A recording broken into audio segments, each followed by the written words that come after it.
Chapter 14, Chicago, Thursday, March 15th, 6 p.m. The dull roar assaulted Caroline's ears before she'd even entered the gymnasium. Tom had a home game tonight. The cheerleaders were warming up on the sidelines, and for a moment Caroline envied their high kicks and youthful bounces. She could walk, but like Max, she'd never fly. Rob had seen to that. "Hi, Miss Stewart." Forcing a smile to her lips, she waved at the mini-skirted group of pom-pom girls on her way to the bleachers. It wasn't their fault she had terrible judgment when it came to men. It wasn't their fault that her note to Max had gone unanswered the whole damn day.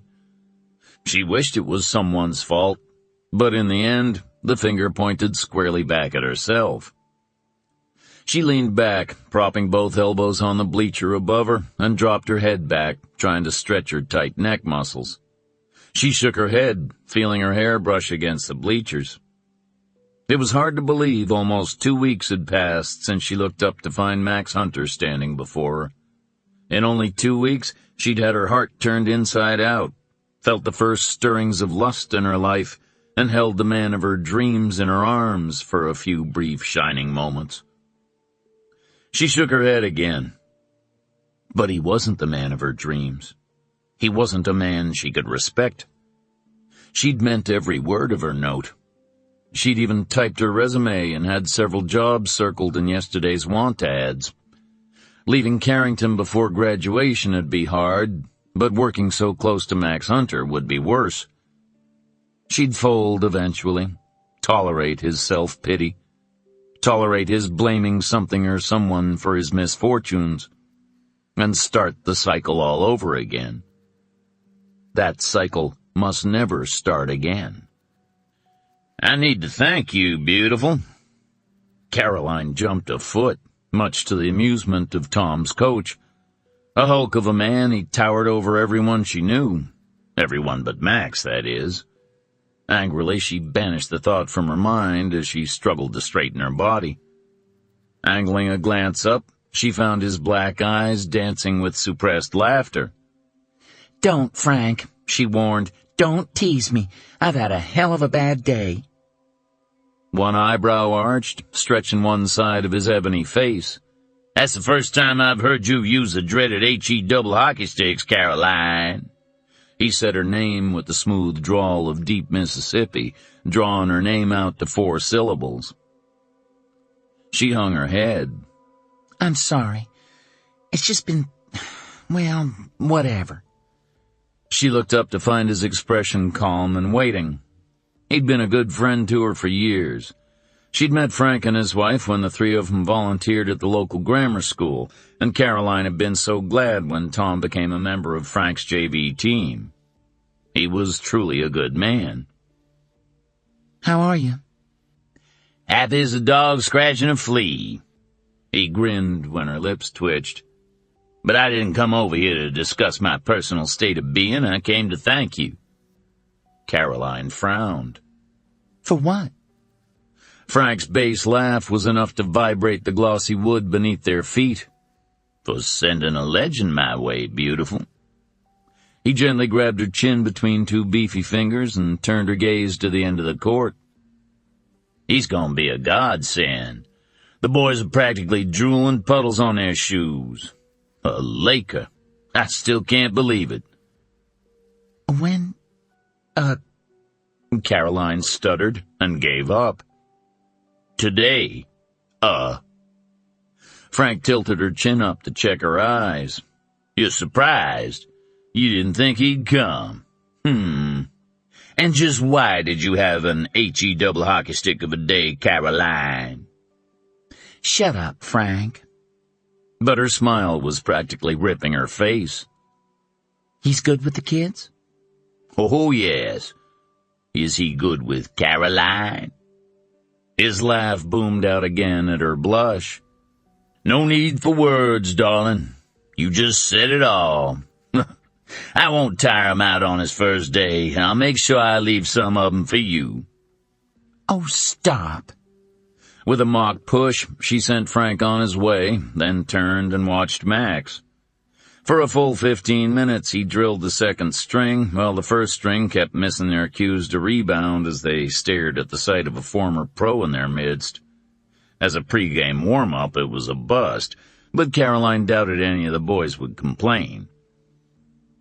Max discarded the jacket of his suit and his tie, and stood in his street shoes, his shirt sleeves rolled to just below his elbows.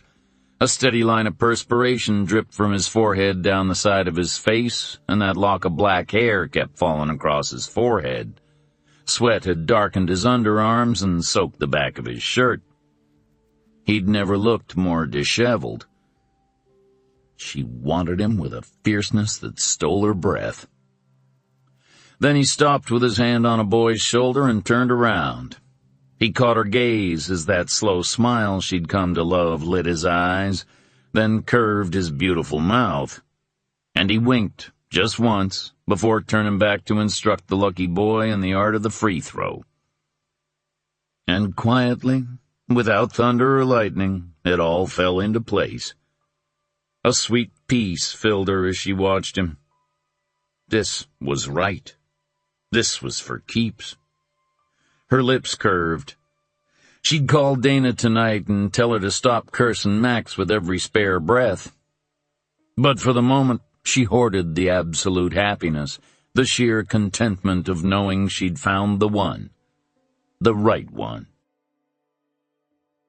Time for bed, Tom, Caroline said from the sofa to her son sitting at her feet. Guarding her, Max thought. But, Mom... Good night, Tom, Caroline repeated firmly. Tomorrow's a school day.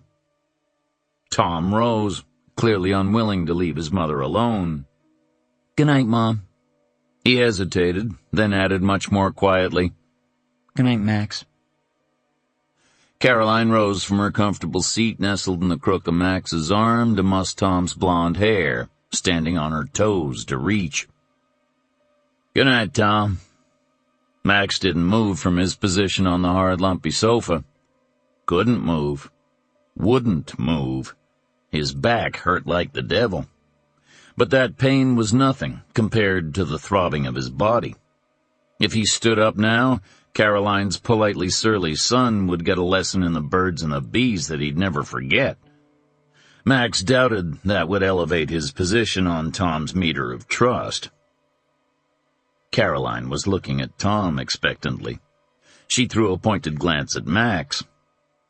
Tom flushed, shifting his body uncomfortably.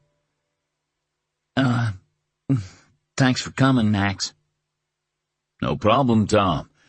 I should have gotten off my pity train and done something like that a long time ago. You should thank your mom for helping me see the light. The two exchanged glances, eyes equally blue, equally expressive. I don't trust him, Tom's gaze screamed. Don't argue with me, young man, Caroline's answered firmly. Go, honey. Her command was soft, yet somehow brooked no argument. Homework, then bed. She watched Tom move stiffly to his bedroom, and when his door closed, her shoulders sagged for just a moment. But she straightened them, then returned to snuggle at Max's side. Well, she said, smiling up at him. Well. He shifted against the corner of the sofa, but the position change brought no relief. The hour he'd spent watching television while she snuggled against him in a soft blue sweater and very snug jeans, with her suspicious son coiled on the floor like a guard dog at her feet, had been pure torture. That was pretty wonderful. Her fingers toyed with the short hairs at his temple. I was proud of you. It wasn't as difficult as I thought it would be. He swallowed as emotion returned to battle the lust. I told Frank I'd coach through the end of the season. He swallowed again. I'll have to have my secretary clear my calendar of all late afternoon appointments. Caroline caressed his lower lip. I'll get on it first thing in the morning. Caroline, about that note. Do you really want to quit? Do you want me to? No. No, he repeated softly when she flinched. I don't want you to go. Caroline felt relief course through her. Perhaps everything was going to be all right after all. I didn't want to leave you. She couldn't miss the flash in those smoky eyes, intensely trained on her face. I just didn't think I could stay. You mean with me acting like an ungrateful, pompous, self-pitying son of a bitch? Embarrassment heated her cheeks. I'm sorry. I normally don't talk like that. But you meant it. Yes. Do you mean it now? No. Good. He'd leaned closer with every word until he covered her mouth with his. Lightly at first, reacquainting. Then he pulled away, making her sigh. I missed you. Is that why you did this tonight? She asked. Partly, he admitted. I don't think I would ever have done it on my own. It was hard, Caroline. I tried to go back, to look at pictures, to remember playing. I couldn't. You will. Her hands tunneled into his hair, bringing his face close again. I'll make you. Promise? I promise. Sober, he pulled back far enough to see her eyes. I've been thinking about everything you said. Your injury, learning to walk again. What happened? Not now, she thought. Don't spoil it by making me think about it now.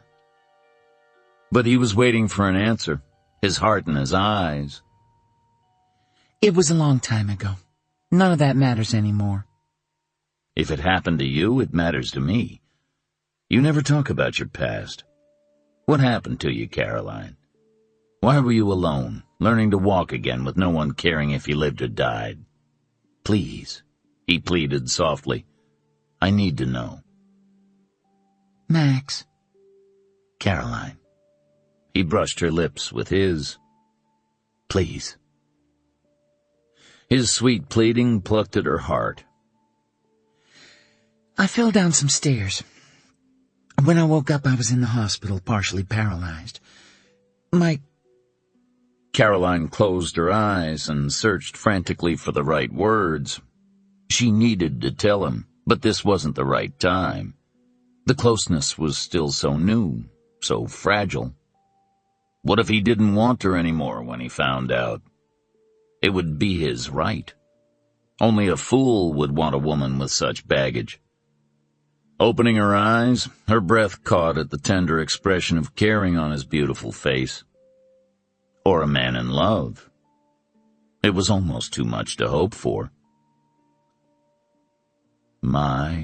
He prodded gently. Tom's father didn't love us, Max.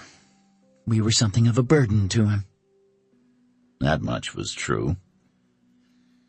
I can't expect you to understand. Your family's so supportive. Not everyone is as lucky as you all are. He abandoned you when you were hurt? Max's lips thinned. She could feel his muscles clench in tightly controlled fury. Something like that. I got better, that's the important thing. I got away, she thought to herself. I came here. I met you. She watched his rage ebb and tenderness take its place. You met me. That's the important thing. Caroline, I can't tell you. His voice threatened to break, and he cleared his throat. You've given me something very precious. My self-respect. She shook her head. No, I gave you nothing. It was always there, just waiting for you to claim it again. I just pushed a little. I was so glad to see you standing there today. So proud. I want to be the man you can depend on. The tender words almost broke her heart. I want that too. I think you are. What would make you certain? He was close, so close she could see the lamplight glint on the gray of his eyes. Too close for her to hide the feelings that seemed to sport a neon sign across her breast. Too close for her to want to hide one flutter of her heart.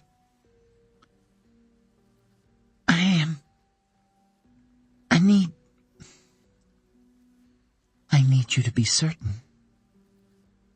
What do you need, Caroline? I need you to... Later. I'll tell him later, she thought, surrendering to the urgency of the desire coiling deep inside her body. Right now, I need you to kiss me. Her own gasp was the last thing she heard as he followed her command, twisting his body until she lay pressed into the sofa cushions, robbed of breath.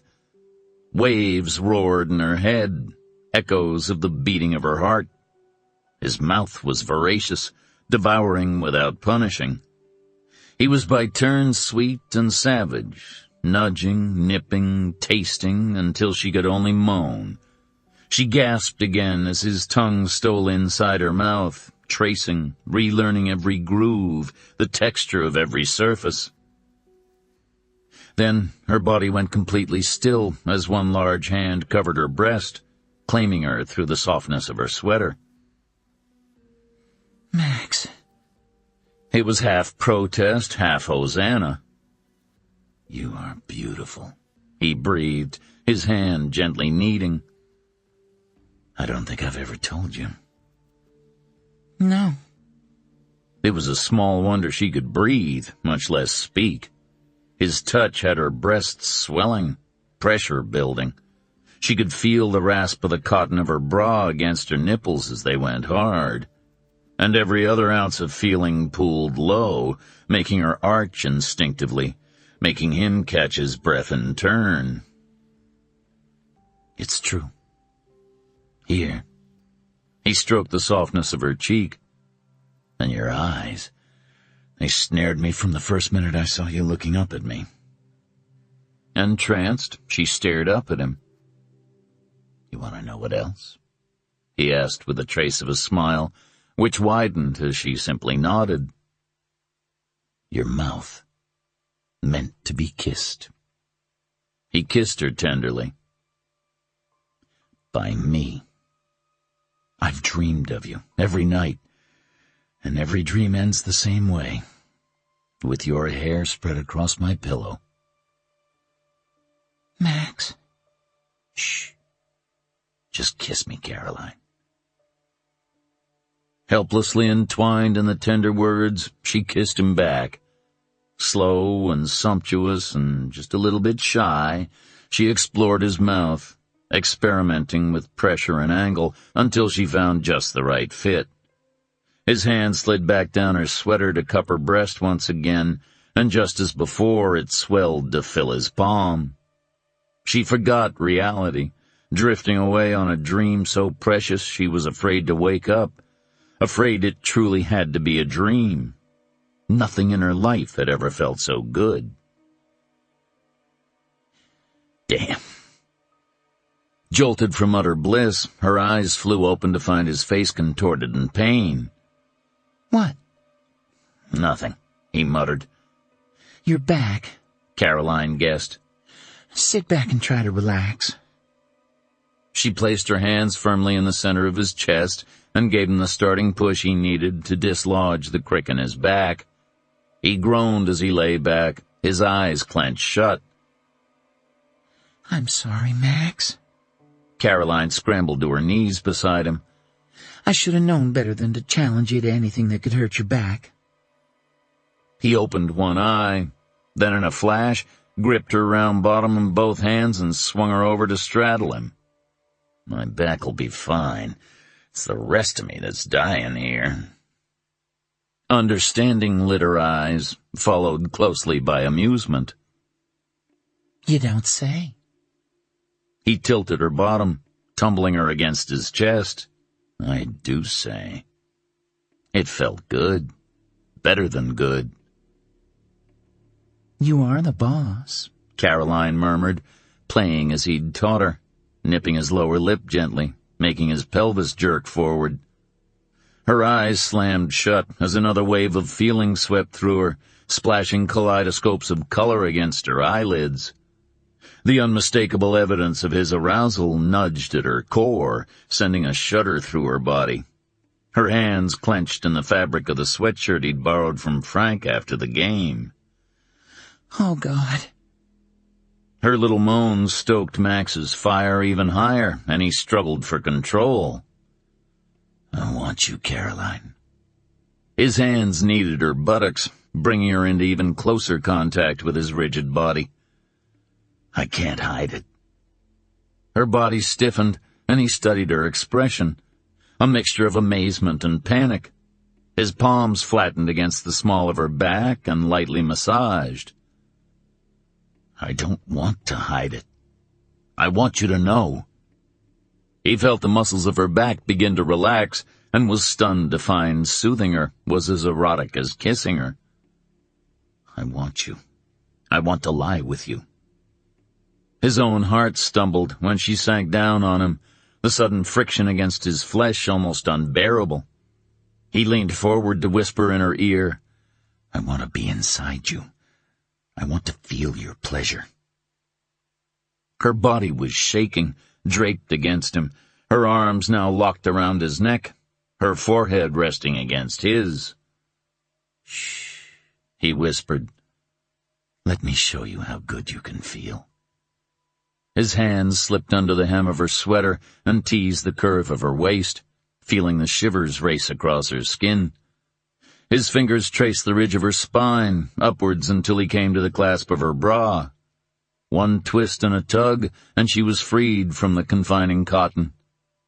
And a second later, her warm flesh was cradled in his hands, the pebble-hard tips biting into his palms. His brain hazed, separating him from his normal repertoire of superlatives. Caroline, he breathed. It wasn't flowery poetry, but still managed to convey the wonder and delight in his heart.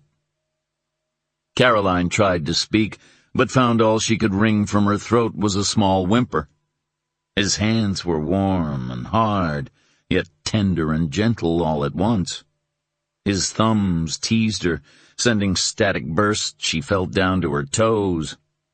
She kissed him hard and deep and long, taking the initiative, reveling in his groan that was muffled against her lips. Every nerve in her body was sensitized, alive with pleasure. She wanted more. When he lifted his hips higher, she met him halfway, pressing hard, feeling the erotic throb of his erection against her own pulsing center. Ironically, it was that very sensation that triggered the return of reason. Tom was in the next room, and she wasn't prepared to explain such a compromising position. But more importantly, she needed Max to be certain he could accept her past before she allowed their physical relationship to progress any further. She stiffened, lifting away from him slightly, but just enough to break the most incredible contact she'd ever experienced. Stop. We need to stop, Max. With a guttural moan, he went rigid before slumping back against the sofa, widening the distance between their bodies. I'm sorry. The sound of their labored breathing competed with the low murmur of the television.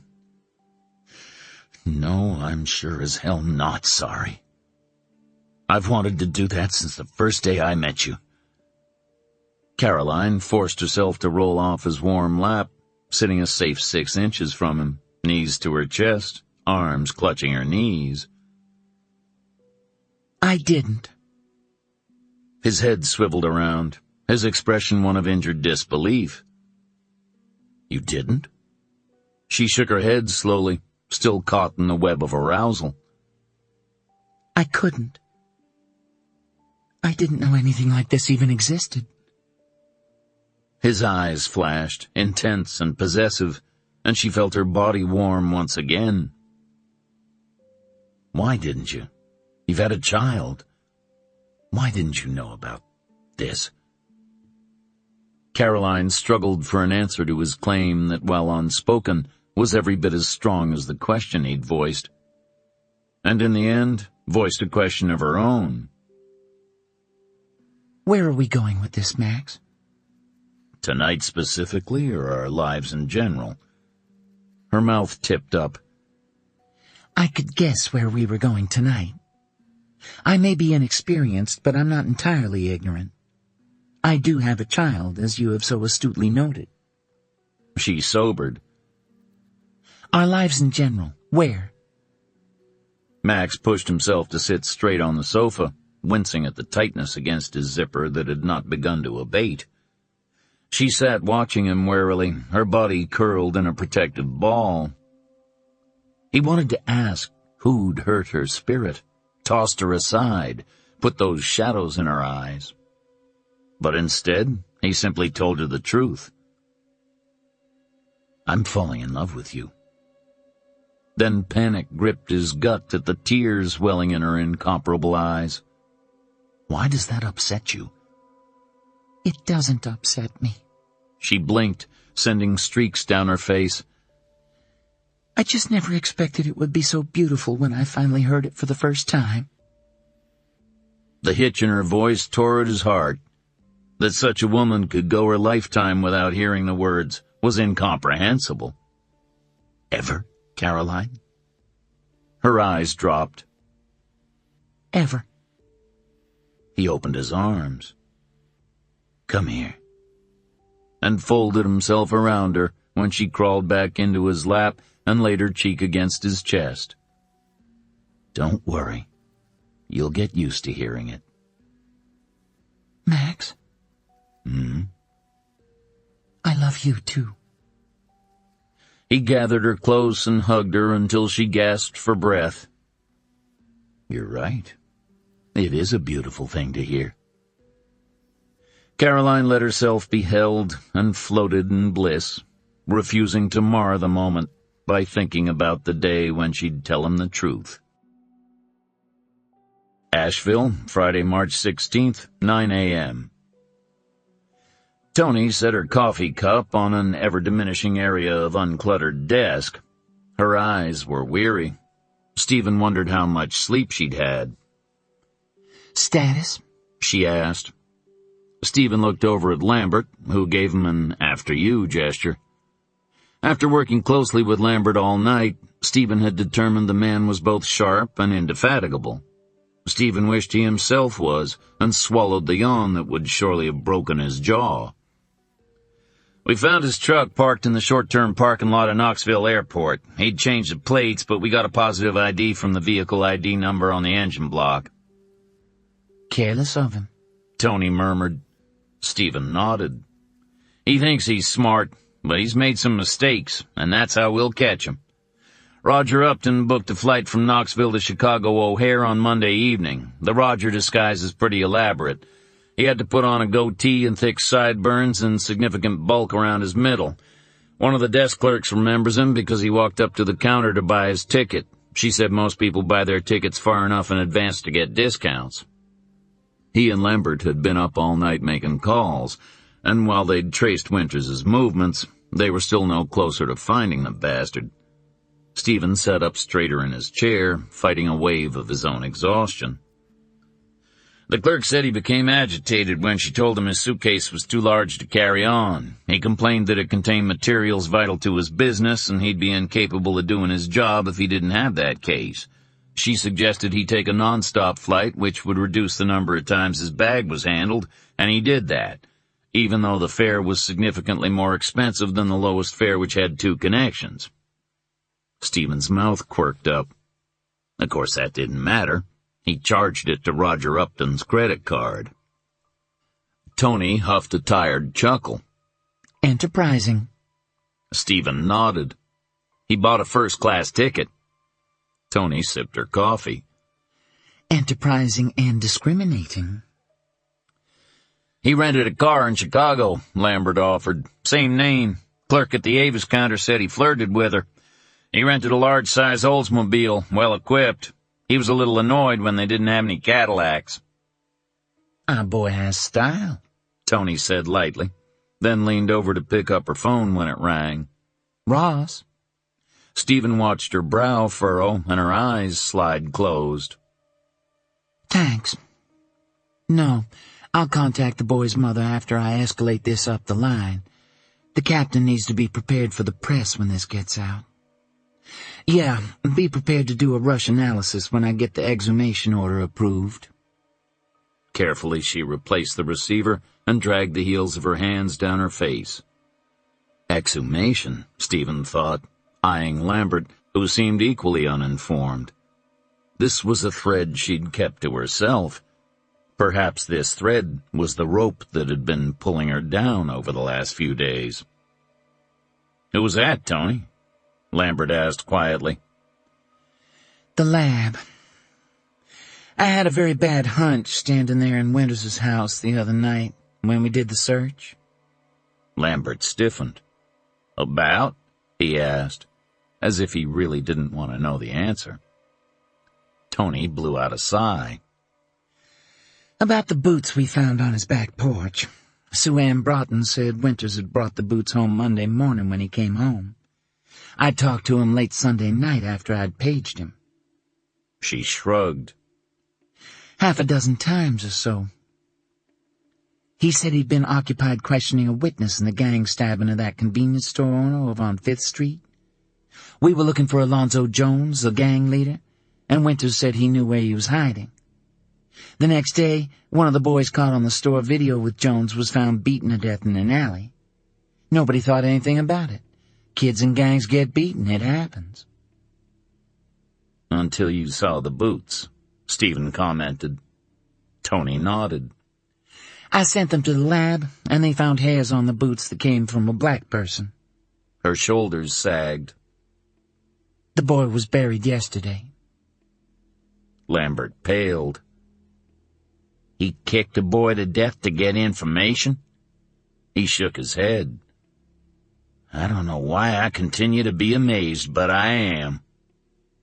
Tony's eyes closed, her mouth tightened, her fists clenched atop a pile of paperwork. And now I have to tell the boy's mother her son may have been murdered by one of my men.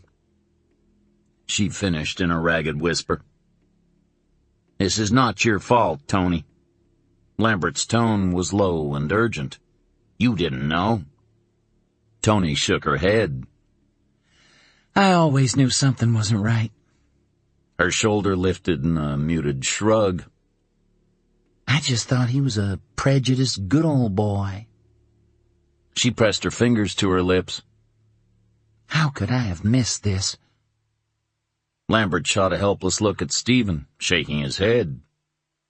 Stephen took Tony's hand from her mouth and clasped it tightly. "Because you're not God. Neither am I. Neither is Lambert, even though he could pass for Archangel Gabriel in a pinch."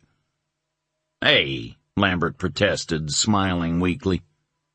Stephen smiled back, then sobered and squeezed Tony's hand. "We do the best that we can every day, Tony. You know that." He released her hand and straightened to his full height, feeling his fatigue melt away, resolve taking its place. "We'll get him," he vowed. "He'll make a mistake, and we'll take him down." Chicago, Friday, March 16th, 12 noon. Dana folded her arms over her chest. You have to tell him the truth, Caroline, before this whole thing with Max goes any further. Caroline kicked at a clump of soggy grass at the edge of the duck pond. The bliss she'd felt in his arms the night before had waned sometime between his goodnight kiss at her front door and the sleepless night she'd spent alone, imagining the worst. Tossing and turning, she rehearsed the speech she'd recite when she told him the truth. And each time she could see his face tighten in anger, pale in revulsion. Fatigue and worry made her voice harsh. So tell me something I don't already know. I'm sorry. Dana squeezed Caroline's arm through her coat. How can I help you? Play Cyrano? Caroline. Dana shook her head. If he loves you and you love him, telling him the truth won't change a thing. Well, it won't. she added when Caroline flipped her a sarcastic glance. I know. Caroline leaned over to stroke the petals of a brave daffodil, wishing she herself were. I just don't have the words. I have no idea where to begin. Caroline, stop feeling sorry for yourself. Schedule yourself on his calendar and tell him. The irony in Dana's voice sunk in, and Caroline straightened her spine. Okay, I will. When? Tomorrow. Caro. It was the don't gimme no shit tone Dana did so well. Okay. I'll at least schedule a time today. Good girl. Now that that's settled, run the part about his dreamy your hair on his pillow by me again. I missed the salient parts the first time. Caroline threw a mock punch to Dana's shoulder. Watch it, Dupinsky. Dana pulled on her sunglasses. I fulfill my role as mother confessor in Dear Abby, and yet you deny me fulfillment of my prurient curiosity. That's gratitude for you. She sighed, her voice suddenly weary. I have to be getting back to the house. Do it today, Caro. As soon as I walk back into the office. Hey, Dana. What is it now? Are you okay? I didn't like the sound of that sigh. Dana shrugged. I'll be fine. I just had another woman run away yesterday. She just arrived at the house on Wednesday and she's already gone. Caroline shook her head. I hate it when they run back to their husbands. She abandoned her usual diatribe at the sag of Dana's shoulders. What's her name, honey? Dana rubbed the back of her neck as if she could rub the weariness away. Angie. I'll remember her in my prayers. Dana's mouth smiled, but the smile never reached her eyes. Thanks, honey. And Caroline, about Max, do it today. Caroline rolled her eyes. I said I would. Yeah. That and 60 cents gets me a Hershey bar from the candy machine. Later, Caroline. Call me when you've done it. Caroline found Max at his desk on the phone. He saw her and smiled. I have to go, Frank. He listened and grinned. Yes, I promise I'll be there tomorrow, 10 sharp. I won't forget. I have to go now. He hung up the phone and waved her closer. So what was that all about? He reached for her hand and pulled her onto his knee. Max. He put on an innocent look. What? She struggled, but he held her firmly on his lap. Anybody could come by. So? So I still work for you. Caroline spluttered, fighting the panic that started to rise in her throat at being so restrained. He opened his arms, releasing her. Then go and close the door. Caroline's heart calmed. He'd let her go. This is Max, Caroline reminded herself. He's a good man. You're a good man. The thought sent shivers down her back. Instead of getting up, she snuggled closer. In a minute. Max's arms closed around her again. I've been wondering where you were. She rubbed her cheek on his shoulder, enjoying the simple feel of him. Talking to Dana out by the duck pond. She sighed. You smell so good. That's supposed to be my line. She smiled and burrowed a little closer, catching her breath when one of his hands slid under her butt to lift her closer. His other hand settled comfortably on her hip, caging her to him. But it didn't feel like a cage at all. Oh, no, not at all. So what was Frank after? Something was different, Max thought. Good different. This was the first time she'd cuddled with him of her own volition. Whatever barriers she'd built seemed to be coming down. He asked me to do a skills workshop in a lower-income neighborhood tomorrow morning. That's good. She ended her sentence on a purr as he lifted her chin and took her lips in the kiss he'd been dreaming about since he'd finished their goodnight kiss the night before. He'd lain awake a good part of the night, wanting her in his bed, her body tangling with his. Of course, he'd wanted her in his bed from the first moment he'd laid eyes on her. But now there was so much more. He wanted her in his house with him. Wanted her smile to be the first thing he saw when he opened his eyes every morning. Wanted her strength and her tenderness. Forever. He lifted his head and looked down at her beautiful face, and his heart swelled. He wanted Caroline to be his wife. Now, that was spontaneous. Or maybe it was just that he'd finally gotten it right. Caroline, he whispered, and she opened her eyes. She loved him. She'd said it last night, and now he saw it in her eyes. He never finished the sentence, cut off by a shrill cry. Caroline! Caroline jumped, twisting off his lap and around to see the door. Evie stood there, white-faced and trembling. You... Caroline took 3 steps toward the girl before Evie raised a shaking hand. You knew, she whispered fiercely. You knew how I felt, and you moved right in anyway. I hate you. Evie, please. Caroline took another step forward, and Evie stepped back. I trusted you. I believed you were different. She shook her head, her pretty mouth twisted in a hateful sneer. Did you think it was funny, Caroline? Cute?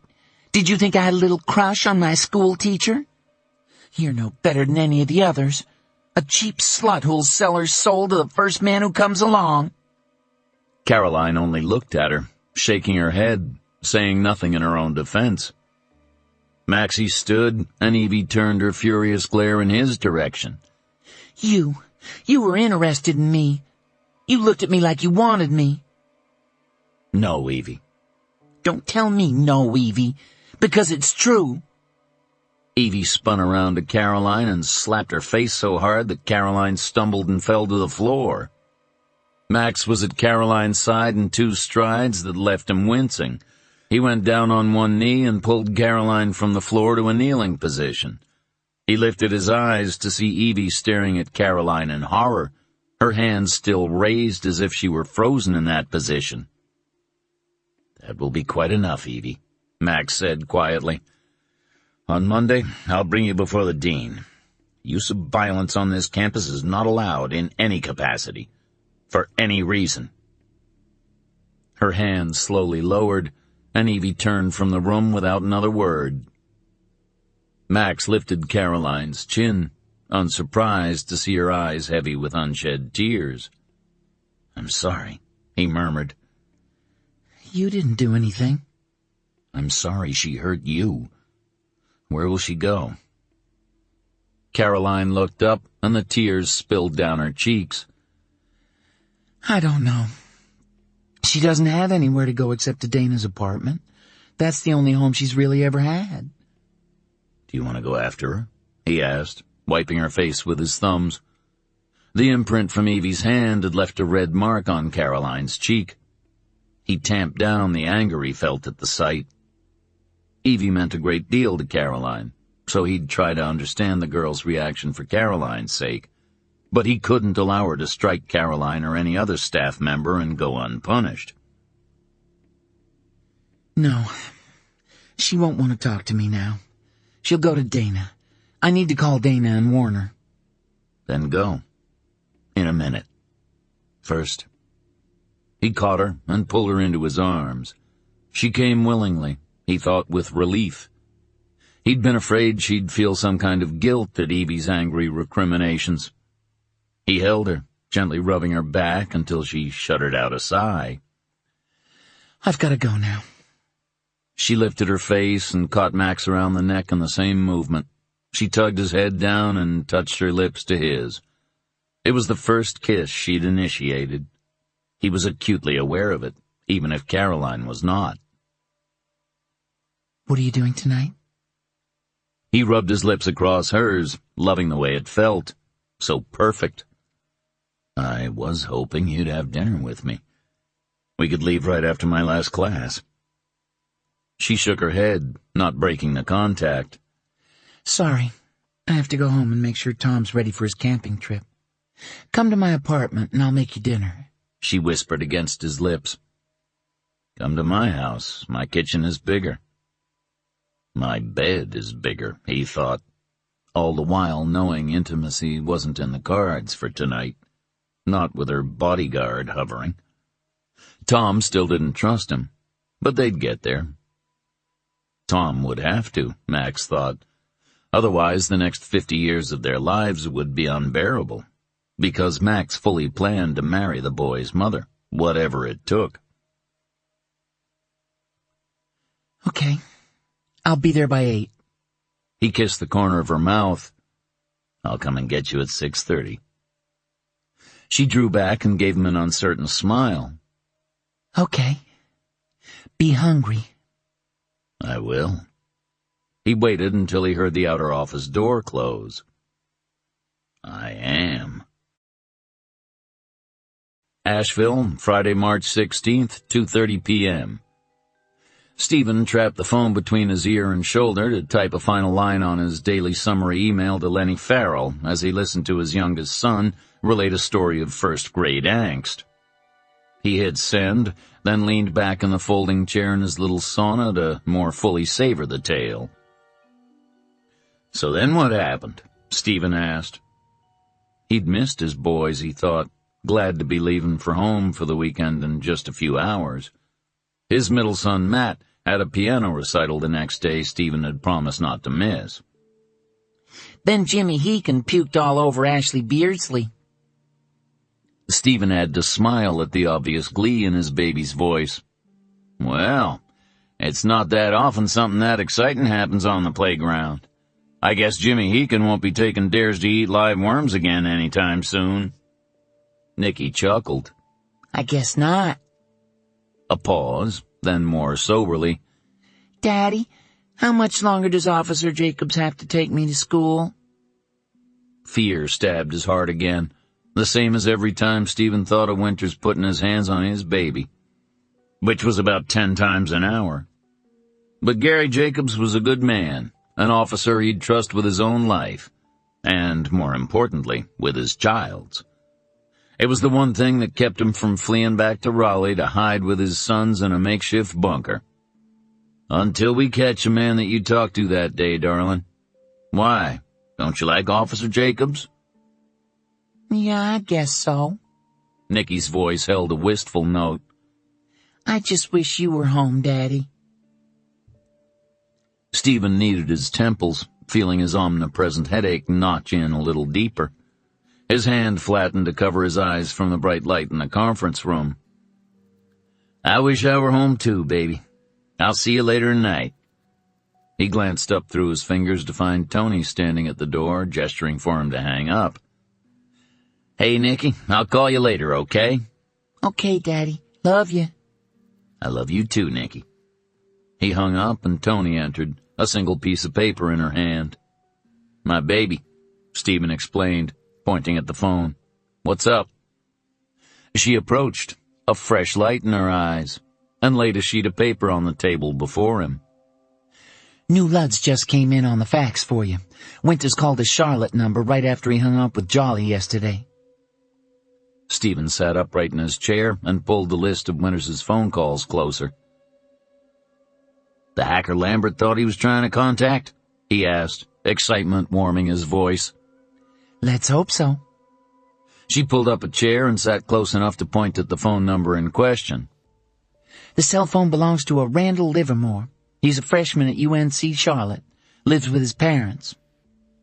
Stephen felt a shimmer of excitement in his gut as he scanned the rest of the calls, his eyes remaining glued to the page.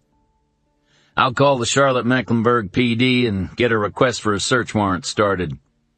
He looked up and met Tony's grin with one of his own, feeling triumphant for the first time in days. And then I'll head down to Charlotte. This is it, Tony. I can feel it. We're gonna get 'em. Chapter 15. Chicago, Friday, March 16th, 4 p.m. Caroline found Tom shoving socks into his duffel bag. A little tremor shook her heart and rumbled through her stomach as she stood in the doorway to his room and watched him pack. Worries about Evie and telling Max the truth temporarily pushed aside. Her son was finally headed out on the camping trip he'd so anticipated. He'd be gone for 5 days. Tom had been looking forward to this trip since he and his friends had begun the planning over the Christmas break.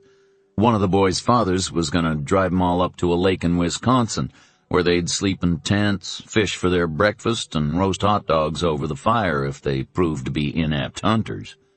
At Tom's age, hot dogs 3 times a day probably wouldn't hurt him. God knew she didn't need to worry about stunting his growth. She felt a thrill of excitement compete with the tug of worry. Her son was making friends, venturing out on his own, similar to the way she was venturing out with Max. A little at a time, slowly but surely, they were emerging from the dark cloud they'd been hiding under for so long. He looked up and saw her, his face taking on a happy expression. "You're home early." "I left a little early to make sure you had enough socks." She tilted her head. "So, do you have enough socks?" Tom shot her one of his engaging grins. "I don't know, Mom. Do you think 12 pairs is enough for a 5-day camping trip?" "If it rains, you'll be glad I made you take the extra socks." "If it rains, we'll be playing Game Boy in our tents." "Do you have extra underwear?" He made a great show of rolling his eyes. 12 pairs. Caroline smirked. "If you see any bears, you'll be glad I made you take extra." Tom threw back his head and laughed. And Caroline felt unexpected tears sting her eyes at the sight. Abruptly, Tom sobered and crossed the few feet between them. "What's wrong, Mom?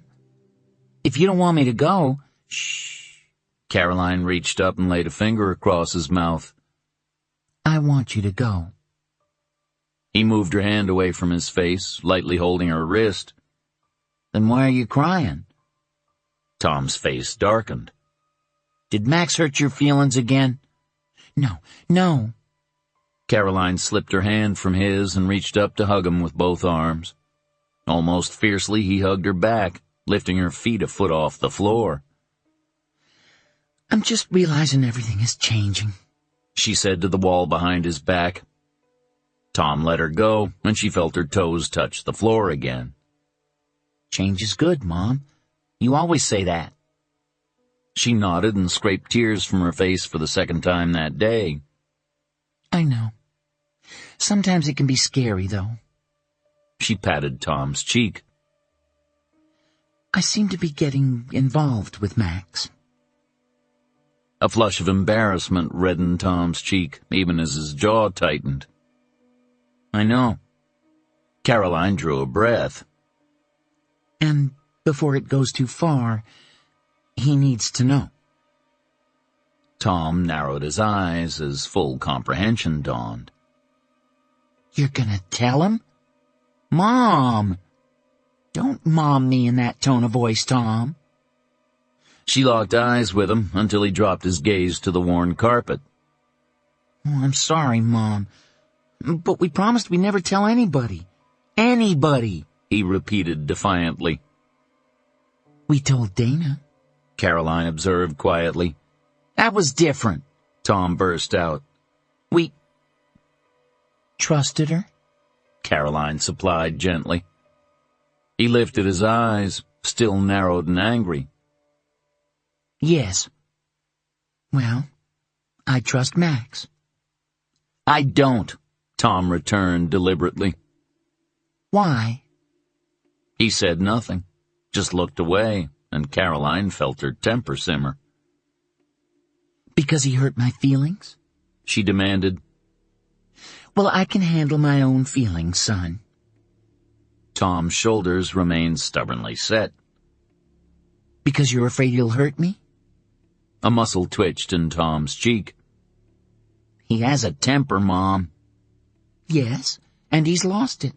But never, not once, has he laid his hands on me in a way that was anything but gentle, even when he was at his most furious, which, she added, I deliberately provoked.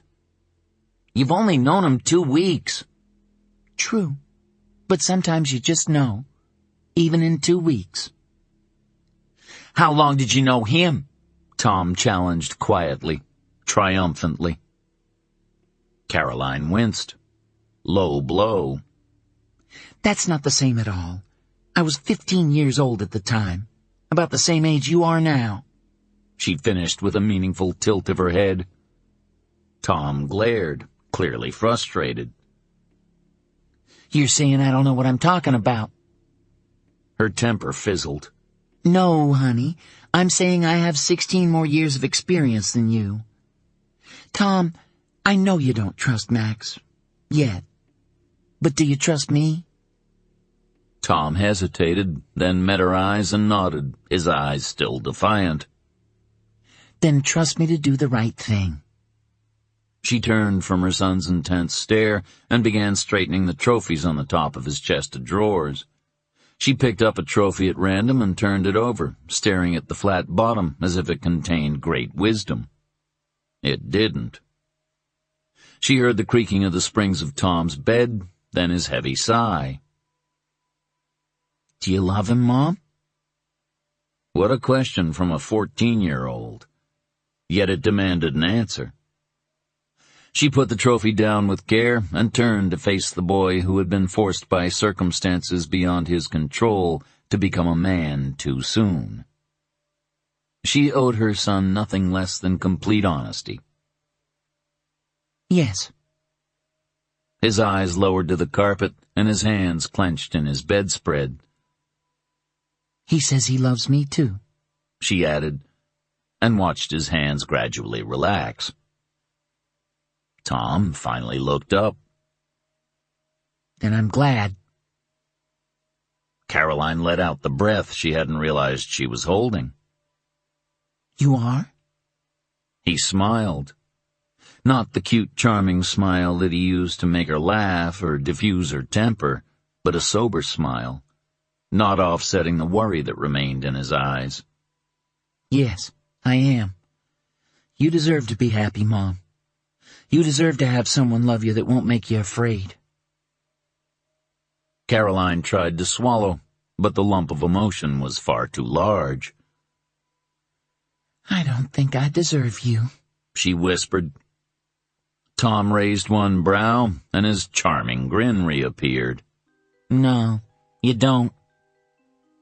Laughing through her tears, she grabbed one of his smaller trophies and hurled it harmlessly to his bed, where it landed on his pillow with a muffled thump. Go camping, young man. And if you end up getting a stomachache from eating hot dogs all weekend, don't come complaining to me. Chicago, Friday, March 16th, 5 p.m. Winters slid the faxed pages from the envelope that had been waiting at Mailboxes USA, well pleased with Randy Livermore. He'd keep that boy in mind if he ever needed a business partner. Livermore had been fast, complete, and discreet. Winters now had a list, complete with addresses and phone numbers, of women who'd gone through Hanover House 7 years ago, and who were, according to the Department of Motor Vehicles, less than 5'5". By Monday, he'd have FedExed pictures to go with the names. Randy was certainly thorough. For now, Winters would hunt blind, scanning names, highlighting in yellow any variation on Mary or Grace. There were dozens: Mary Ann, Mary Beth, Mary Frances. Winters stopped. A single name jumped off the page. Surely Mary Grace wouldn't. Maybe she didn't realize it. Maybe it was one of those Freudian things. Most likely she was just stupid, like he'd known all along. Winters ran his marker over the name and looked at it another minute more. Mary Grace never set foot outside North Carolina for the first 23 years of her life. It was possible. Caroline Stewart. It was possible. He took out his map of Chicago. Miss Caroline Stewart didn't live too far away. Winters lit up a cigarette and took a deep drag, feeling his pulse leap as he closed in on his prey. Robbie could be just a short ride away. Winters would know by bedtime. And who knew? Maybe bedtime would take on a more intimate setting for the first time in 7 years. He looked at the highlighted name once more. Yeah, it was possible. Chicago, Friday, March 16th, 6:30 p.m. Caroline opened the door before Max even knocked. Tom's acceptance seemed to lift a weight from her shoulders, and she looked forward to this evening more than any other so far. "Hi," she said, knowing she sounded inane and that her smile was too big and not caring a bit. Max smiled back. "Hi yourself." He stepped in the apartment and stumbled when an orange cat ran under his cane, but caught himself before he fell. "Whoa, your visitor is back." "Mrs. Pulaski and her sister left for Daytona this morning. I'm the only person in the building that'll feed him." She shooed the cat into the kitchen and poured dry cat food in a dish. Max mentally thanked old Bubble Boy when he came into the kitchen to find Caroline's rear in prominent view, bending over to feed the cat. She'd changed into a pair of jeans that fit her like a glove, making his mouth water and his fingers itch to grab. He shoved his hands in his pockets. "Mrs. Pulaski went to Daytona. What for?" Caroline looked up, her blue eyes laughing. "It's Harley weekend." Max's lip twitched. "Don't tell me those old ladies ride Harleys." "They do. It's true," she insisted. "I've seen them myself. They didn't start until after they were 55. Mrs. Pulaski says they do it to stay young, but her sister says it's to pick up men." Max snorted. "I believe the sister." Caroline grinned. "Me too." She stood up, wiped her palms on her jeans. "I'm ready." He looked her up and down, hoping his full admiration showed in his face. "You look beautiful." 3, 2, 1. Her cheeks bloomed pink. "Thank you." Max dropped a quick kiss on her lips, simple acceptance of his praise. They continued to make progress. "You're welcome, and I'm starving. Call Tom and we'll all go to my house." Caroline slipped her purse on her shoulder. "He's not here. Remember, he's gone on that camping trip. He won't be home till Wednesday or Thursday." Max felt every muscle in his body pull taut. "What?" The word sounded much harsher than he'd intended, but he couldn't have controlled his voice that moment had his life depended on it. She looked over her shoulder, surprise on her face. "He's gone camping with his friends." Her brows crinkled uneasily. "What's wrong, Max?" He tried to still his shaking hands as he reached out to caress the curve of her jaw. "We're alone, then," he said quietly. "Really alone." Understanding lit her eyes, and with it a charming shyness. "I suppose so." He tilted up her face and took possession of her lips, his kiss long and earthy and full of the promise of what the night held in store. "Oh, my," she whispered. He softly touched her lower lip, now puffed and pouty. Oh, my, he teased, wringing a shy smile from her trembling lips. "Don't forget to put out the cat." She stood there, looking deep into his eyes as if making a decision of monumental importance. "I'd better put his dish outside," she murmured, "in case I get home late and he gets hungry."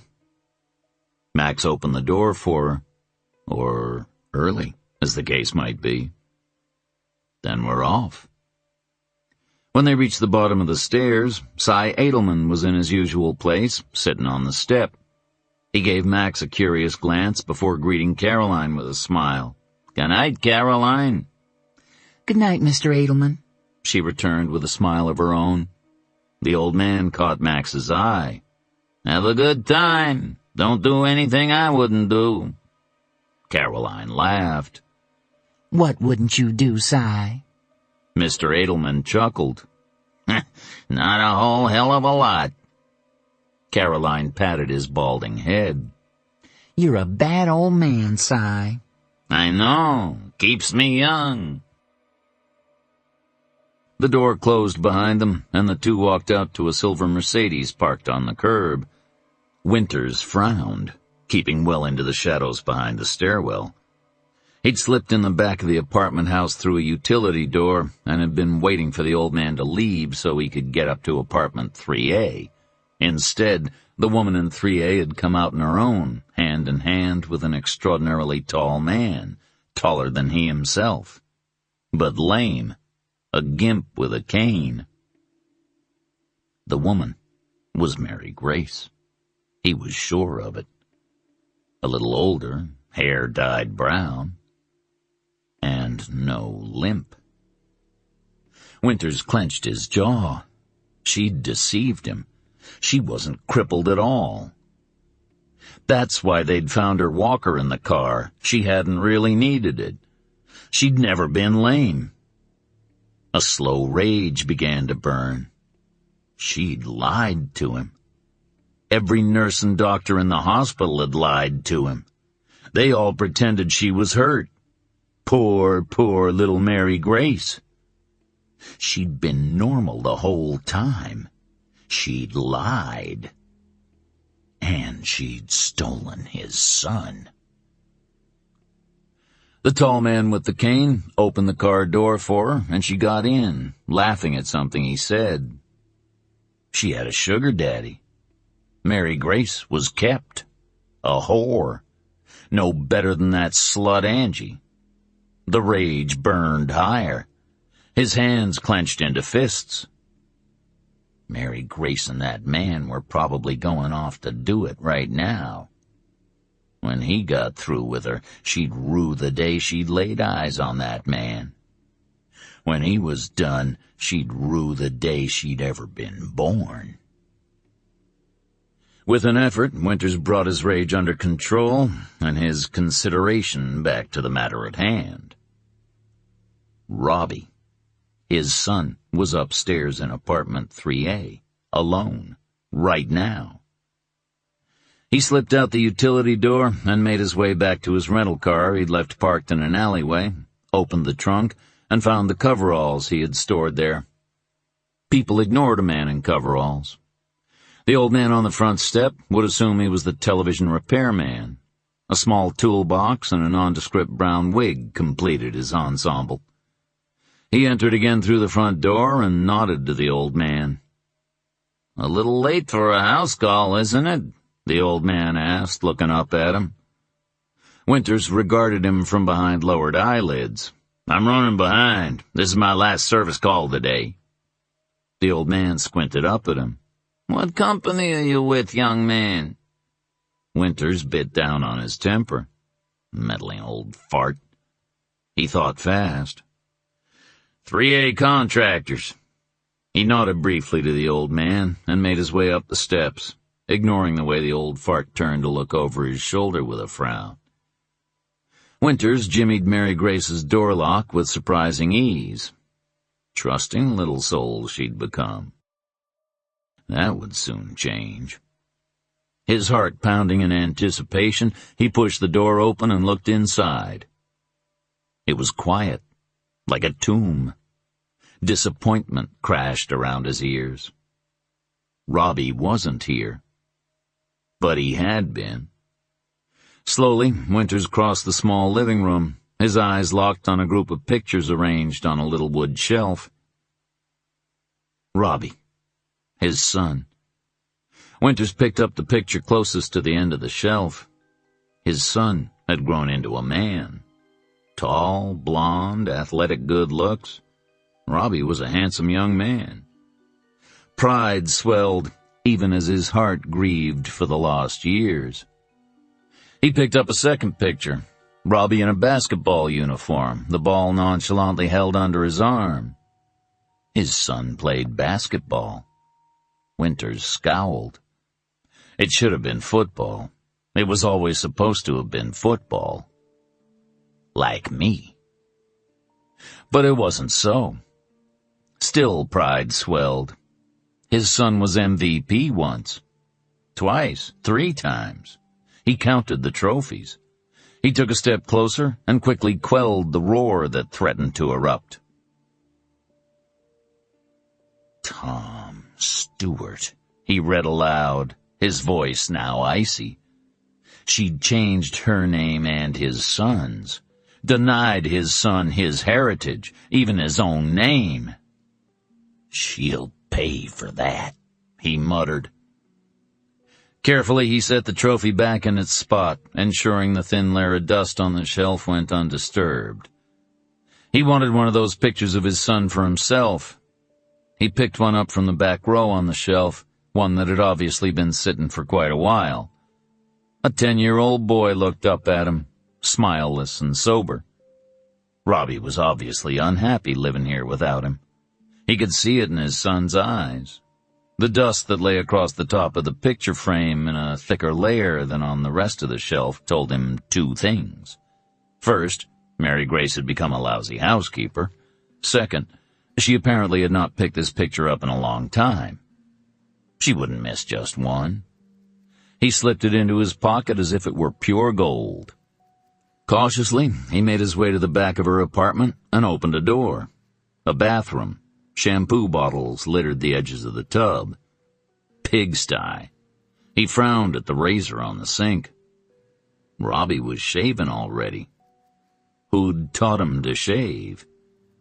That tall guy with the limp? One of Mary Grace's other men? He felt anger rise again. He'd missed so many of the little things while some stranger, some sugar daddy to his whore wife, got to see his son grow up. He closed the bathroom door to the same way he'd found it, then opened the door to Robbie's bedroom. Plain blankets covered the twin bed. Posters of Michael Jordan covered the walls. A computer sat in one corner, school books stacked on the desk. Winters opened the closet, taking in the single dark suit and shiny black shoes. Big shoes. His boy was almost grown. A photo was stuck in the upper corner of an old mirror. An old man held Robbie on his lap, while Robbie held a balloon and wore an enormous grin, showing off missing teeth. The picture hadn't been taken long after Mary Grace stole him away. He yanked the picture from the mirror and turned it over, read the words written in Mary Grace's even hand. Eli and Tom at the circus. Winters gritted his teeth. A stranger had taken his boy to the circus? He'd never gotten a chance. His eye roved over the top of a chest of drawers, more trophies cluttering the top. An inch of dust covered the furniture. Mary Grace was a lousy housekeeper, he thought again. He'd have to ensure her improvement. He'd turned to his door when his eye caught a glint of silver on the bed. It was a small trophy lying on the pillow, clearly out of place. Winters picked it up with an angry jerk and put it back on the chest of drawers where it belonged.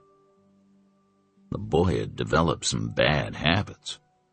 There would be some work to be done when they were together again. The door to Robbie's room was closed with as much care as the bathroom door. Winters wasn't ready to let them know he was around. But soon they'd know. Soon. Winters opened the door to Mary Grace's bedroom and stopped dead in the doorway. His heart jolted in his chest as if he'd seen a ghost. There it was. There was that damn statue again, next to her bed. With a fierce frown, he crossed the floor to her nightstand and picked it up. It wasn't the same statue, he realized as he inspected it. It was a man this time. Still Catholic, though. He turned it over. St. Joseph, read a little engraved brass plaque glued to its base. Not the same Catholic saint at all. but its meaning to Mary Grace would be completely the same. The anger he'd felt at standing in the Sevier County Police garage when he'd realized she'd kept that damned cracked St. Rita for 2 years before she'd run away came back. It no longer simmered. His anger was now very cold. Anger was better cold, he knew. It made him even smarter, even more able to plot what was quickly becoming a very sweet revenge. The statue meant independence to Mary Grace. It meant escape from him. It meant cutting him off from his son. Winters hefted it, tossing it from one hand to the other. It was made from the same pottery as the other statue, likely as breakable. He let the statue drop to the floor, but the carpet broke its fall. Intact, the clay saint lay on the floor, looking up at him reverently, its hands still folded in pious prayer. God damn it, the thing wouldn't break. With one hand, Winters picked up the statue and knocked it against the corner of her nightstand. With a shattering crash, the new idol lay in pieces on the floor. Good enough, he thought savagely. Let her wonder and worry about how it got broken. Let her be afraid. Let her be very afraid. He left her bedroom door wide open and made his way down the narrow hallway towards the front door, not caring anymore if she suspected anything or not. He'd put his hand on the doorknob when a little knock came from the other side. Caroline? The voice called, a girl's voice. Caroline, I need to talk to you. Winters silently swore. Visitors. Between this girl, the gimp, and the old man, Mary Grace's apartment was like Grand Central Station. Caroline, please open up. The girl's voice was pleading. I want to apologize. She paused, then knocked again. I'll stay here until you open the door. I have Bubba here. He's hungry, Caro. Winters rolled his eyes. Terrific. A nosy old man on the steps and a whining girl out in the hall. He checked the peephole. Better still, a whiny, skinny girl holding an ugly orange cat. He hated cats. He also couldn't stay here all night. Mary Grace would eventually come home with the sugar daddy, and Winters didn't want to be in her apartment when she did. Nor did he want that old man knowing he'd been in the apartment for too long and becoming suspicious. The last thing Winters needed was a confrontation with the Chicago PD. Damn it anyway. He jerked open the door, taking perverse pleasure in the way the girl shrieked at the sight of him. The big orange cat she'd been holding in her arms leaped to the ground and slunk past Winters's legs into the apartment, disappearing behind the sofa. She's not here right now. The girl shook her head, eyes wider than a deer caught in his headlights. One thin hand splayed against her heart. Who are you? She gasped. Winters put on his most charming smile. She actually wasn't bad looking, rangy, coltish. I work for the building. The tenant just called about a leaky faucet, so I was just checking it out. Her breath sighed out in relief. Oh, you scared me. The girl peered inside. You sure she's not here? Unless she's hiding under the sink, Winters smiled. Why do you want to see her? Any friend of Mary Grace's would have useful information, like where the hell he might find his son. The girl heaved a giant sigh. Never mind. You wouldn't be interested in my problems. Winters leaned against the door jamb. You'd be surprised what I'd be interested in, he said, keeping his friendliest, most supportive smile firmly in place. You look like you've had a hard day. Can I buy you a cup of coffee? The girl looked around, bit her lip, seemed to consider, then finally nodded. I think that's probably the best offer I've had today. My name's Evie Wilson. She stuck out her hand. Winters shook it. I'm Mike Flanders. It's nice to meet you, Evie. Chapter 16. Chicago, Friday, March 16th, 8:30 p.m. You never told me why you chose to go into law. Caroline looked up from her dinner, startled. Max's question had come out of the blue after a distinct lull in their conversation, during which he'd stared at her as if trying to see straight through her skin, or devour her for dessert. She wasn't sure which notion she found more unsettling. Carefully, she blotted her mouth with her napkin and shrugged. You'll think I'm hopelessly naive. Max reached across the table and covered her hand with his. Then I'd be hopelessly cynical. She looked up at him, her smile wry. You are? Max grinned. But I never felt so gosh darned happy about being cynical before. Caroline chuckled. Dana always says I'm the Pollyanna type. Max's fingers tightened around her hand. I hope not, he murmured.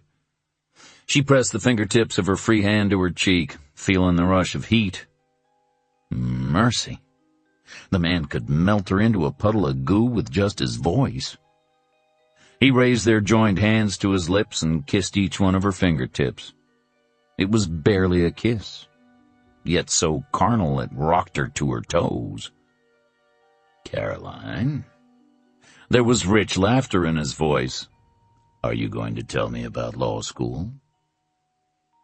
Caroline blinked, and his face came back into focus. He was smiling the smile of a man who knew he'd achieved his goal, and somehow that turned her on even more. Law school, she repeated, taking a rather large sip of wine. He'd picked it to go with the pasta she'd prepared, dismissing her embarrassment about not knowing which wine to choose to go with specific meals, and taking the opportunity to teach her. She frowned just a little. Somehow, the teaching had resulted in extensive sampling. She'd never had so much wine in her life. Why are you frowning? He asked, tracing the seam of her downturned lips with one finger. Caroline looked up. Accusation, her mission. You've gotten me tipsy. Max threw back his head and laughed, reminding her of the way her son had looked doing the same thing earlier in the day. How much of the warmth that filled her was from the wine, and how much was from knowing she pleased the two most important males in her life, she had no idea. Nor did she care. Playfully, she swatted him with her napkin and rose to put her dishes in the sink.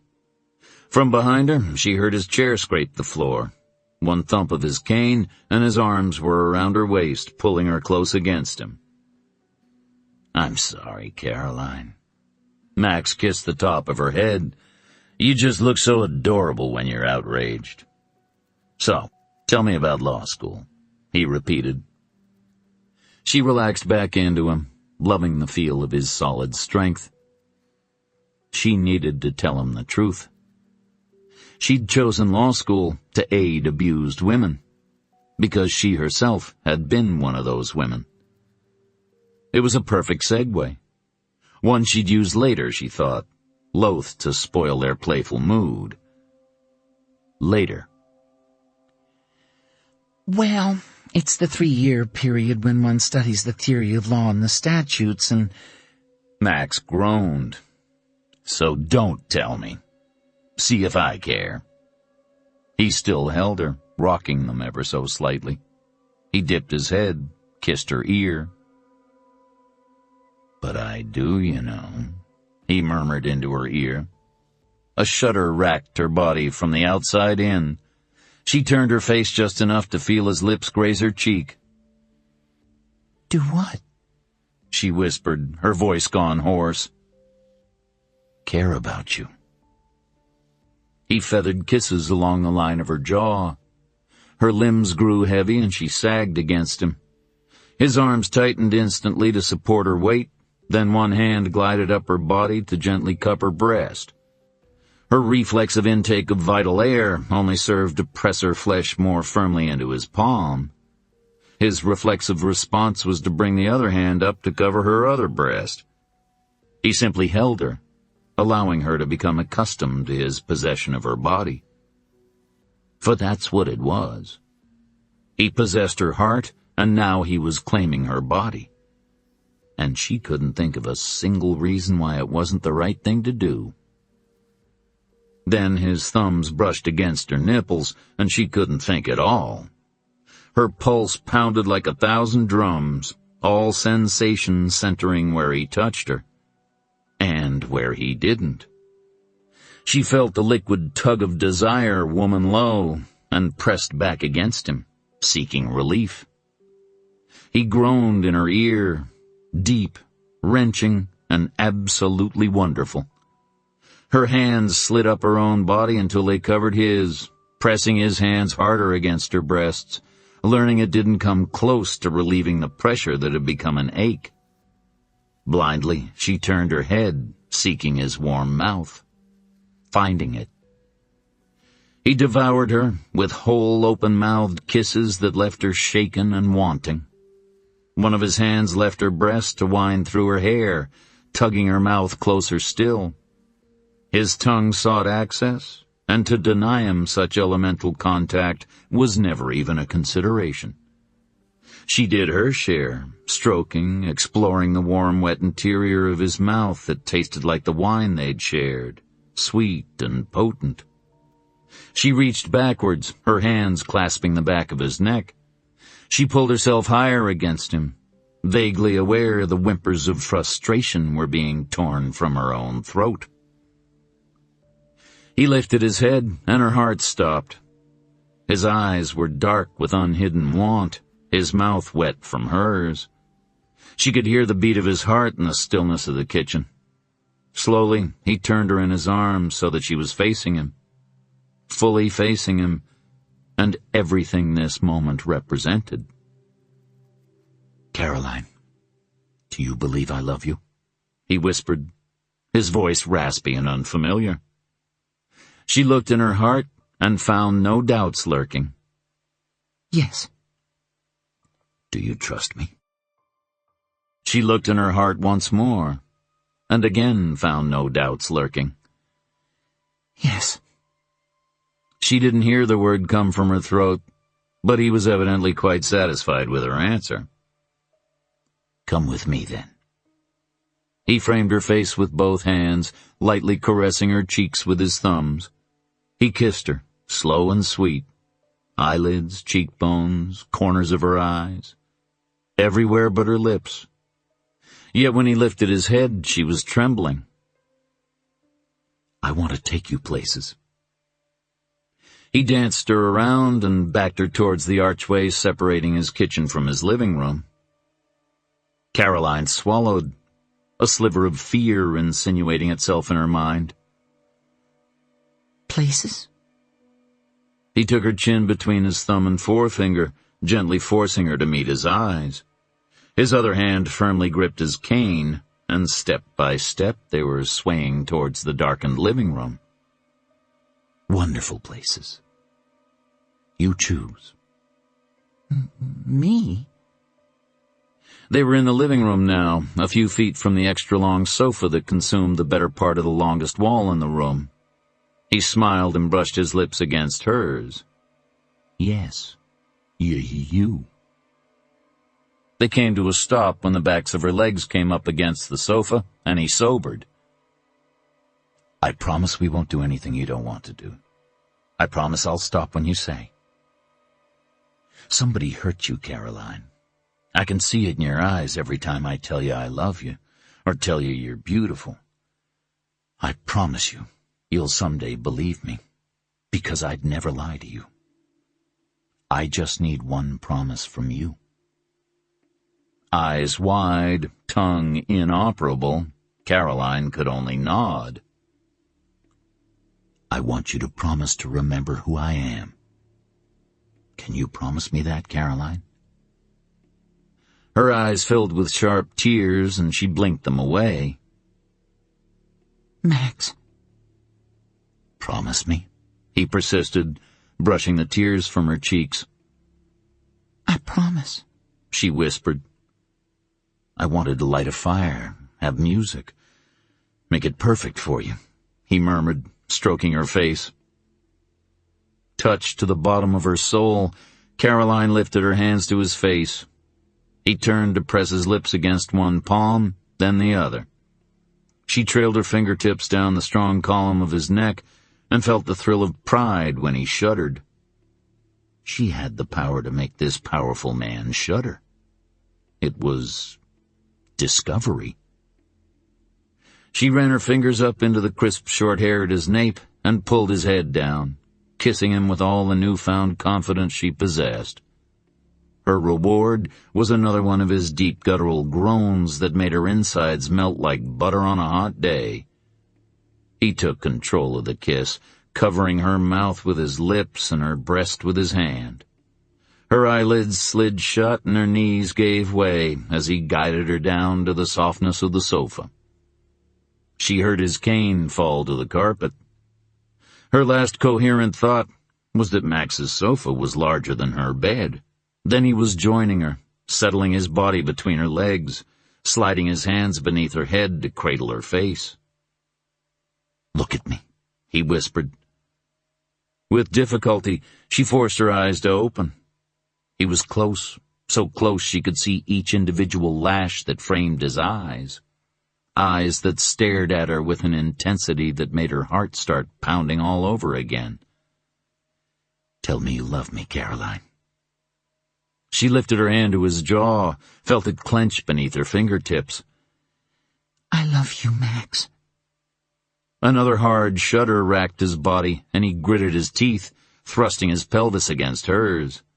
The hard ridge of his erection nudged at the very place that yearned for him. She felt her hips surge to meet his halfway of their own accord. "Oh, God," he whispered hoarsely. "What?" Caroline kissed his chin, his lower lip, his jaw, his neck, anything she could reach with his weight pressing her down. He shuddered again. "I feel like I could come just by you lifting your hips." The shiver that raced down her spine to her core had her reflexively lifting to him once more. "Stop." It was a hissed warning. "I want to show you so many things, Caroline. I want to make you feel so incredible. Don't make me come too soon." His words were achieving more than his kisses. She had to get closer. She spread her legs wider, lifting her knees to bracket his hips. It was better. He was closer, but still not close enough. Layers of clothing still separated her from the hard part of him that made her body weep. She wriggled experimentally and gasped at the resulting pleasure. "Damn it, Caroline." Max pressed her into the sofa harder, immobilizing her seeking hips. He never finished the thought, his hands skimming under her sweater, finding the softness of her breasts. She arched her back, desperate for more, crying out when he gave it to her, pushing her sweater up, her bra down, and lowering his mouth to her nipple in a single heated movement. She cried out again, begging him with her body to take more of her into his mouth. He did, lashing her now sensitive nipple with his tongue. Her breasts had never been a source of pleasure. And now the pleasure was so intense she thought she might just die from it. Impatient, she grasped his jaws and pulled until he switched to the other breast, humming his approval. He lifted his head and stared at his handiwork, her nipples now erect and straining, and wet. He lifted his eyes to hers. "You're beautiful," he said, his voice rough. "You're also wearing too damn many clothes." He took her sweater by the hem and in a single movement pulled it over her head, flinging it somewhere else. Her mind immediately raced to the scars on her neck, grateful for the darkness. She prayed they wouldn't show in the darkness. Then she forgot about her scars when his hands fumbled with the front clasp of her bra, his knuckles brushing her aching nipples until she whimpered. He lowered his head to nuzzle the underside of one breast, dragging a sigh from deep inside her.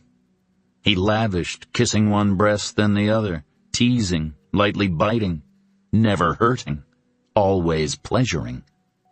He suckled, driving her higher and higher until she was arching into his open mouth once again. Her hips writhed, surging up to close the distance between their bodies. She cried out, calling his name, begging him for more. Max lifted his head and moved his weight to his side. "Caroline, look at me."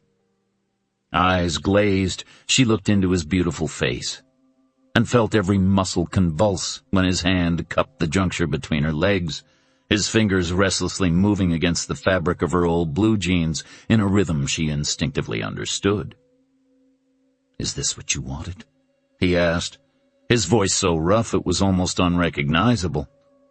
She nodded, catching her lip between her teeth. He dropped his lips to hers, kissing her hard. "Don't try to hide all those little cries from me, Caroline. They're mine." He kissed her again, clamping his fingers against her possessively. "I've laid in my bed dreaming of this, dreaming of you, dreaming of the sounds you'll make when I make love to you, of all the things you'll beg me for.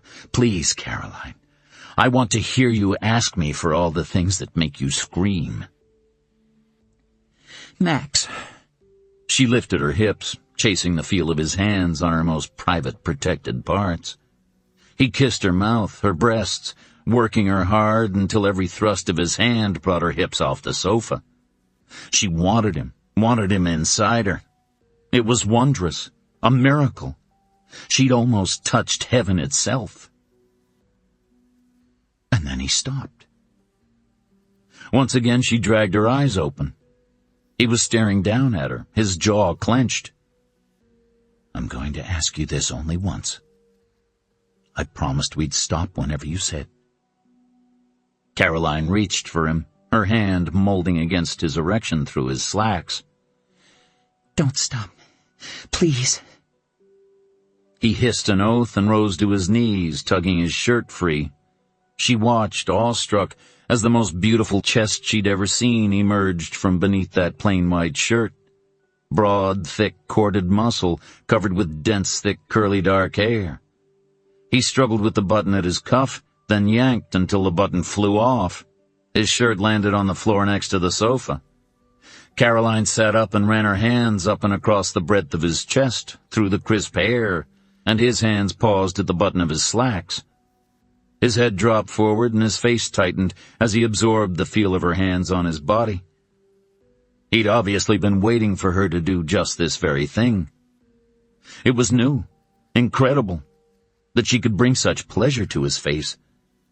She trailed her fingertips downward through the hair on his chest until it narrowed at his waist.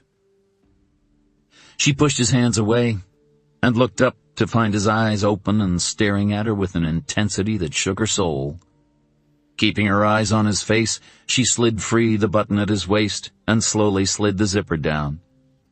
His chest expanded with the deep breath he drew, and he waited. Caroline reached inside the elastic waistband of his boxer shorts and closed her hand around hot, throbbing flesh. The breath he'd been holding escaped in a rush.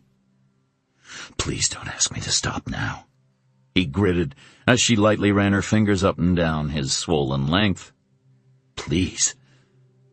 In answer, she tugged at his slacks. God. He pushed himself to his feet and dropped the slacks and boxers to the floor in a jingle of keys and change. He dropped to one knee and found the condom he'd slipped into his pocket. "Hold this," he muttered, thrusting the packet into her hand. Reality intruded. She stared at the packet, trying to control her panic. He expected her to put this on him. In all her life, she'd never used one. Then her concerns were doubled as he dragged her jeans and panties down her legs. The cool air against her hot body was a jolt. She was exposed, more exposed than she'd ever believed she'd be again. It was time. Through his painstaking preparation, she hadn't once remembered the pain of sex. Now she did. Now she did. "Caroline." She looked away, not able to meet his eyes now that the moment was so close. Look at me." She did, then looked away again. He took the packet from her hand, and she heard the foil rip, felt the sofa give as he settled himself back between her thighs. "Please, look at me." She tried to meet his eyes. She couldn't. He nudged at her opening with what felt like an iron rod. She tensed. She couldn't help it. "I want you. God, I want you so much." He pressed forward, catching his breath. "I love you, Caroline. I don't want to hurt you ever, but I want you so much I think I'll die if I stop." He clenched his eyes shut. "Do you want me to stop?" She did, desperately. Yet she lifted a hand to his face, unwilling to deprive him. She'd survive it. She had before. But this time would be different. It would be worth it, however much it hurt. She loved him. It would make the difference. It would. "Don't stop," she whispered, then prepared herself for the ripping intrusion. His shoulders shuddered as relief rippled through his body. "I won't hurt you. I promise." He guided himself in, pushing, pushing. "I'm sorry," he whispered. "You're just so tight." Her body tensed, involuntarily shrinking away from him. "Remember your promise, Caroline," he begged, voice a mixture of hoarse and sweet pleading. "Remember you promised to think of me, to know I love you. Relax, Caroline, please. Let me take you just one more place." And as he soothed, he pushed until he was fully joined to her body. He was inside her. And it didn't hurt. "Remember, I love you." He began to rock, and her body began to feel the stirrings of pleasure he'd aroused so effortlessly before. She relaxed, her knees lifting to draw him deeper. His groan told her she'd done well. He reached between them, finding the exact spot that made her arch against him and moan. He surged and withdrew again and again, until she was climbing again, higher and higher. Almost. "Max!" She grabbed his shoulders and bit her lip, then let him hear her cry out when her body finally touched heaven in its magnificent splendor for the very first time. Groaning her name, he joined her, his powerful body jerking and shuddering as he found satisfaction deep within her body. He sank into her arms, and she held him, welcoming his weight, smoothing her hands across his damp back. If the pinnacle had been overwhelming, the aftermath was enough to sweep her under. She felt so whole, so right. Emotion rushed in on a wave, and she clutched him tighter, burying her face against the solidity of his shoulder. It wasn't until he heard her sniffle that his head lifted, his expression devastated. "I hurt you. God, Caroline, I'm so sorry." She shook her head, hoping she could someday make him understand. "No, you didn't. It didn't hurt, Max." For the first time, she knew what God had ordained. For the first time, she'd given her body freely. For the first time, there had been ultimate pleasure. For the first time, there had been no ripping, tearing pain.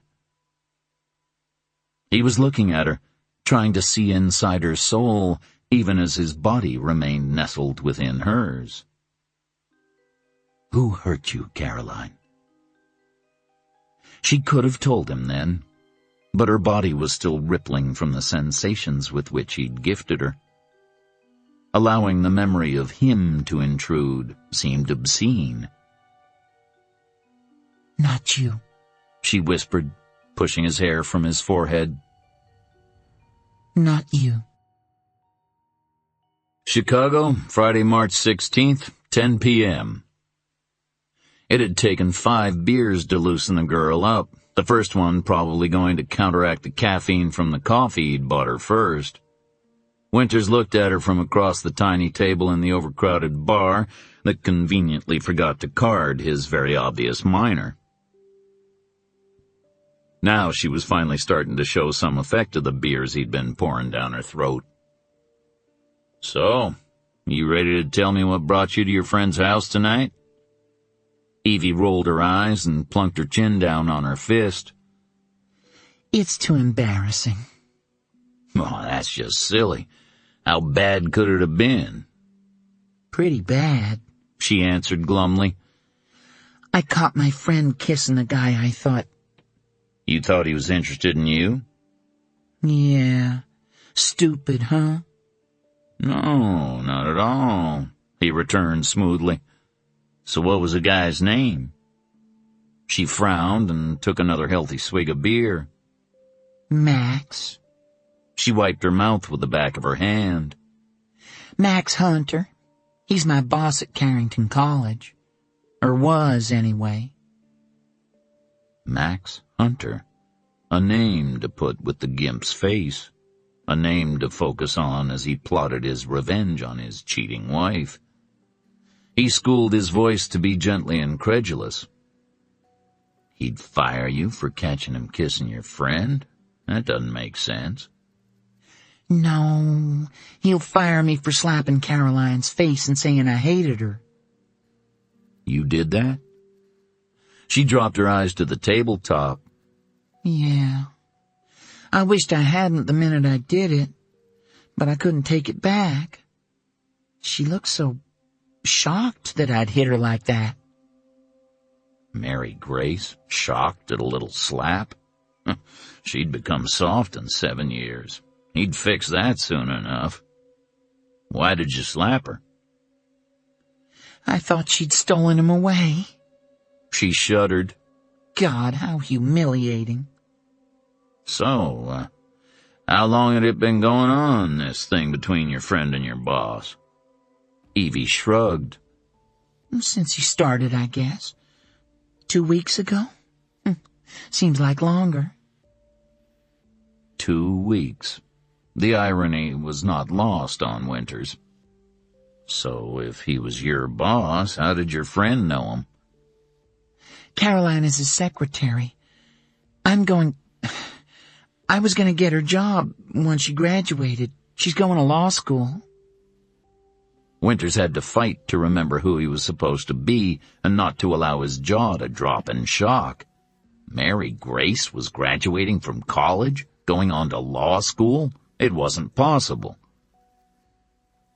"Maybe she's just using this guy to graduate," he offered, unable to think of any other way she could get her hands on a diploma. Evie shook her head. "Oh, no. Caroline would never do that. She's way too smart to need to do that. In fact, the more I thought about it, Max is the first man Caroline's been involved with since I've known her." "And how long have you known her?" Evie lifted one thin shoulder. 2 years. I met her in a runaway shelter. She was volunteering. I was running." Her eyes filled with tears. "She is one of the nicest people I've ever known. I can't believe I hit her. I hit her so hard she fell down. I can't believe the things I said to her. And she never even defended herself. She just sat on the floor looking at me." Winters regarded the girl with a little more respect. She'd knocked Mary Grace's ass to the floor. Good enough. Maybe she knew it was true. Maybe she felt guilty. "No, she didn't look at me like that. It was more like she was so disappointed in me." She wiped the tears from her face. "Tom says that's the worst, when she looks at him like that. He'd prefer it if she punished him than give him that look." Tom Stewart, the name on Robbie's trophies. "Who's Tom?" "Caroline's son. He and I are friends." She lifted a shoulder again. "He's a nice kid. Lucky, too, to have a mom like Caroline after all he's been through." Winters stiffened. What's he been through? Evie drained her mug. He had one son of a bitch of a father, worse than mine was. Winters dug his fingers into his thigh. How so? She plopped her chin on her fist and missed. She tried it again with a little more success. Mostly he hates his dad for hitting his mom. The bastard apparently left some pretty bad scars Caroline doesn't let anyone see. He really hates him. In fact, he once told me he used to wish somebody'd just kill his dad and be done with it. She leaned closer, whispering loudly. His dad is a cop somewhere. I'm not supposed to know that. She sat up, her hand over her mouth, eyes registering the amazement only the truly drunk can pull off. I wasn't supposed to say that. Winters made himself smile. Don't worry, your secret's safe with me. Inside, he cursed Mary Grace viciously. She'd poisoned his son to the point Robbie hated him, wished he was dead. She'd pay dearly for that. He mentally scrambled. If Robbie hated him, the boy might not come with him voluntarily. He considered the size of the suit and shoes he'd seen in Robbie's closet. Forcing his son to come might not be that easy. He could do it, but the boy would make a scene and come running back to his slut of a mother as soon as he could. He'd have to slice those apron strings once and for all. So, where's your friend now? Maybe he can help you smooth it over with his mother. Maybe when he gets back. He went camping. She wrinkled her nose. Intense. Winters pasted on a smile.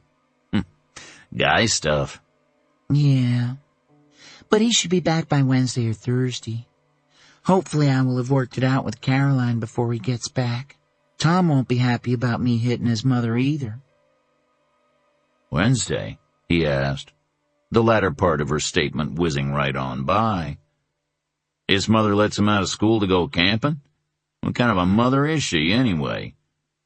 Evie shrugged again, tears filling her eyes. The kind I always wished I had. He's on spring break. She wouldn't let him go until he brought his math grade up.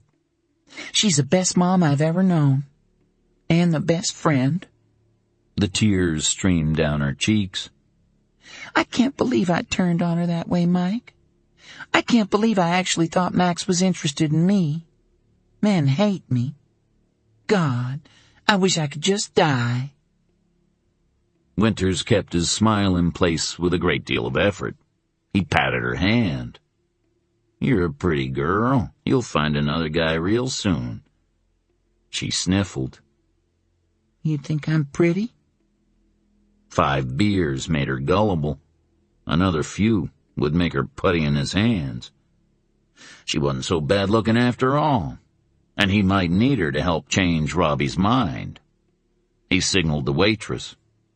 Another round, please. Chicago, Friday, March 16th, 11 p.m. Stay, Max whispered, pulling her closer, feeling her wriggle her round butt against his groin. The brief stirring in his loins calmed almost as soon as it began. He was completely sated, happier than he'd been in his entire life. She was here, in his bed, her head on his pillow, her scent teasing his nose every time she moved. They'd climbed the stairs together after that earth-shaking experience on his sofa, feeling their way in the dark, stumbling into his bed. And they'd made love all over again. Unbelievably, the second time had been even more remarkable than the first. He pushed himself up on his elbow and stared down at her profile, faintly visible in the light that spilled in from the hallway. Her eyes were closed, but her lips smiled. He brushed his lips against her temple. Stay with me tonight, he said again, and she sighed. Okay. His heart settled down as he sunk back down into his pillows, his arms around her waist. I love you, Caroline. Her voice was sleepy, utterly sexy. Love you too. He'd thought her asleep when she abruptly rolled over onto her back. Max? He opened one eye. What? You promised Frank you'd do that basketball workshop with him tomorrow. Damn. He'd had such fantasies of spending the entire day in bed with her. I'd forgotten all about it. Lucky for me, I have my very own appointment calendar. He kissed the tip of her nose. Since you tend not to read your calendar, it's lucky for you this one talks, Caroline replied tartly, but her lips still smiled. Max chuckled. Lucky for me, she does a hell of a lot more than talk. 3, 2, 1. Her cheeks went rosy right on cue. Come with me. The workshop's only supposed to last 2 hours. I don't have any clothes. He grinned. You have my shirt. And she wore it buttoned up to her throat. She'd pulled it on before climbing the stairs, and he'd let her do it, intending to undermine her rather puritanical modesty at the first possible opportunity. He wanted her naked in his bed. Deliberately, he pulled at the buttons at her throat, revealing her pale skin. He ran his finger down her throat, then slipped his hand inside the shirt and covered her breast. What more could you possibly want? She raised a brow. Pants and underwear? Highly overrated. Covers all the important stuff. She tugged on a lock of his hair. Will you take me back to my place tomorrow morning? I can change my clothes and make you breakfast before we meet Frank. Done. He kissed the tip of her nose, so happy he could barely contain it. Sleep now. Chapter 17. Charlotte, North Carolina, Saturday, March 17th, 8 a.m. Stephen extended his badge to the middle-aged woman who stood clutching the lapels of her bathrobe, a frightened look on her face. Excuse me, ma'am, does Randall Livermore live here? Yes, but... What's going on here, Laura?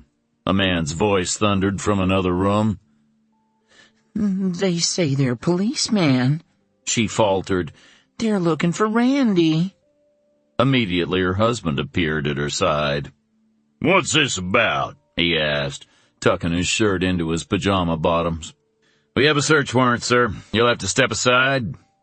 Stephen pushed into the house, followed closely by Detective Mark Rodriguez of the Charlotte-Mecklenburg PD and State Assistant District Attorney Liz Johnson. A shadow appeared at the top of the stairs, paused, then turned and fled back into one of the upstairs bedrooms. But Stephen had already seen him and taken the stairs 2 at a time, Rodriguez on his heels. 2 more uniforms followed, weapons drawn. What the hell is this all about? Mr. Livermore shouted from the bottom of the stairs. I'm calling my lawyer. Stephen, Detective Rodriguez, and one of the uniforms were already engaged in the search when ADA Johnson entered the room, followed by Randy Livermore's parents. The other uniform stood next to Randy, who sat on the bed in his underwear, a general look of boredom on his face. Laura Livermore sat on the bed next to her son and put her arm around his shoulders. Her husband stood in the doorway, his arms tightly crossed. What the hell is this all about? He repeated, with significantly less bravado. You'll find the warrant in good order, sir, Detective Rodriguez told him quietly. Stephen looked over his shoulder and met Rodriguez's eyes with a nod. It was in good order. They'd waited all night, impatience building as Detective Rodriguez secured the warrant from a very particular judge. The judge hadn't wanted to grant the warrant, and finally did so, only with the stipulation they search for items obviously earmarked for Winters or one of his known aliases. Stephen hoped they got lucky. Sometimes God smiled. What's this? Stephen asked as he pulled an envelope from between 2 books of a stack of 5 textbooks. He looked over at the assistant DA. Does this fit the restrictions of the warrant? A longtime colleague who had earned his respect many times over, ADA Johnson had accompanied them specifically to ensure any results of this search would hold up in court. Stephen was determined that once they got Winters, justice would be served and not derailed because of any technical errors. Johnson lifted a brow. I'd say so. Open it, Special Agent Thatcher. Stephen opened the envelope, bearing the FedEx mailing label with one of the aliases they'd found in Winters's closet, as well as a downtown Chicago address. He glanced up to find Livermore's parents growing paler by the moment. Randall himself still looked bored. They'd see how bored he looked after a few nights in a holding cell, Stephen thought. The other inmates would manage to, stimulate him. Stephen dumped the contents of the envelope on the top of Randall's dresser. At least 30 pages spilled out, each page with a 3x5 laser-printed photograph dead center, and subject's name, address, and phone number just beneath. The subject of every photo was a woman. He blew out a low whistle. Look at this. Just take a look at all these. Pictures, Liz Johnson murmured, looking over his shoulder. Was this what you were looking for, Stephen? They'll do in a pinch, Stephen answered grimly. He looked over at the boy sitting on the bed, still in his underwear. How'd you get the names of these women, Randall? Don't say anything, Randy, his father warned. Laura, call the lawyer. I want him here. Stephen flipped through the photos, scanning each one. He passed one of the photos to the back of the pile when something clicked in his mind. Wait a minute.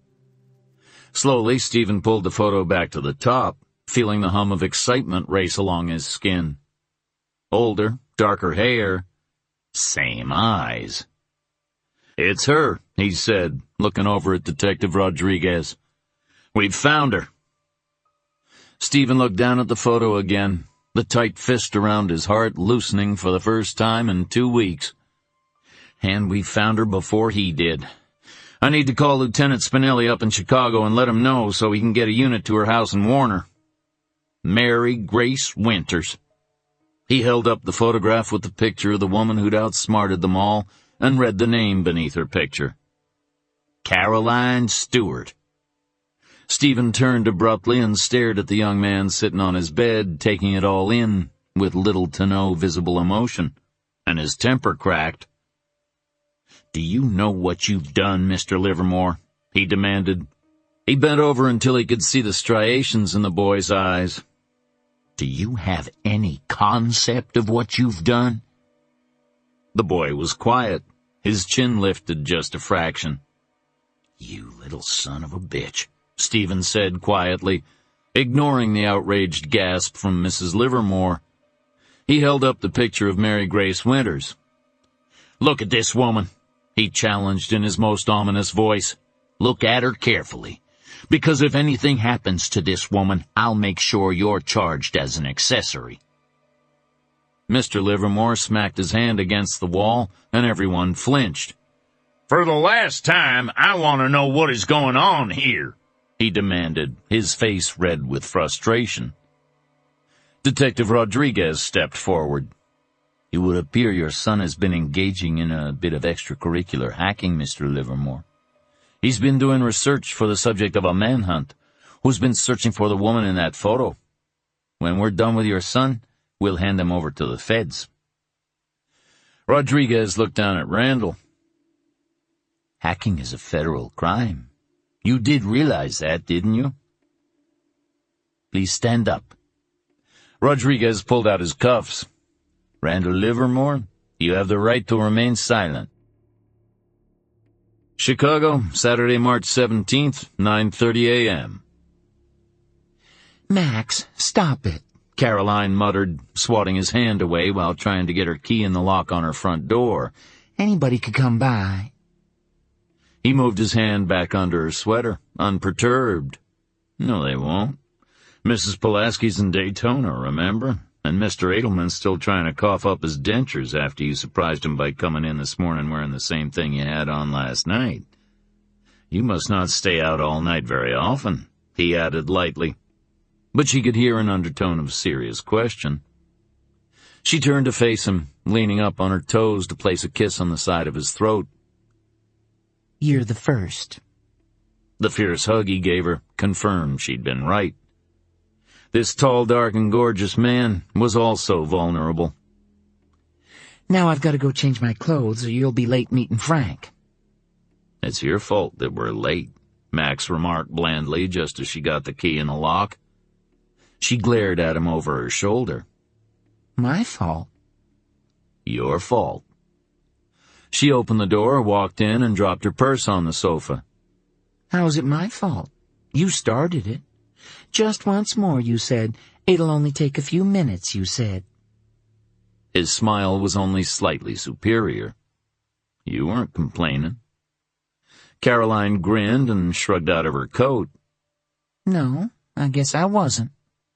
Understatement of the day. "I'll be back in a few minutes." She jogged back to her bedroom and simultaneously kicked off her shoes and pulled her sweater over her head when she crossed over the threshold. She pulled on clean clothes and then stood at her dresser, staring at herself in the mirror. The woman who looked back was a joyful stranger, her eyes bright, her countenance glowing. Dana had told her it would be like this. The night before had been the most incredible experience of her life. And now she knew one night with Max Hunter would never be enough. She wanted it all over again. The intense pleasure of making love with him, to him, hearing that guttural moan when he climaxed. But even more, she wanted the sweet completion of lying in his arms, listening to his even breathing as he slept. Inevitably, he'd asked her to stay again tonight. She wanted to. She looked at herself in the mirror, biting her lower lip. She really, really wanted to. But was she that kind of woman? Caroline let out a shaky sigh, remembering every time he'd made her feel like she was flying, like she was reborn. "What kind of woman am I?" she asked herself, pulling her brush through her hair. The answer came quickly, bringing with it the heat of remembrance of each touch, each thrust of his body. She was the kind of woman who'd enjoyed every minute in her lover's arms. So would she stay with him tonight? When all was said and done, her answer would be yes. So should she just pack an overnight bag and be done with the decision already? Conscience nagged for a moment. Packing a bag made it seem more deliberate somehow. She pursed her lips. It would also allow her to be able to brush her teeth in the morning. And being a practical woman, that argument was the clincher. Quickly she gathered her clothes, then turned to set them on the bed while she looked for an overnight bag. She then froze. A scream held hostage in her throat. The clothes in her hands fluttered to the carpet as she stood transfixed at the sight. Carried back in time. Her kitchen. They'd been in her kitchen.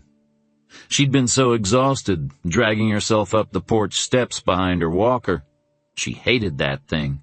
She hated Rob for not helping her up the steps. But she'd managed on her own, and panting, stood inside the kitchen staring down at the old linoleum, trying to control the frantic knocking of her heart before she passed out. "Bring in your mama's bag, son," he'd said, his tone ominously quiet, and quailing, Robbie had obeyed. She'd felt nauseous, wondering what the sick bastard had done to her son when she'd been in the hospital, unable to protect him. Rob pulled her St. Rita statue from the bag the nurses had packed for her. They'd been so kind, the nurses, especially the two who understood, the efficient Nurse Desmond and the younger, more emotional Susan Crenshaw. The St. Rita had been a gift from Susan, but he'd hated the statue, just like he hated her and anyone who showed her the smallest consideration. She'd expected it, braced herself for it, but still lunged at the statue as he held it above her head. He'd laughed brutally and brought her treasure down on the linoleum so hard that it shattered. It was more than a statue. It had been the physical embodiment of a dream. The dream that now lay in pieces on the floor. Caroline knelt on her bedroom carpet, picking up the pieces, turning them over and over. "Caroline, what's taking you so long?" Max asked behind her. She didn't move a muscle. It was impossible. It simply couldn't be. Panic seized her in a vice, squeezing the air from her lungs. "Please, God, no." The pleas rolled in her head, echoing. "Don't let it be like before. Don't let it be him." As Max stood watching her, he could feel the tension in her body, in every stiff line of her back as she knelt on the floor, hunched over. "Caroline, what's wrong?" When she didn't say a word, he felt her fear rise around him, and he dropped to one knee beside her. On the carpet before her lay a dozen pieces of broken pottery. Gingerly, he picked one up and saw the image of a male face, his countenance carefully composed in prayer. Another fragment proved to be his folded hands. One look at Caroline's face told him this was not a minor loss. Her expression was almost haunted, panic emanating from her eyes.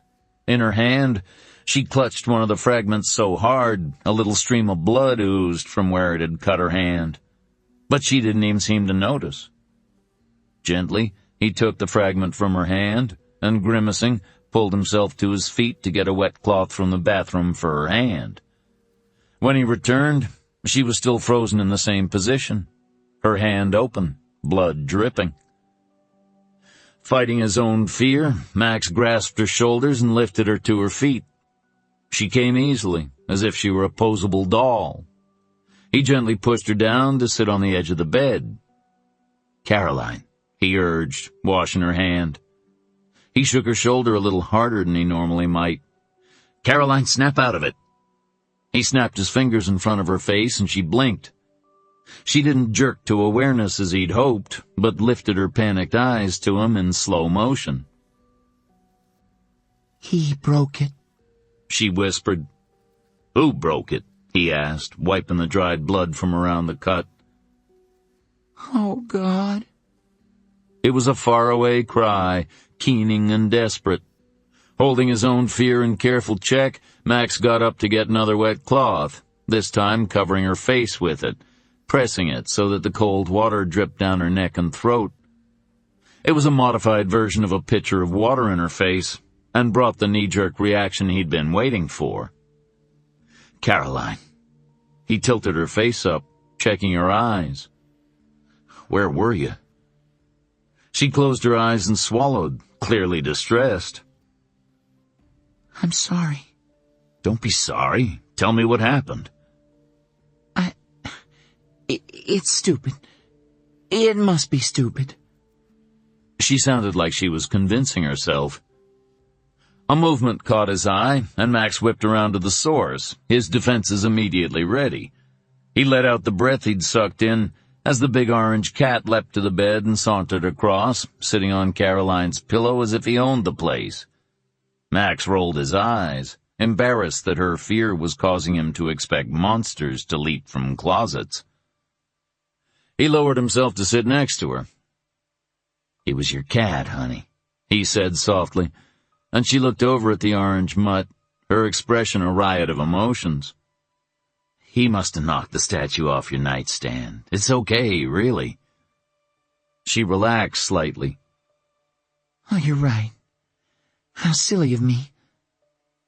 But when she tried to get up, Max pressed her back down. "Wait. I want to know what made you practically go in a trance." He gently squeezed her thigh. "I want the truth, Caroline." Her face went pale as a ghost. Then she laughed, a little hysterically, and he felt a coldness wash over him. "I don't know if I remember what the truth is anymore," she said cryptically. Max folded his arms across his chest, trying to warm himself. "Try." She glanced up at him, then licked her lips nervously. "I had a statue like this. A long time ago. It was important to me. Where did you get it? It was a gift. Someone special gave it to you? She nodded, her eyes closing. A young woman who was my friend for a short time. He had the suspicion that he would have to pull every detail from the depths of her memory. Where did you know her from? Her eyes opened, and in them he saw a different fear. Not far away and buried. This was recent. This was now. Max felt his stomach clench, afraid to ask why she was still afraid he would not want to know the answer. She licked her lips again. I told you that once I'd hurt my back. Max nodded. And once you said you'd spent a lot of time in hospitals. Something flickered wildly in her eyes at that statement. How did you hurt your back, Caroline? I fell down some stairs. She'd told him that once before, and he'd believed her then. He didn't believe her now. Dread settled over him, heavy and terrible. He was missing something critical. He closed his eyes, mentally reviewing every stored memory, then remembering the way she'd wrenched backwards to avoid being touched that day he'd come across her unpacking that box in his office. She'd been afraid of him then. The pieces began to fit. It didn't hurt. He heard her whisper from the night before echo through his mind. He'd asked who hurt her. He'd meant, emotionally. She hadn't. Oh, God, she hadn't. No. His stomach violently churned. He had to swallow to keep from becoming ill, right there and then. But he'd asked for the truth. He opened his eyes, finding hers fixed on his face, still afraid. And in her eyes, he saw the truth no man could accept. She dropped her eyes and looked away. When? He asked, his voice ragged. When did I fall down the stairs? Max lurched to his feet, angry, furious. You fell? Did you walk into doors too, Caroline? She winced at his tone and his condemnation, and he felt the fury change to shame in a wave that nearly knocked him over. He sunk back down on the bed and dropped his face into his hands. I'm sorry. I didn't mean it that way. Her hand came to rest on his knee. I know. He shook his head. I don't know what to say. She sighed. It was a long time ago, Max. How long? 9 years, give or take. Max pulled his hands down his face. What happened? He was angry. He pushed me. I fell. She stopped herself. I ended up at the bottom of the cellar stairs. With a broken back? Yes. He leaned over and picked up a fragment of the statue. And this? Caroline sighed again. I met a wonderful young woman in the hospital. She was a volunteer that summer. We became friends. I'd never had a friend before. Not in my whole life, she qualified, her voice wistful. She knew. Somehow, she knew what had happened to me. And? And she gave me the statue as I don't know. She meant it as a symbol of friendship. To me, it became far more. The day I came home from the hospital, he broke her. My statue. On purpose? Why? She shrugged. It represented kindness. He hated anything that represented kindness. To me, anyway. So when I came here, I bought myself another one. She picked up the piece that was the man's head. St. Joseph, the patron saint of social reform. He looked down at her face, partially hidden by the fall of her hair as she bowed her head over the face of St. Joseph she held cradled in her hand. He couldn't think, couldn't feel. So that's why you chose to go to law school? Your own social reform? Yes. They sat in silence as the minutes ticked by. He was numb, unable to grasp the reality he'd heard from her own lips.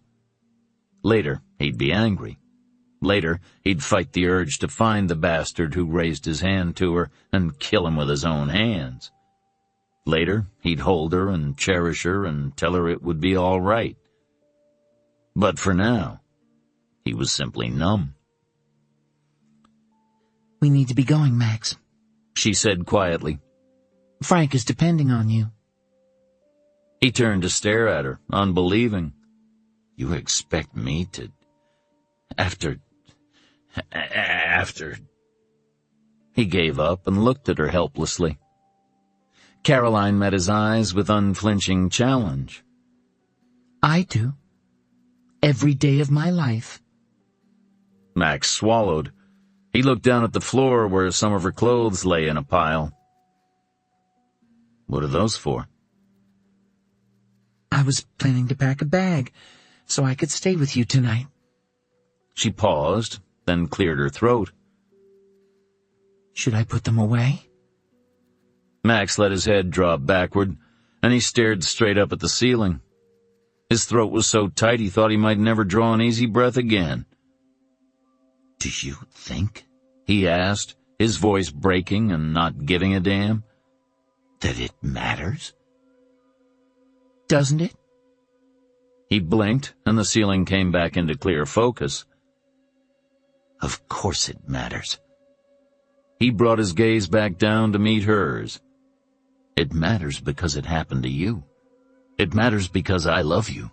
It matters, Caroline. You matter. You matter to me.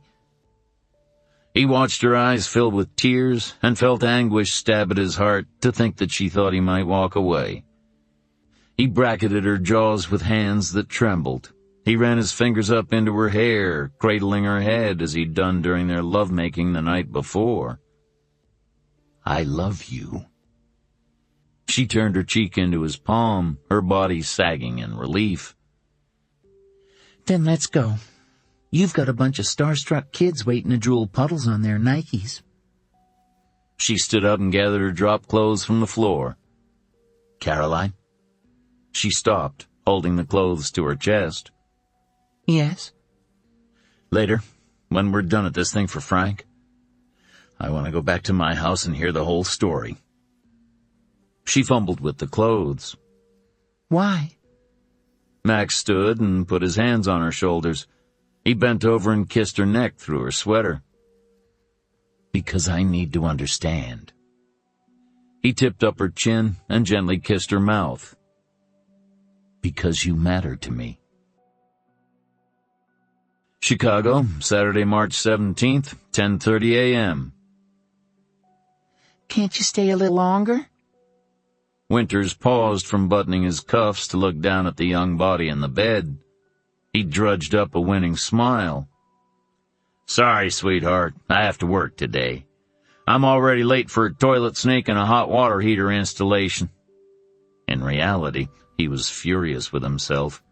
He should have been at Mary Grace's apartment hours ago. He never ever overslept.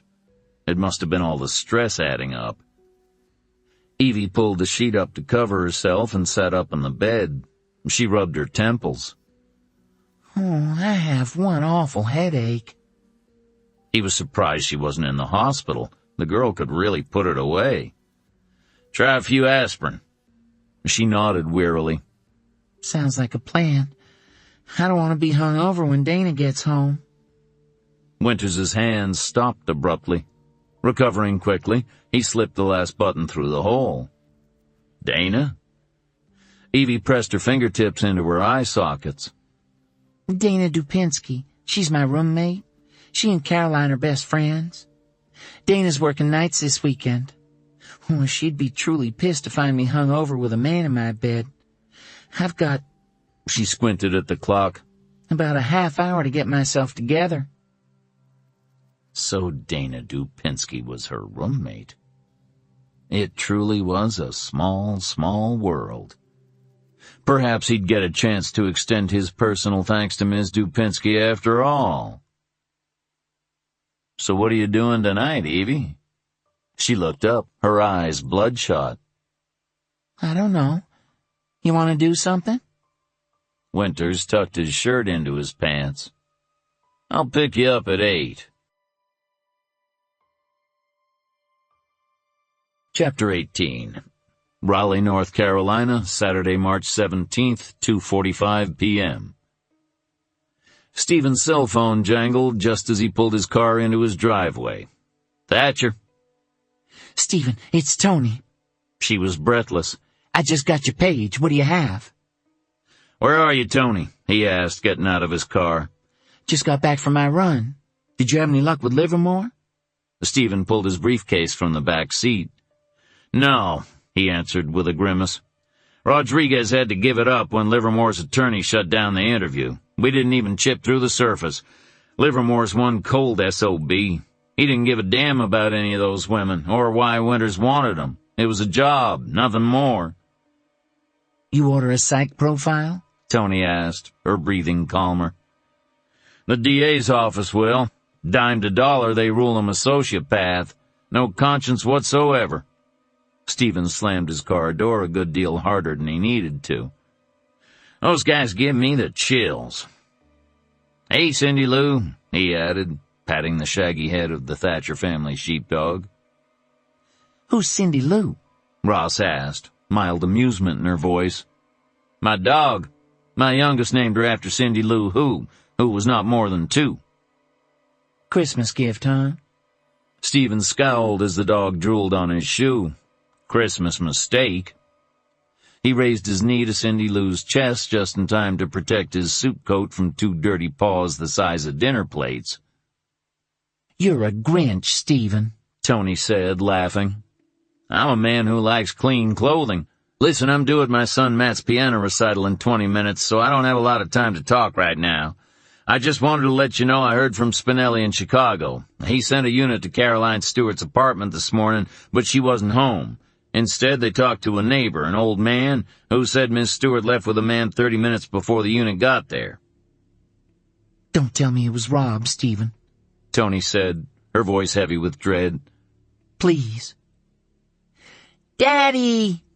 A red blur tackled him around his legs, and Stephen scooped his youngest son up into his arms, trapping the cell phone between his shoulder and ear. Hey, baby.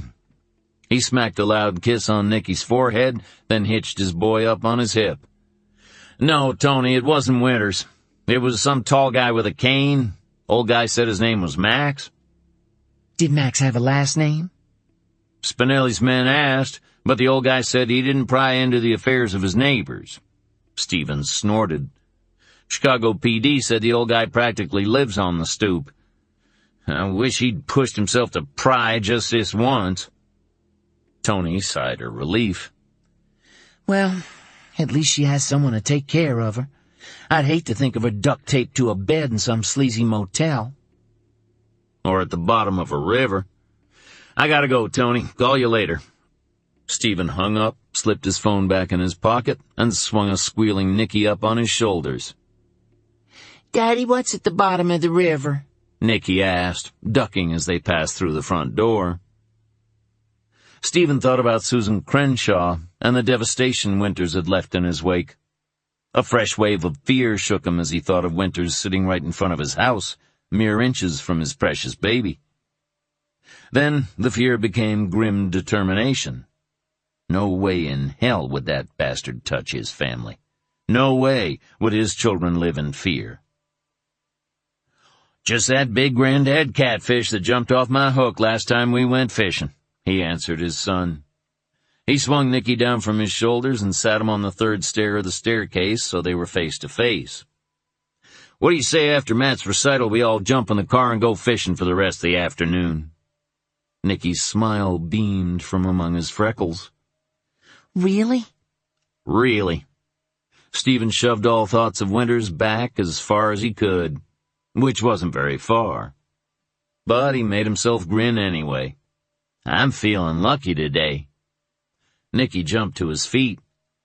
"Lucky enough to catch old Granddad?" Stephen reached out his arms, and Nicky jumped into him. "Luckier." He hugged Nicky tight. "Much luckier." Chicago, Saturday, March 17th, 3 p.m. Winters slammed the trunk of his rental car shut. Damned old man. Edelman simply couldn't leave well enough alone. He just had to go checking on 3A contractors. Just had to meet him at the door, telling him there was no 3A contractors and he was going to the police. That he knew Winters had gone into Caroline's apartment when she wasn't home. That nobody messed with the women in his building, especially the ones with no men to take care of them like Caroline. Caroline. The name stuck in Winters's throat. She'd defied him, lied to him, run from him. She'd stolen his son and filled his young mind with lies, turned his own son against him. And now he knew she was unfaithful as well. She'd come back this morning with the gimp with the cane. She'd been out with him all night, the whore. And she'd left with him again at a little past 10 that morning, a small suitcase in her hand. Edelman had given him that much before he'd gasped his last. Winters fingered the rip in his coveralls. The old man had put up a surprising fight. There really hadn't been a place to hide him afterwards. Winters hadn't planned this. It was one of those immediate necessities of life. So for now, old man Edelman's resting place would have to be the trunk of his rental car. He wouldn't be able to keep the car for too much longer. There wasn't enough brute in the world to cover up that smell once it got kicking. Winters slid behind the wheel of his rental car and pulled it from the alley. Great hiding place, that alley. If it wasn't built just for hiding, it should have been. He wouldn't bother staying here today. Now that he knew Mary Grace had packed a bag, he knew she wouldn't be back until at least tomorrow. He looked up at the sky. The weatherman was forecasting rain for tomorrow. Today might be his last chance to get a clear view of Chicago from the top of the Sears Tower. He had plenty of time to kick back and be a tourist for a few hours. He wasn't meeting Evie until 8 o'clock. His agenda for the evening included working Evie's sympathies in the direction of Tom's father. He was fairly optimistic that everything would work out just fine. By tomorrow, he'd have Mary Grace in hand. Well in hand. By the time his son returned from his camping trip, Mary Grace would be more than willing to recant every lie she'd told over the years. By this time next week, they'd be a happy family again. Well, at least he and Robbie'd be happy. Mary Grace would never know the meaning of happiness again. When he got her home to Asheville, Mary Grace would have to answer to charges of unlawful child seizure. Perhaps she'd even do time for kidnapping his son. No prison sentence would be long enough to make up for the 7 years of Robbie's life she'd stolen, but perhaps it'd be enough to put her back in her place for good. And if she didn't do time, he'd just have to put her in her place himself. He glanced down at his hand and watched his fingers curl into a fist. That would be a hardship, of course. The thought of putting Mary Grace in her place without killing her was becoming difficult. He pulled out into traffic, headed downtown. He should get an awesome view from the Sears Tower on a clear day like this one. Chicago, Saturday, March 17th, 5 p.m. Max checked his watch for the 10th time in as many minutes. Caroline had been in the restroom entirely too long. He was getting worried. In truth, he'd been worried all day, wrestling with his own feelings, or lack thereof. He was still numb, didn't know what to think or say. God, she'd been abused, pushed down a flight of stairs and left to recover on her own. There was more, he knew. Everything that must have come before she was pushed, that had put those shadows in her eyes and made her flinch if he made any sudden moves. Max wanted to be angry. He wanted that cleansing burst of sheer fury. But he was just numb. And Caroline had been distant since they'd left her apartment that morning. Not once had she initiated anything. No conversation, no touching, certainly nothing more intimate. And the fact that he wanted her made him feel guilty. Well, he thought, guilt was something, an emotion, a place to start. But how could he take guilt for something he'd had no part in and turn it into something healthy? Something that would make Caroline heal? He was so unsure. Should he initiate something himself? Would she want him to touch her? He'd wondered through the morning, even as Frank's basketball skills workshop wound to a successful close. He'd agonized through the afternoon as he and Caroline had aimlessly driven around Chicago with no particular place to go. And now he was terrified as he sat across from the empty seat at the restaurant they'd happened into. Neither of them had chosen the place. Neither of them had chosen anything to eat, each taking the top item on the menu. He'd made no real choices today. He'd drifted. He was numb. His brain was jerked out of the mist when a woman with a familiar voice said from behind him, "I don't need my own table, thank you. I'm with him." Max found he wasn't the least bit surprised when Dana Dupinsky slid into the booth across from him and looked up at the waitress who'd evidently followed her from the front door. "Could you bring me a glass of water with lemon, please?" The waitress looked at Max, and he nodded. "She's with me." One corner of Dana's mouth quirked up sympathetically. "So how's it going?" she asked, pulling Caroline's plate closer to her. "Not bad," Max returned warily. Dana dunked a French fry into a cup filled with ketchup and carefully inspected her work. "So she told you?" she asked, then lifted her eyes to meet his. Max looked away, unable to come up with an answer to the unspoken question in her eyes. He nodded, incapable for the moment of any speech at all. His eyes scanned the far wall of the restaurant, looking for Caroline to emerge from the ladies' room. "She won't be back for about 15 minutes, Dana offered quietly. She laid her ketchup-soaked fry on the side of Caroline's plate untouched, then went to work dunking another one. "She asked me to come and talk with you." Max felt his whole face frown. "I didn't think we'd met here by pure happenstance," he replied, sarcasm making his words harsh. "I didn't think you did. So what will you do now?" He chanced to glance at her face. Her expression was cautious, her eyes sharp and businesslike. Sudden understanding dawned. Dana did more than run a shelter for runaways. Dana sheltered abused women as well. She counseled. She helped women pick up the pieces. Occasionally, she must do the same for men. "She came to you," he said. "You helped her." "She came to me," she confirmed, then countered with a tilt of her head. "She helped herself. So what will you do now, Max?" "I don't know," he murmured. "I don't have the first idea." "Then you'd permit me a suggestion or two?" "By all means." How ludicrous, he thought, a wave of anger crashing through the numbness of his mind. They sat here exchanging pleasantries like the hellos of strangers on a crowded street when the real subject was...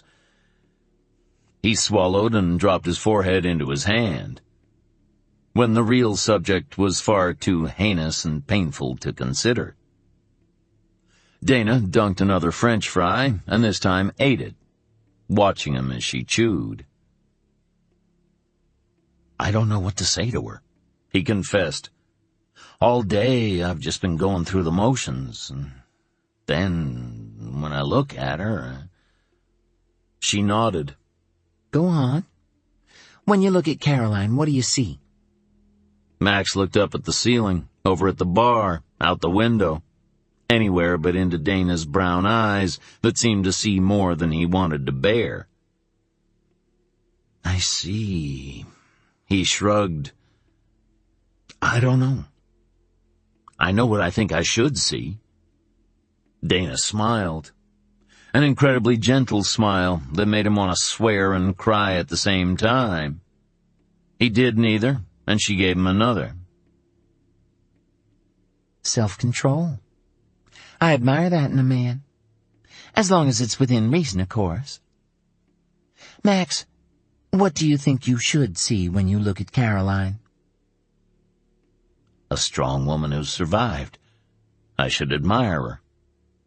She lifted her brows. But? Max closed his eyes. But I don't see that. I see her lying at the bottom of those cellar stairs, broken and hurting. His lips trembled, and he pursed them. Scared. I forget that imagination goes along with your chosen field. History, she added, when he opened his eyes to frown at her. Evie tells me how you make your classes come alive. You couldn't do that if your mind didn't paint pictures. Sometimes those pictures can be liabilities. Max laughed bitterly.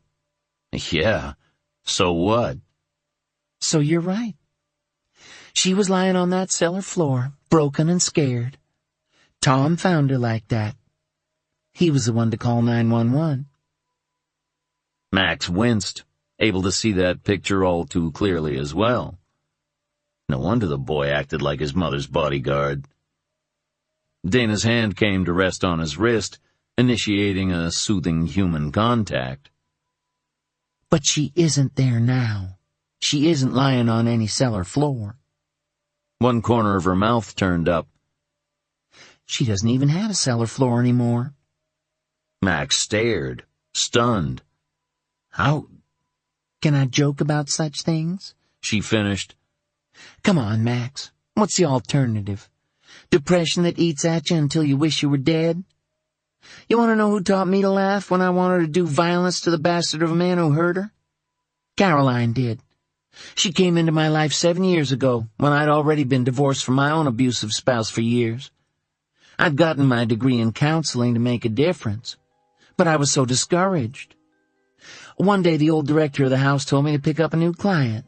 I met Caroline at the Greyhound station, frightened but determined, holding the hand of the bravest little boy I'd ever met. I haven't met any braver since. Tom drew that courage from his mother. Caroline taught me what true perseverance really meant, what true courage really meant. When I met her, she still wore a back brace and walked to the bus stop with a cane. Did you know that? Max shook his head. She worked in a warehouse, and she'd come home so tired. But she always had time for Tom. She'd tell him funny, cute little stories that kept him giggling long after she turned off his light. That was how she made it through. Indomitable will, the sense of humor of a troupe of vaudeville comics, and more courage than a platoon of soldiers. That's the woman she wants you to see. That's the woman she is. How long did she stay with him? The question came out before he could stop it, and he could only be grateful Caroline wasn't sitting here to hear it. Dana didn't flinch. You'll need to ask her that question, Max. I will tell you that women stay with abusive men for many different reasons. Many of them were probably true for Caroline during the years she was with Rob. Rob, a name to put with the virulent hatred that bubbled up from some dark corner of his heart. His hands clenched into fists. Women stay with men for many reasons, Dana continued, and Max watched as her eyes dropped to his fists. He immediately relaxed them, flattening his palms on the table. She lifted her eyes back to his and nodded. They tend to leave for only a few. Their children. That's number one. In Caroline's case, there never was a time when a child didn't factor in. She had Tom when she was 16, he remembered. Yes. Dana covered the back of his hand with her palm. Max, you've told Caroline you love her. Is that true?" Max nodded, his throat constricting once again. "Yes." "Then you'll need to realize first that this discovery isn't something you package all nice and neat and file away under E for experiences you care not to remember. Caroline is more than a former client. She's my best friend. I want her to have a normal life more than I want to breathe. If you're the right man for her, I'll support you in working through this. Get some counseling, but not one-on-one. Join a therapy group with other men whose wives or girlfriends have been abused. The others in the group will not allow you to feel sorry for yourself. Ever." It was a suggestion he could live with. Okay. "And secondly, when you think about her lying bruised and broken and scared, picture her getting up and getting away, because that's what she's done."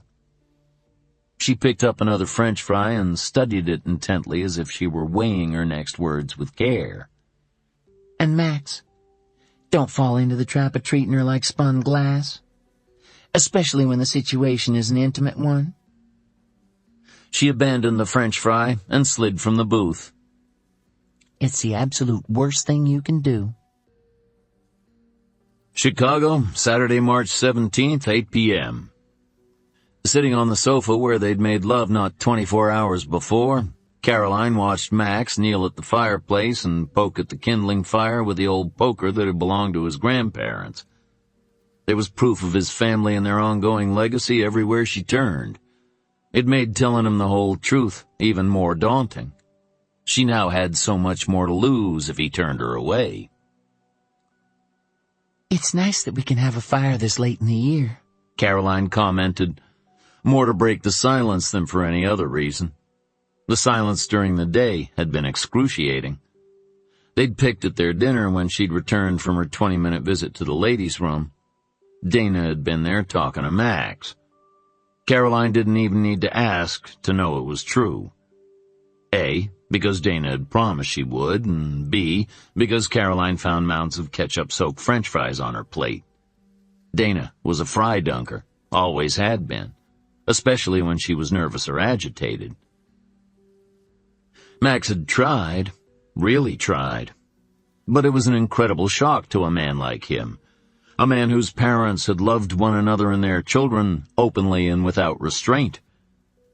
Caroline hesitated over telling him the rest. If he became so upset over the abuse she'd told him about that morning, how upset would he become when he heard the rest of the story, including the little matter of falsified documents and her ongoing marital status? Little problems, those. Max looked up from the fire. "Yes, it is nice. I remember my grandmother letting us roast marshmallows over the fire way into the early summer. We'd make s'mores and drip the chocolate onto the floor." He ruefully looked down at the ancient carpet. "I'm wishing now we'd been a little more careful with Grandma's things." He smiled, but it never really reached his eyes. Caroline smiled with him, then drew a deep breath and patted the space on the sofa next to her. "Come sit down, Max. We need to talk." Slowly he pulled himself to his feet, using the cane to keep his balance. "It's time." He met her eyes as he crossed the room, and in his, she saw real fear. But he sat down next to her nonetheless. "I'm ready. Let's have it." Caroline reached up to caress the hard line of his jaw. "It will change how you think about me," she began, and he abruptly grabbed her wrist, his eyes blazing. He didn't grab hard enough to hurt, but she was startled all the same. "And for that alone, I want to kill the bastard that laid his hands on you.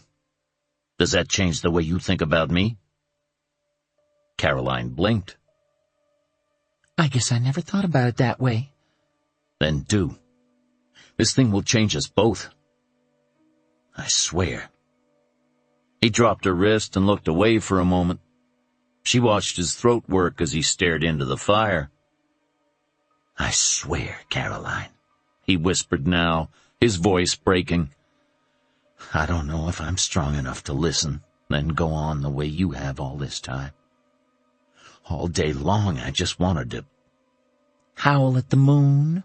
Caroline suggested, feeling her own eyes sting. He looked back, his eyes tortured, but his mouth smiling. Yeah, something like that. Then do. Nobody's gonna hear you from miles and miles way out here in the country. His smile dimmed.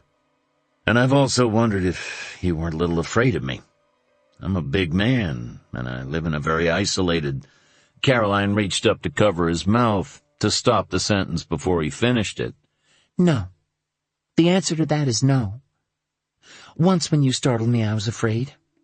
But it was remembering that it was you and not him anymore that made it okay.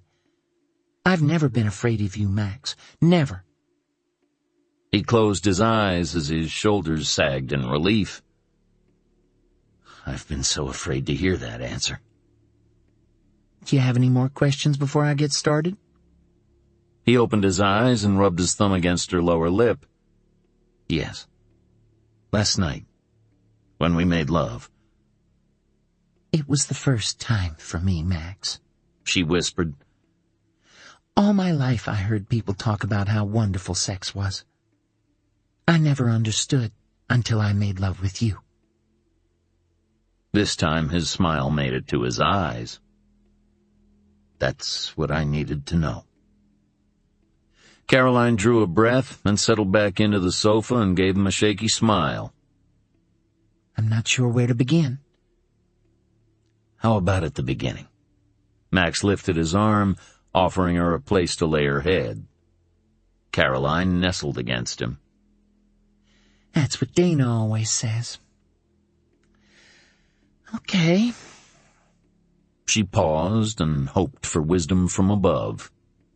None came, so she started at the beginning. Once upon a time, I was born to parents who didn't love each other, and they didn't love me. My father was an angry man with big fists who routinely beat my mother and me. I learned early that if he came home drunk, the best hiding place was under the front porch. She shivered, remembering. It was dark and had snakes, but it was still better than what waited above. His hand reached out to touch her cheek. She covered his fingers with her hand, holding his hand in place. It helped. Knowing he was there helped her tell the story she hoped she'd never have to remember again. When I was 15, I met one of the high school football players who took me to dinner. I didn't know anything about sex then. I didn't know what he'd try after telling me I was pretty and investing a full $1.50 in my hamburger and fries. I didn't even know I was pregnant with Tom until about 4 months later. My father, of course, was livid. He insisted Rob marry me. In those days, that's what you did. So I became a mama myself at 16, and a high school dropout, and a wife. She sighed. And a punching bag. She felt Max's body stiffen. She pressed a kiss into his palm that still cradled her cheek, then released his hand and rubbed his thigh. His name was Rob, and he hit when he drank. Or sometimes when the house wasn't clean enough, or dinner tasted bad. I found a women's clinic across the state line and visited whenever he did damage I couldn't fix. Max's gulp was audible. Such as? Oh, well, let's see, she answered, too lightly. She couldn't help the glibness. It was the only way she knew to cope. A few radial fractures from twisting my arm. Broken arms. She closed her eyes and counted. 5, maybe 6 times. A broken leg or 2, maybe 3. Once he broke my jaw, and I had to have my teeth wired. That was an interesting one to explain away. Lots of broken ribs and bruises. And burns and cuts, she thought. But those injuries were a lot harder to recount. I tried to run away. You did? She patted his thigh. His tone was one of cautious optimism, as if he'd wanted to ask if she'd tried to get away but had been afraid to do so. I did. I found out when Tom was about 4 1/2 that I was pregnant again. Rob was overjoyed. I was horrified. I didn't want to bring another person under Rob's control. More selfishly, I didn't want any more responsibility that would keep me from running away. I knew I had to get away before the new baby was born, or I'd be trapped until the baby was old enough to walk fast or know how to be quiet if I needed to escape. I waited and waited for the right opportunity, but it never came. My due date kept getting closer, so I finally just decided to do it, to run away. When I was about 6 months along, I scraped up as much money as I could and put Tom in the back seat and drove to my mother's house. My father had died by that point. I hoped she could spare a little money, just enough to feed Tom until I found help. That was a strategic error. What happened? Caroline shook her head, the memory still so crystal clear. She lectured me, told me a wife's place was by her husband, that I should concentrate on being a better wife so Rob wouldn't be so mad at me all the time.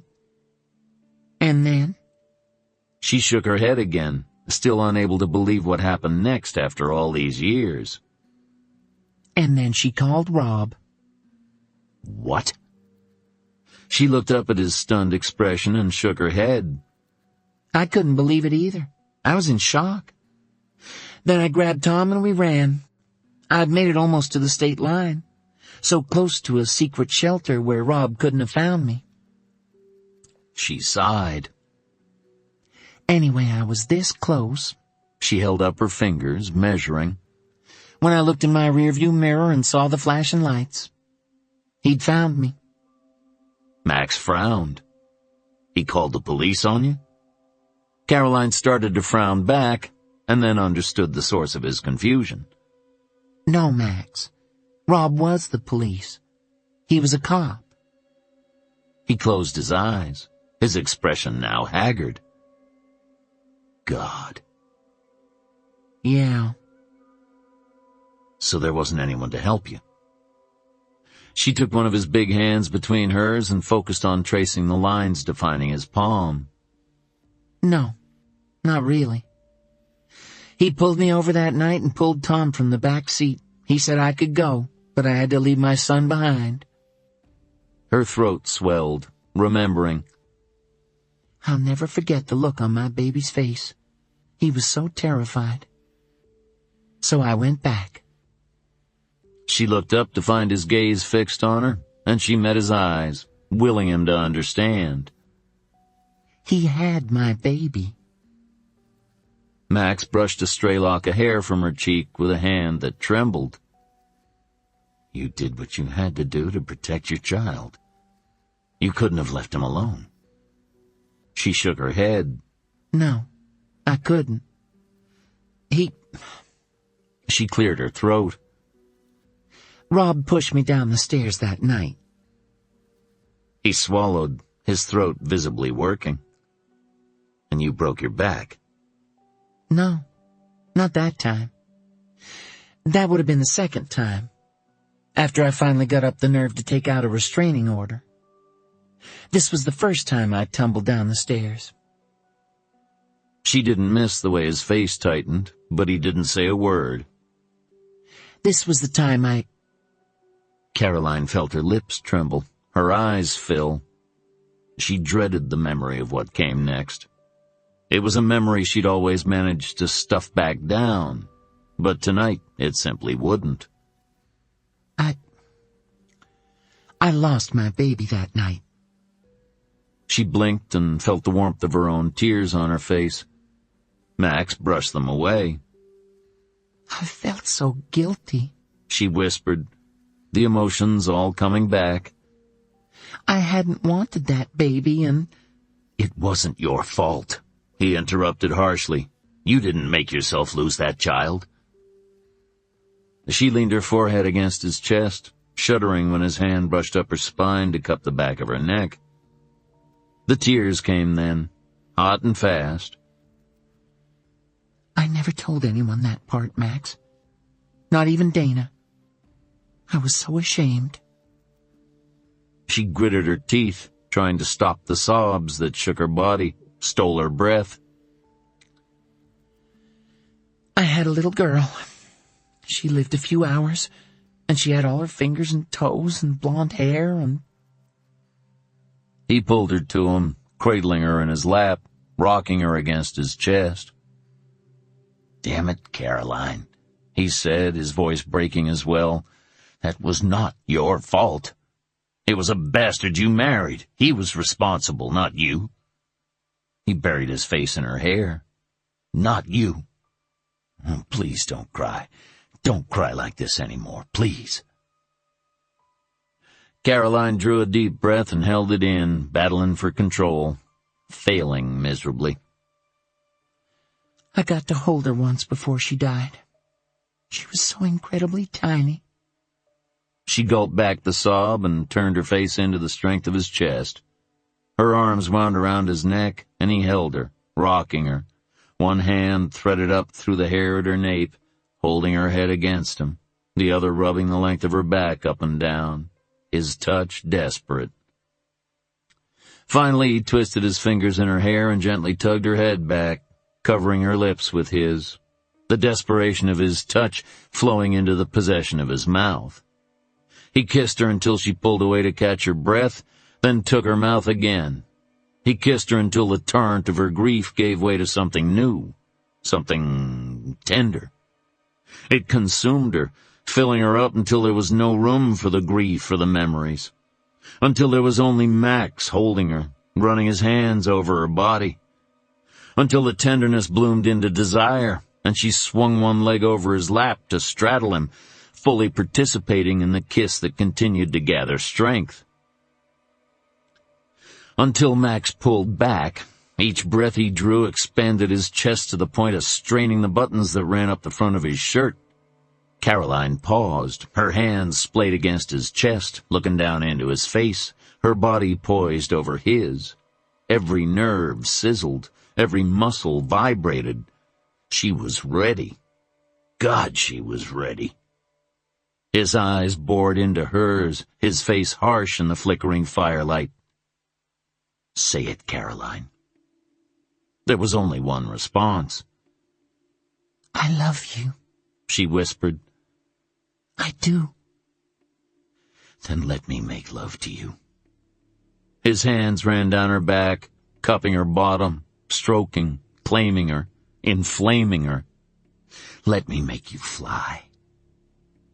Caroline slid from his lap and stood before him, amazed her legs actually held her upright. Bending over, she grabbed his cane from the carpet and held it out to him with one hand, her other extended open-palmed. He grasped her open hand, then pulled himself to his feet with his cane. And as they made their way up the stairs to his bed, stopping to kiss, to caress, to whisper words of longing, Caroline focused on Max alone, steadfastly ignoring the small voice that reminded her the rest of the story was far from complete. Raleigh, North Carolina, Saturday, March 17th, 9 p.m. "No, Helen." Stephen took another dead fish from the cooler and cleanly sliced off its head, making Helen grimace. "I am not interested in whatever her name is." He threw the fish head into the bucket at his feet. Normally sitting in a faded lawn chair in his driveway cleaning the day's catch marked the quiet end of a good day of fishing. Normally, Helen never came near him when he was cleaning the fish, so he had anticipated a momentary respite from the constant matchmaking she'd subjected him to all afternoon.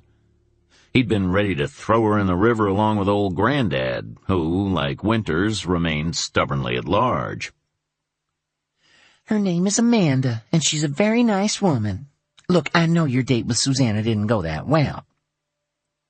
"My date with Susanna was a complete and total disaster." Understatement of the day. If Helen insisted on matchmaking, why couldn't she turn up at least a few women who'd been standing in the brain line on Creation Day? "Still, that doesn't mean you should give up on women entirely. Lordy, Stephen, do you have to do that while I'm talking to you?" "Do you have to talk to me while I'm doing this?" he snapped impatiently, and her shoulders sagged.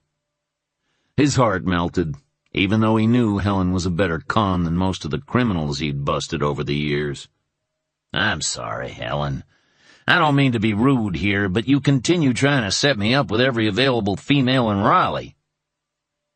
Helen's nose crinkled as Stephen gutted the hapless fish. Not as big as old Granddad, but with the others he and the boys had caught, they'd have a nice fried fish dinner after church tomorrow. "Not every available female," Helen insisted primly, her face going slightly green in the yellow glow of the spotlight over his garage door. "Just the ones who'd be good mothers." God. Stephen fought for patience. "I'm happy the way things are." He scowled up at her, frustrated when his frown appeared to have no impact. He'd intimidated big, huge men into confessing with that look. Helen just looked determined as ever. Damn it anyway.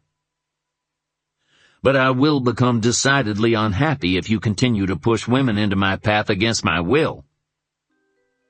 Helen crossed her arms over her chest, one gray brow elevated in challenge. "And then what will you do, Mr. I think I know everything? Remember, Yeah, I know the drill." Stephen blew out a weary breath. Now she was fighting dirty.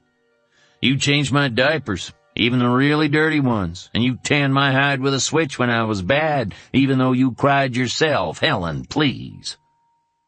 He stood and gazed down at her, going for his most desperate, pleading look. "I just want to be left alone." Helen pursed her lips, clearly still unaffected. "Wait too much longer and you will be." He hated that smug tone. "That's fine with me." Clenching his jaw, he sat down on his lawn chair and pulled another fish from the cooler. "Stephen, for heaven's sake, I don't know why you have to make this so hard." And if he had his way, she never would, he thought, separating the fish from its head with one clean swipe of his knife. Nobody would. "Fine," Helen said, wincing when the fish head sailed into the bucket. "Be miserable alone, Stephen. See if I care." She turned for the front door of the house. "See if anybody cares. You're becoming a bitter man, Stephen Thatcher," she added, her voice trembling. And leaving Stephen to the debatable comfort of dead fish, she went into the house. He was on his final fish when his cell phone jangled in his pocket. "Damn," he muttered, reaching for an old towel and wiping most of the fish guts off his hands. No matter. His cell phone had been covered in worse things than fish guts over the years. "Thatcher," he barked. "Agent Thatcher, this is Detective Rodriguez. Did I catch you at a bad time?" "No." Stephen looked over his shoulder to see Helen sadly staring at him from the picture window in the dining room, and again his heart tugged, even though he knew he was still being manipulated. "Well, yes, actually. My hands were covered in fish guts." Rodriguez coughed. "I can think of several dozen ways I'd prefer to spend a Saturday night. Did you call me to criticize how I spend my recreational time, or did you have something specific to say, Rodriguez?" Stephen asked, only mildly annoyed. Rodriguez chuckled. "I wanted to bring you up to speed on results of our search of Livermore's computer." "Good stuff?" Stephen asked, resolutely turning from the picture window. Let Helen stand there all night if she wanted to. He still wasn't going out with her Amanda or any other woman. "Yeah, too bad we can't use everything we found. The warrant was too damn specific. But we did find enough to nail Mr. Livermore for conspiring with Winters. He had indeed broken into the personnel files at Asheville General. We found a file he'd downloaded with the name of every nurse that worked there 9 years ago." Stephen straightened in his lawn chair. "Excellent." "We also found he'd tapped into the Illinois DMV and searched dozens of names." "All female?" "Yes. But we found something else you need to know. Livermore sent a fax of a shorter list of names and addresses of the women to a Mailboxes USA store in Chicago. The names matched the pictures we found this morning. I called the store and found that a man about the size of Winters signed for the fax yesterday afternoon. He had an ID, Mike Flanders. Everything had been in order, so the store owner didn't think anything about it." Stephen closed his eyes and saw the photo of the Mike Flanders persona flash behind his eyelids. Simple, but effective. Winters had the names and addresses, but not the pictures. That was something, at least. Still, a detail nagged at his gut. "Why a shorter list of names?" he asked. "The women on the short list were all between 5'2" and 5'5", no pun intended." Mary Grace Winters was 5'4". "Son of a bitch," Stephen muttered. "He's hunting." "With a better map than we thought," Rodriguez said grimly. Chapter 19. Chicago, Sunday, March 18th, 8 a.m. "Good morning." Caroline opened her eyes at the sound of Max's voice and sniffed. Food. It smelled wonderful. She blinked in the bright morning light and focused on him standing next to the bed, buck naked, positioning a breakfast tray on the nightstand. From her vantage point, she got a view of broad shoulders and a tight rear end that made her mouth water more than the pancakes and syrup he'd piled high on 2 plates. It had been quite a night. He was quite a man. She pushed herself to sit up against the pillows, automatically pulling up the sheet to cover herself. She wasn't as comfortable with her nudity in broad daylight as he obviously was. Her fingers toyed with her hair, surreptitiously pulling it down to cover the side of her neck. "You made me breakfast?" Max poured her a cup of coffee. "Don't get your hopes up too high. It was a mix my ma found on sale. She must have had some coupons or something. I just added water." He sat down on the edge of the bed and he bent over the tray, pouring his own coffee. Caroline reached down to the floor next to the bed and retrieved his shirt.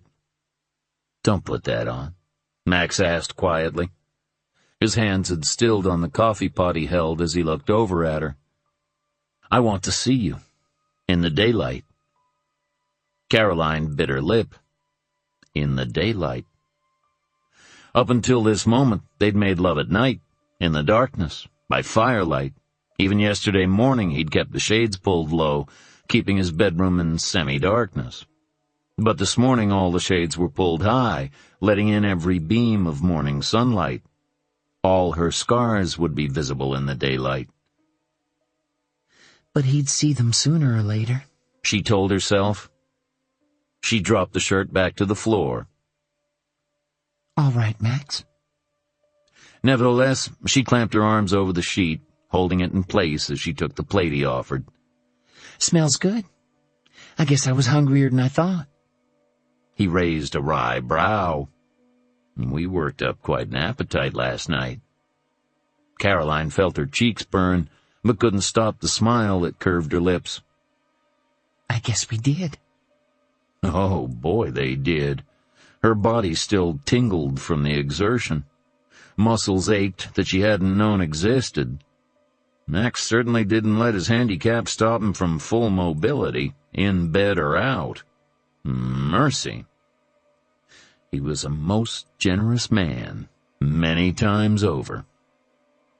Max chuckled and sipped his coffee. "You have the most adorable blush." He leaned over and covered her lips with his, almost knocking the plate from her lap. He glanced down at the plate. "Have you had enough to eat yet?"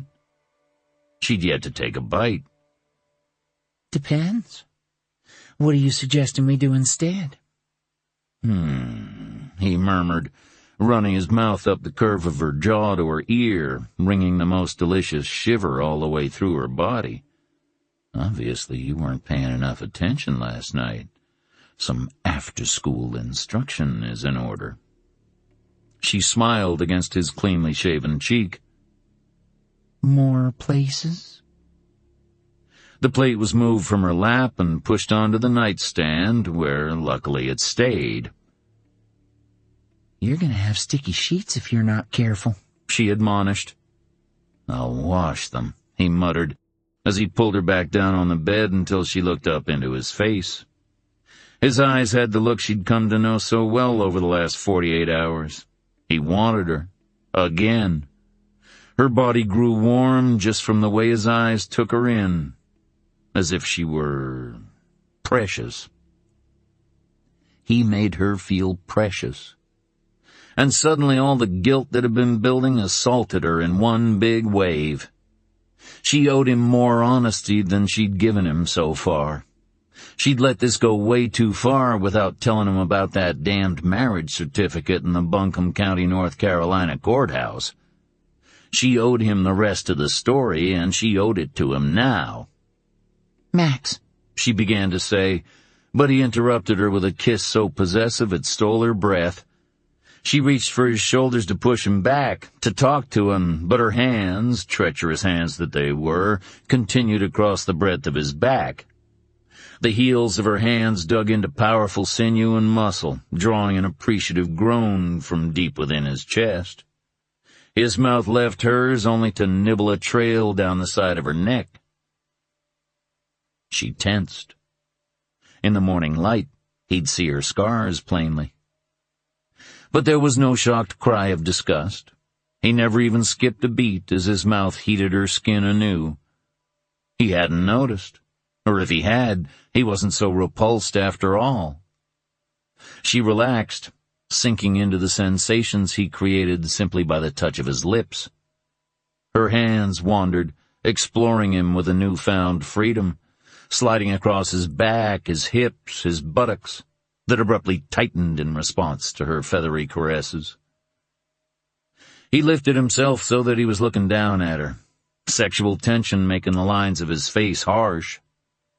Without saying a word, he brushed the hair from her face, so gently that her eyes filled from the beauty of the gesture, so at odds with the ferocity of his expression. She was precious, Max thought, this woman he held in his arms. She was his. "I love you, Caroline," he told her, his voice husky. "I think I've been waiting for you my whole life." She blinked, sending 2 fat tears down the sides of her face, and he wiped them away with his thumbs. I'm glad I didn't know then how beautiful this would be. Her reply was a shaky whisper. I don't think I could have survived without it as long as I did. His heart squeezed. He pressed a kiss to her forehead. "I'm so damn glad you did." He took her lips then, driving away her sadness the way he'd found most effective, the way he intended to do for the rest of their lives. He kissed her until her arms came up to wind around his neck, until she kissed him back, wholeheartedly, withholding nothing. It was what he'd been waiting for. She was arching against him now, driving him crazy with the way her body sought his, even through the sheet she clutched like a shield. It was time. The way he'd dreamed it all those years of nights alone in his bed. He lifted his head to say the words, but her lips chased for more, so he kissed her with a downward pressure that pushed her head back into the pillows. "Marry me, Caroline," he said against her lips, and he waited for her to say yes, as she had every time he'd played this scene in his mind. Instead, her body went still, stiff, and his heart stopped. He lifted his head to find her face ashen, her blue eyes wide and horrified. "Caroline?" She opened her mouth, formed the word no, but no sound emerged to accompany the rejection. She shook her head, hard, decisively. His jaw tightened. He'd anticipated in his more calculated plays of this scene that she'd need time to think about it, that it was too soon. He hadn't expected an unqualified no. He hadn't expected horror, not from Caroline.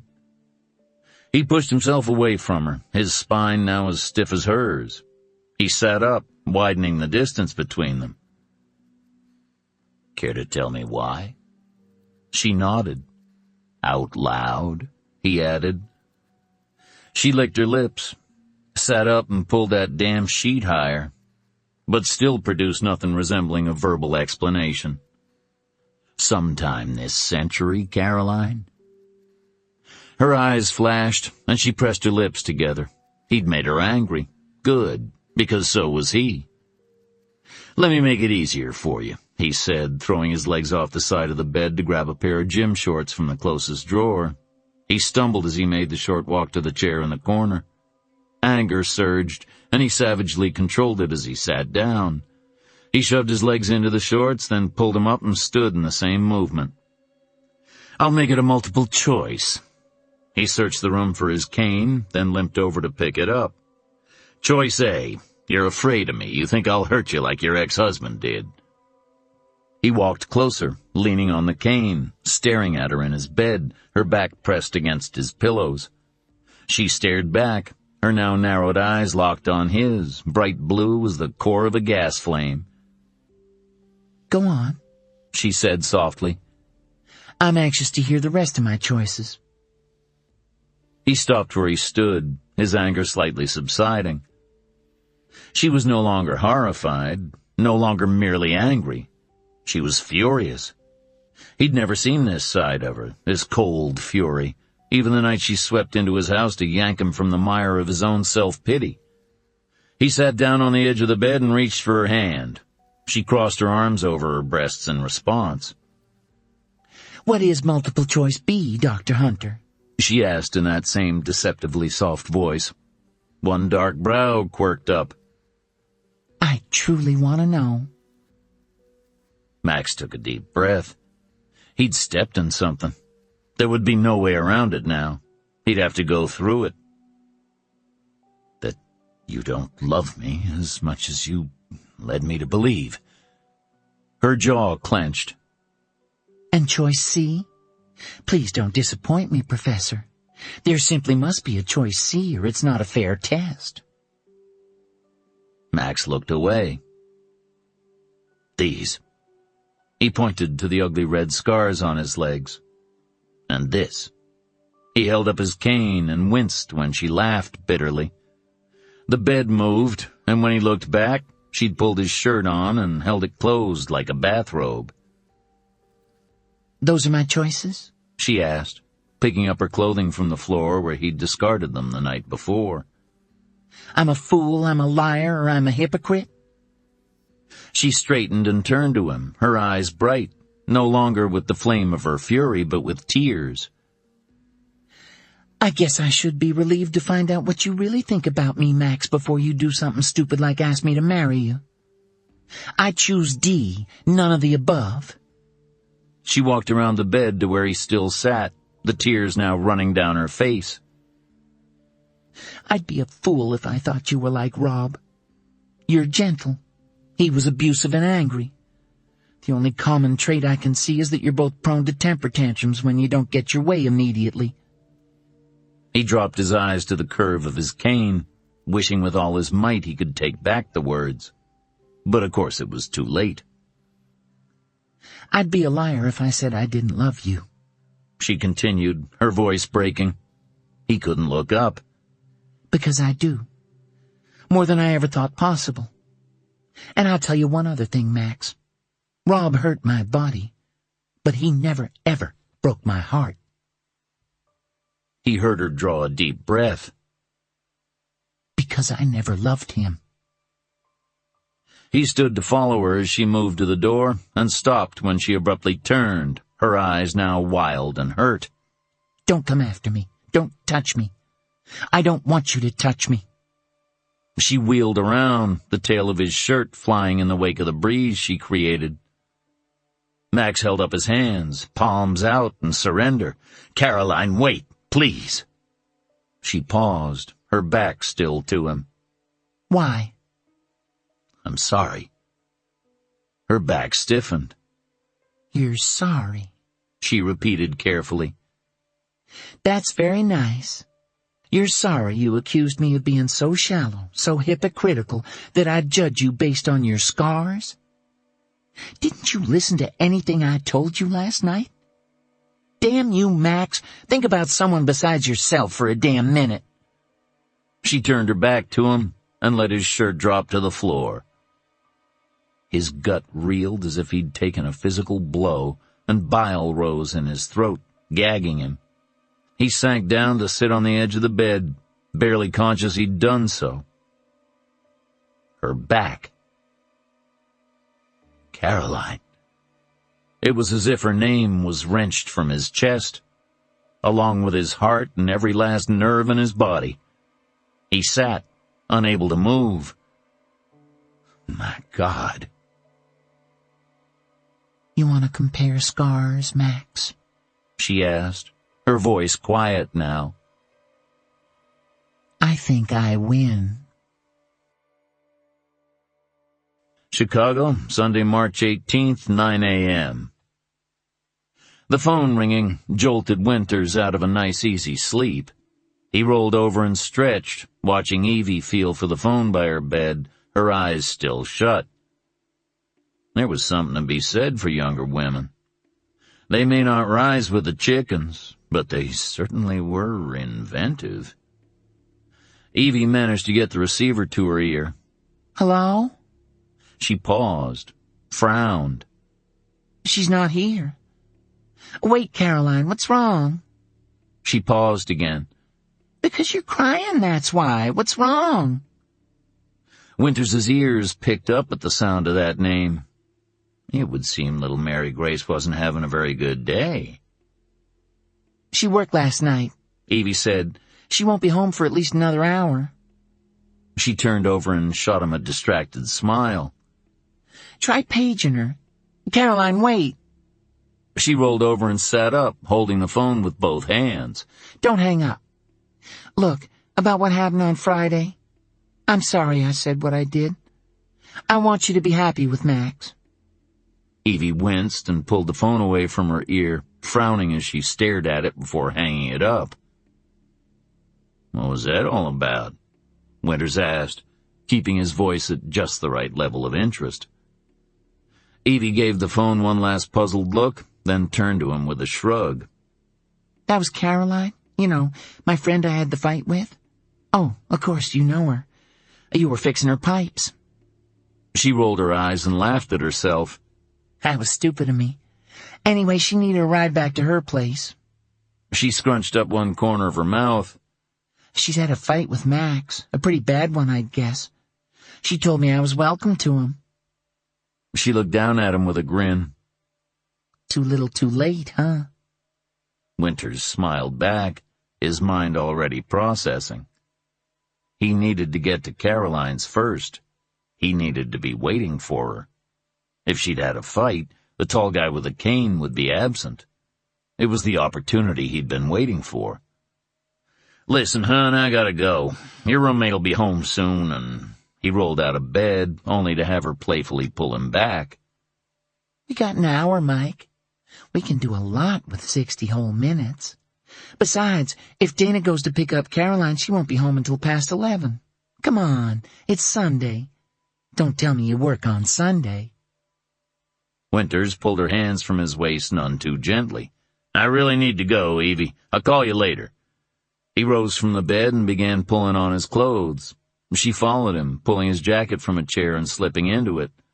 She was so tall his jacket barely covered her naked ass. He looked over, mildly admiring. She had a nice naked ass. Give me my jacket, Evie, I need to go. She smiled saucily. You'll have to take it off me. Winters rolled his eyes. This had gone beyond amusing. Give me my jacket, now! He reached for the collar and pulled it from her back. She struggled, still playing, then stopped when something small fell from his pocket. Winters tried to grab it, but she'd seen it and had already bent over to pick it up. What's this? She asked, turning over the 3x5 fake gold picture frame. Winters watched her, gauging her reaction, hoping for her sake Evie Wilson was really, really stupid. She'd grown on him, and she was one of the best lays he'd had in months. She looked up at him, her brows furrowed. Damn, she wasn't gonna be stupid. This is a picture of Tom Stewart. You stole this from Caroline's apartment. A look of revulsion crossed her face. Oh, my God. You like boys. Oh, my God. She looked down at the picture again and frowned at the small wallet-sized photo he himself had stuck in the corner. This doesn't make sense. This is Tom a long time ago. She tugged the small picture from the corner of the frame and read the date on the back, and her face went pale. She took a step back. Oh my God, you're... Her eyes flipped up to his, wide and terrified now. Damn, she had to be really not stupid. He'd always thought God wasted brains on women. She moved for the bedroom door, still wearing nothing but his jacket. He needed to get it off her. Blood was a bitch of a stain to get out. He gripped her wrist until she fell to her knees. Interesting possibilities. But he was in a hurry. No more time for fun. Even if the girl had a mouth like a Hoover, which she did. She looked up at him, crying now. Don't, please, don't. He pulled the jacket from her back before pulling her to her feet. Now, Evie, what do you think I'm gonna do? He pushed her to the bed and reached inside his jacket pocket for the ball of twine he'd purchased on the way to pick her up the night before. Edelman had been unplanned. He didn't intend to be so unprepared when he finally got Mary Grace in his hands. And good preparation always paid off. He glanced at his watch. He didn't have a lot of time for this. Best to just get it over with and finish the job. He smiled down at Evie, who was staring at him with glassy-eyed terror. He couldn't wait to see that same look in Mary Grace's blue eyes. Evie, didn't your parents teach you not to get into cars with strange men? Chicago, Sunday, March 18th, 10 a.m. What the hell is going on here? Dana hissed as she stalked up the steps to Max's front porch. Why are you sitting here in the cold? And what happened? Caroline kept her eyes on the big oak tree in Max's yard, remembering the first time she'd seen it, the stupid fantasies of little black-haired children begging to be pushed in the tire swing. Just take me home. I'll do nothing of the kind. I talked to this man yesterday, Caroline. He cares about you. Caroline surged to her feet. He thinks I'm a liar and shallow. She walked down the front steps and pulled on the door to Dana's old junk pile. Of course, being a prudent native Chicagoan, Dana had locked her doors. Caroline tugged on the door again and glared at Dana, who stubbornly still stood on Max's front porch. Max opened the door and looked at her, his eyes anguished. As well they should be, Caroline thought. She wouldn't come in, he told Dana, finally breaking the stare to look to Dana for help. Dana sighed. Caroline is being stubborn? Tell me it isn't so. Come in the house, Carol. We need to put whatever happened to bed. Caroline laughed bitterly. So to speak. You can put it anywhere you want, Dana. Just leave me out of it. I fucked up, Max told Dana, his voice quiet. He did, Caroline confirmed. Dana looked from Max to Caroline, then sighed again. Carol, I've been up all night. I met 3 separate families at the bus station. I'm tired, and I'm coming up on that time of the month. If you plan to screw with me, you picked one hell of a time. She looked at Max. Let's go in and hear it. Caroline's jaw dropped as Dana's treason struck home. What? You can't do that. Dana shot her a level glare. Why not? This isn't always about you, Caroline. You tell someone you love them, you involve them, you include them. Now grow up and get your ass in this house. Caroline stared at her for a long minute, then rolled her eyes. Whatever. This was the Dana that kicked her out of Hanover House and pushed her to get her GED. It was the Dana that loved her like a sister. Unwillingly, she made her feet move. Max held the door open for her, and she walked through it, looking at his face. His drawn, haggard face. The face that had looked down at her with such tenderness as he'd made love to her all night. The face to which she still hadn't told the whole truth. Dana patted the kitchen table. Everybody sit. Do you have any coffee? I'll make some, Caroline said. Sit, Dana. You look like hell. Thanks, Dana returned wryly. I love you too. Have a seat, Max, and lay your fucked up cards on the table. Max sat and related the events of the morning, leaving nothing out. Caroline watched him as he spoke. She'd been right. He was nothing like Rob Winters. Max Hunter was a good man. A good man who unfortunately wore a chip on his shoulder the size of the Rock of Gibraltar when it came to his handicap. By the time he'd finished, the coffee was brewed. She poured 3 cups and put them on the table. Dana took hers and gulped, blinking. God, this is strong. Caroline sat in the chair furthest from Max, knowing her turn in the witness box was quickly approaching. I should have held my temper, she thought. I shouldn't have shown him my back that way. It wasn't done to share a truth with the man I said I loved. It was done as revenge, pure and simple. You look like you needed it that strong, she shrugged. I do anyway. Dana looked at her, disappointment in her brown eyes. Caroline looked away.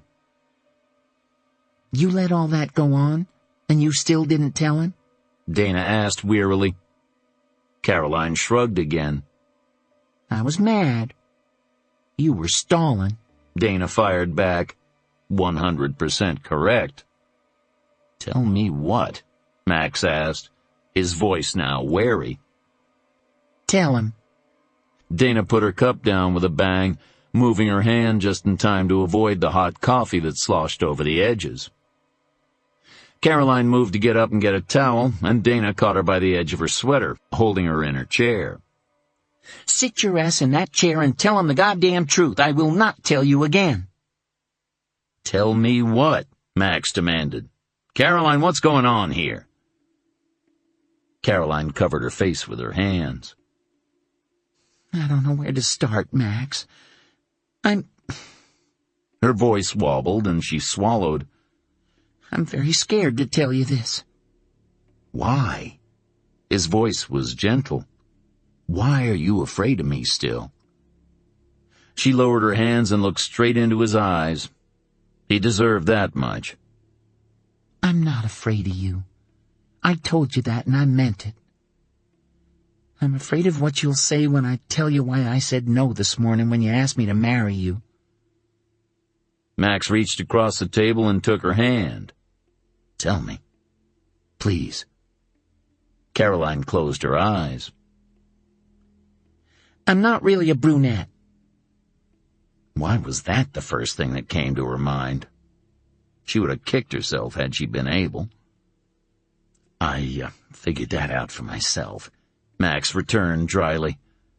I may walk with a cane and suffer from terminal self-pity, but I'm not blind, even in the dark.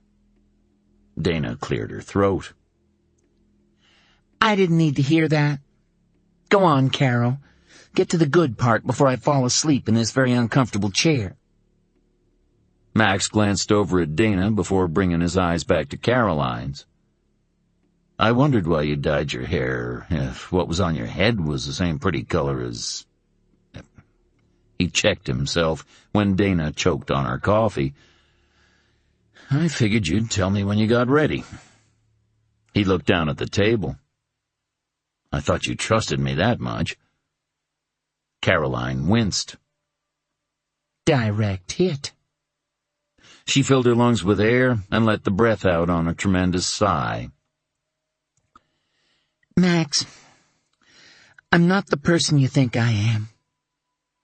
Caroline, that's not true. Dana inserted. You're exactly the person he thinks you are. She glanced over at Dana with a half smile. You're splitting hairs, Dana. Caroline turned back to Max, whose eyes were narrowed and wary. I told you I tried to run away from Rob once and he pushed me down the stairs? Max nodded. The night you lost your baby. Dana's surprised, indrawn breath had them both turning to face her, then back to one another. "I was listening, Caroline," he said quietly, "even if you thought I wasn't." She remembered her words, regretted them. "I'm sorry, Max. I shouldn't have said that. I had a tantrum of my own, I guess." The next time he pushed me down the stairs was after I took out a restraining order. He put me in the hospital for 3 months. My back was broken, and at first the doctors weren't sure if I'd ever walk again. She closed her eyes. Rob told me if I told anyone, he'd finish the job. She opened her eyes to find his face shocked and pale. I believed him.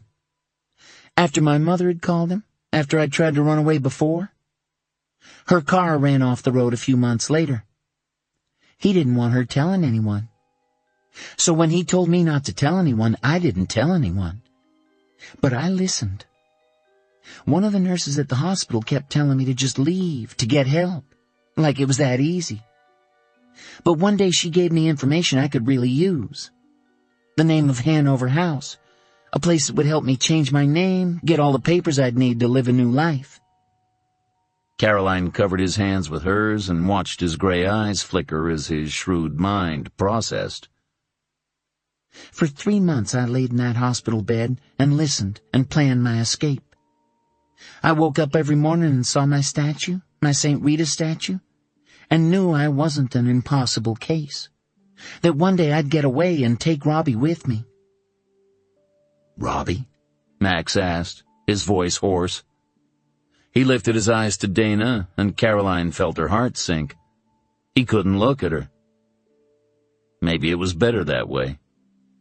Dana nodded. Robbie's the little boy I met at the Greyhound station that night, clutching his mother's hand. Tom is the boy that walked out of Hanover House. He's the boy you know today. She looked at Caroline. Finish, honey. Just get it over with. Caroline dragged her eyes from Max's haggard face to Dana's concerned one. I couldn't walk then, when I first got home. I couldn't run away then.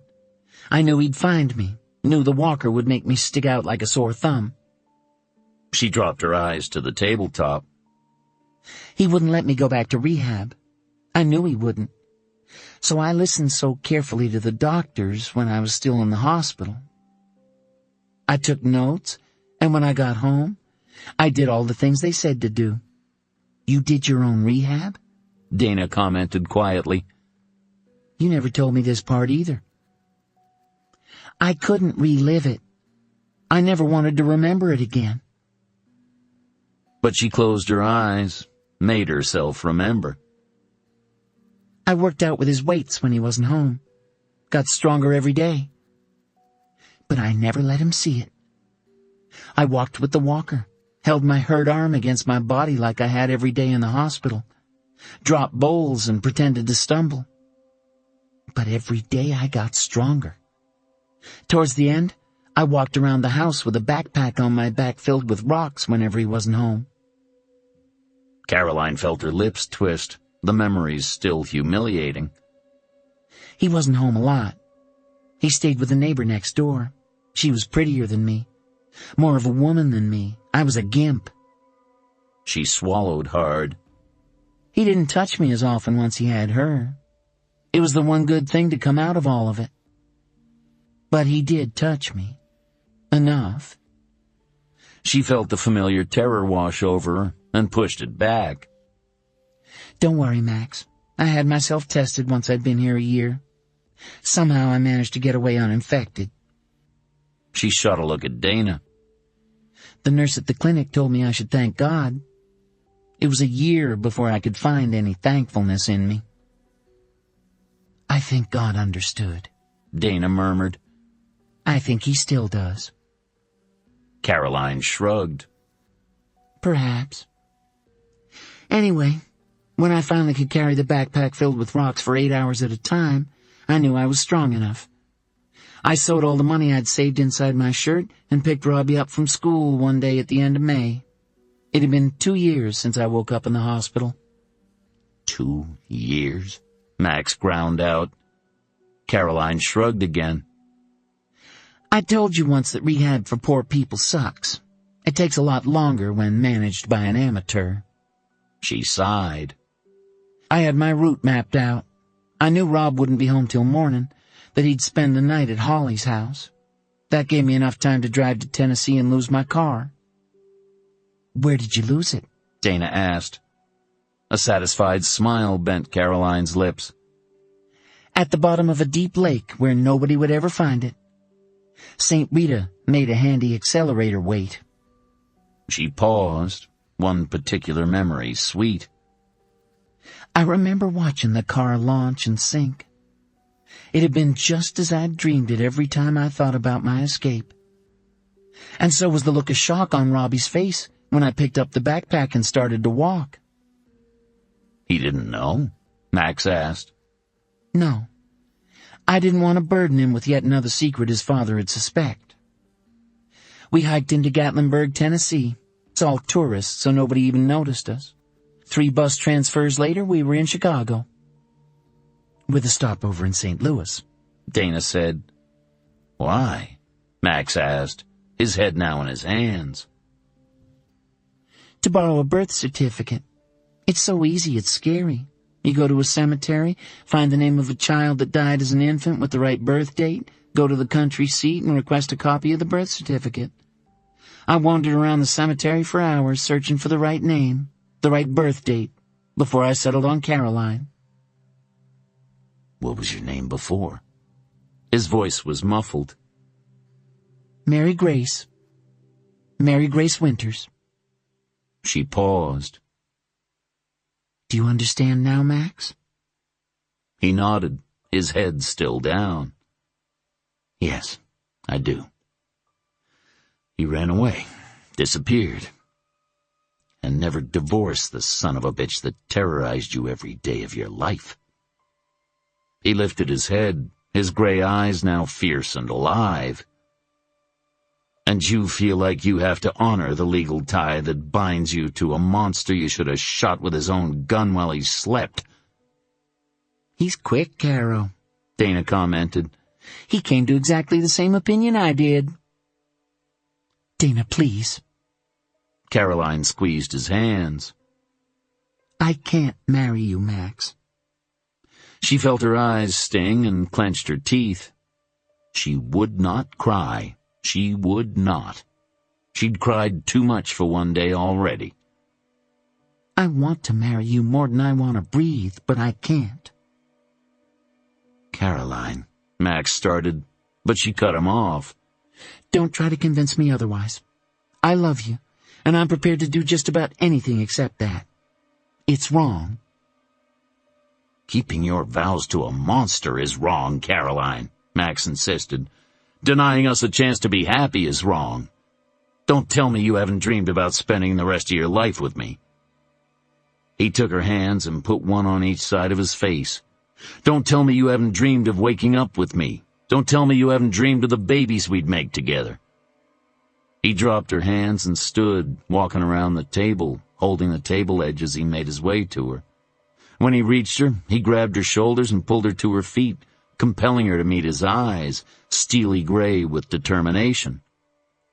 A family, Caroline. A real family. Denying us a chance to have a normal family is wrong. Caroline closed her eyes, unable to meet his piercing stare, unwilling to see the hurt she was about to put in his eyes. I've dreamed of all of those things, she said, her voice unsteady. You know I have. Max, please try to understand. Don't ask me to do something I believe is wrong. Max released her shoulders and stepped away. So you'll choose your integrity over me? No, I never said that. Then what are you saying? He gritted from behind clenched teeth. She's saying she'll live with you in sin, but won't marry you in a church before God and everybody, Dana said flatly. Caroline glared at her, eyes narrowed. Shut up, Dana. Max shook his head. No, Caroline. Is she right? Is that what you're saying? Caroline looked from Max to Dana and back to Max again. That's what I'm saying. Max's face paled. Then I guess we've finished talking. A new voice intruded. David's voice. Max, wait. As a group, they looked to the archway connecting the kitchen to the foyer. Caroline rolled her eyes. Oh, for God's sake, David, do you make lurking in the foyer listen to me spill my guts a habit? David shrugged. Max called me. He said he needed my help. I came. How long have you been standing there? Max asked woodenly. Long enough. Max, don't be so quick to decide this, please. Max shrugged and lowered himself into one of the kitchen chairs. You're the one telling me I should be more spontaneous. Max! Max raised his hand, his eyes closed. Enough, David. I've heard enough. Caroline truly believes her convictions. So do I. I want a wife, a family. I want it to be legal in front of God and everybody. I have my integrity, too. You want to be normal, David murmured. Max, please. There's nothing more to be said. Max opened his eyes, and Caroline felt her heart die. She'd hurt him, more than she'd thought possible. I won't live your way, and you say you won't live mine. We're at an impasse. Caroline swallowed back the sob that lodged in her throat. So this is it? Max nodded, his jaw set grimly. Your rules, Caroline. I'm sorry, Max, she whispered. She leaned forward to kiss him goodbye, and he jerked his face to the side, out of her reach. Just go, Caroline. Chapter 20. Chicago, Sunday, March 18th, 11:30 a.m. Dana brought her car to a squealing stop, breaking the silence that had reigned since they'd pulled out of Max's driveway. I swear to God, you are the biggest idiot God ever had the misfortune to place on this planet, she snapped, fastening her gaze straight ahead out her windshield. Caroline yanked at the door handle and launched herself from the car, then turned and leaned in. Her wet face stung in the cold wind, but she was long past trying to stem her tears. And that would be your professional opinion? She asked sarcastically, her voice altered by her very stuffed-up nose. Dana cocked her jaw to one side. No, that's my opinion as your best friend. I have no idea why you are so hung up on that stupid bigamy thing anyway. Caroline narrowed her swollen eyes. Shut up, Dana. Shut up yourself, Caroline, and listen to yourself. You don't really believe in this whole bigamy thing, you know that? So you break the law by marrying Max Hunter. It wouldn't be the first law you've broken, and it's unlikely to be the last. Every time you sign your name, you're a fraud. Every time you call your son Tom, you're propagating fraud. Technically illegal, but you do it because the fear of being caught by your husband was way more powerful than the fear of going to jail. She drew a breath and shook her head. Shouldn't love for Max and the desire to make him happy be stronger than any petty regard for the law that conveniently happens to pop up now? You're out of line, Dana. No, I'm not. Because this whole bigamy thing is too convenient. It's a way to keep yourself from getting hurt. It's the way to leave yourself an escape hatch. Don't shake your head and tell me no, Caroline. I'm right and you know it. If you don't tie a legal knot with Max, and if things don't work out, you can run away, just like you ran from Rob and Mary Grace. Just like you've run from any serious relationship since the day I met you. Caroline felt her body tremble as Dana's words sliced deep, as her betrayal sliced even deeper. Dana had been her rock, her support, the only one to believe in her. And now, she was numb, her mind unable, unwilling to process another thought. Her eyes hurt, her face stung, her heart. She couldn't even feel it anymore. Go away, Dana, she said wearily. Just shut up and go away. Dana smacked the steering wheel. Fine, Caroline, I'll shut up and go away. That way I won't have to sit back and watch you throw away a perfectly legitimate chance for happiness. Dana blew out an angry, frustrated sigh. Close the door, Caroline. Go up to your apartment and hide from your fear all alone. Be morally superior all alone. Enjoy it while it lasts. And you'd better damn well pray Max still wants you back when you come to your senses. Stunned, Caroline stared. I am not morally superior. Dana's brows lifted in sarcastic amazement. Oh, yes, you are. You judge and condemn every woman at Hanover House who goes back to her husband. Caroline's eyes narrowed through her seemingly endless tears. They're weak. Dana shook her head. They're human. They're afraid. They're not you. You judged Max for not wanting to go back to a basketball game because it hurt him. Caroline shook her head, unable to understand the accusations coming from the woman she'd trusted above all others. He was blaming everybody else for his problems, making everyone around him suffer because of something he couldn't control. He was living in the past. Dana seemed to settle, even though she didn't move a muscle. And you're not? Blessed anger erupted. No! Dana sighed and put her car in drive. Fine, then. See you later, Mary Grace. Close my door, please. She looked over pointedly. Mary Grace. Don't call me that. Caroline gritted through clenched teeth, looking around to see if anyone was close enough to overhear. Dana sighed again, a great dramatic exhalation of wind. Why? Because the big bad husband might be lurking in the bushes? Give it up. He's not coming for you. You can go back to calling yourself Mary Grace Winters, victim extraordinaire. She bit her lip, and it was then Caroline saw the tears welling in Dana's eyes. Because you're sure as hell not the woman I thought I knew. She wouldn't have hurt someone she loved like you just hurt Max Hunter. You're not Caroline.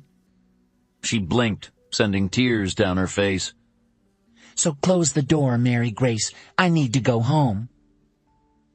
Seething, Caroline slammed the car door and watched Dana drive away. I am not morally superior, she muttered to the empty street. I'm not. Seething and crying, she climbed the stairs to her apartment and opened the door. Her coat landed on the sofa, her purse on the chair. Her keys jangled when she threw them across the kitchen, landing in a noisy heap in the corner behind the cookie jar. She opened the refrigerator, then closed it again when the mere sight of food made her stomach churn. Leaning her forehead against the cool refrigerator, she closed her eyes and whispered, I'm not running away. Was she? Was that whole bigamy thing simply smoke and mirrors? Had she ever cared two figs for the North Carolina legal system? No. The answer to that question was definitely no. She looked around her kitchen, seeing breadcrumbs on the counter, a knife in the sink, remnants of the last sandwich Tom had gulped before leaving on his camping trip. Her son was healthy, strong, well-fed, and safe. Dana was right. He was safe because she'd ignored the thought of the fraud involved in obtaining his birth certificate, his Social Security number. Everything else was inconsequential when compared to keeping her son safe, including the law. She was glad Tom hadn't seen her this way, even as she missed the comfort she knew he'd loyally provide. It made her feel guilty, her dependence on Tom, the weight she'd placed on his shoulders all these years. She sniffled, trying to clear the congestion in her head, to no avail. With a deep sigh, she made her way back to the bathroom, hoping a hot wash rag would do the trick. She pushed open the bathroom door and braced her hands on the sink, letting her head hang low. She'd heard him. She'd cut Max to the soul. She'd seen it in his eyes. And Dana's words began to penetrate her mind. Had she been trying to run away? She turned on the hot water until steam rose from the faucet, then wet a washcloth and draped it over her face. It helped. The pain behind her eyes seemed to decrease a little, allowing her to think just a bit more clearly. She lowered the washcloth and stared at her reflection in the mirror. The woman that stared back was familiar to her, although it had been years since they'd been well acquainted. The woman that stared back had cried often in the old days, in the days of burns and breaks and bruises, before she'd run away. She was still running away. Here in the quiet of her own apartment, she could admit it. She was running because she was afraid. Not of Max, never of Max. But she was afraid just the same. And she had wounded the very man she claimed to love. Letting the sigh come, she covered her face with the cloth. It was still warm. She sniffled. Her nose was opening just a little. Although her eyes still throbbed, they felt less like she'd gone 5 rounds with the champ. Or with Rob. She took the washcloth off her face and breathed deeply. And her body ceased to move. She smelled him. Rob. That overpowering smell of his aftershave. She shook herself, stared at her red face in the mirror, and grimaced, trying to force her irrational fears from her mind. "Don't be silly," she told her reflection. "It's just your mind playing tricks on you," she thought. "Just that you've been reliving every horrible day with him since you found St. Joseph in pieces. Dana said he's never coming back, and she's always right. Fathead though she might be. Calm down," she murmured aloud, and ran the washcloth under the hot water once again. She pressed the hot cloth to her face, feeling the throbbing behind her eyes reduce just a bit more. St. Joseph in pieces. Something had been nagging at her since she'd found the broken statue the day before. Max said Bubba the cat had knocked the statue off the nightstand. But that was impossible. She'd let Bubba out before leaving with Max. Hadn't she? She breathed deeply again, willing her thundering heart to calm down. And froze. The breath she'd drawn trapped in her lungs. She felt her stomach clench, felt every muscle in her body go painfully rigid. Smoke. Oh my God. Her stomach heaved, and she choked the bile back down. Cigarette smoke. Slowly she lowered the cloth and stared. Dana was wrong this time, she thought, her eyes locked on the reflection that now smiled back at her. He filled the width of the bathroom door, the top of his head not even visible in the mirror.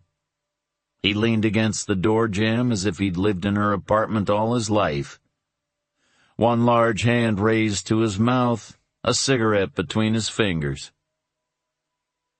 Paralyzed, she watched the smoke rise from the red tip of the cigarette, waft lazily to the ceiling. A memory flashed before her eyes. He'd use it on her. He had before. The red tip would hurt. The acrid smell of burning flesh would combine with the stale smell of the cigarette smoke, and it would hurt. Numb, she watched as the smoke continued to rise. He dragged on the cigarette and blew the smoke so that it formed a cloud around her head. He smiled, his lips bearing yellow teeth. She'd seen them in her nightmares, fangs dripping with blood. His smile widened into a grin, his eyes so calculatingly evil that she found herself mesmerized. Eyes of a cobra, she thought, ready to strike. Honey, I'm home, he sang cheerfully. What's for supper? Chicago, Sunday, March 18th, noon. Dana leaned her head against her apartment door, fatigue finally overtaking her body. The energy generated by anger only lasted a little while, and her anger with Caroline had dissipated to mere frustration somewhere between the street in front of her apartment and the top of the third flight of stairs. By the time she'd gotten to the landing on the 6th floor, she just didn't even care anymore. She shook her head, pivoting her forehead against the steel door. The memory of Max Hunter's anguished eyes made her shoulders sag. Caroline was a fool, and selfish, and maybe just a little bit cruel.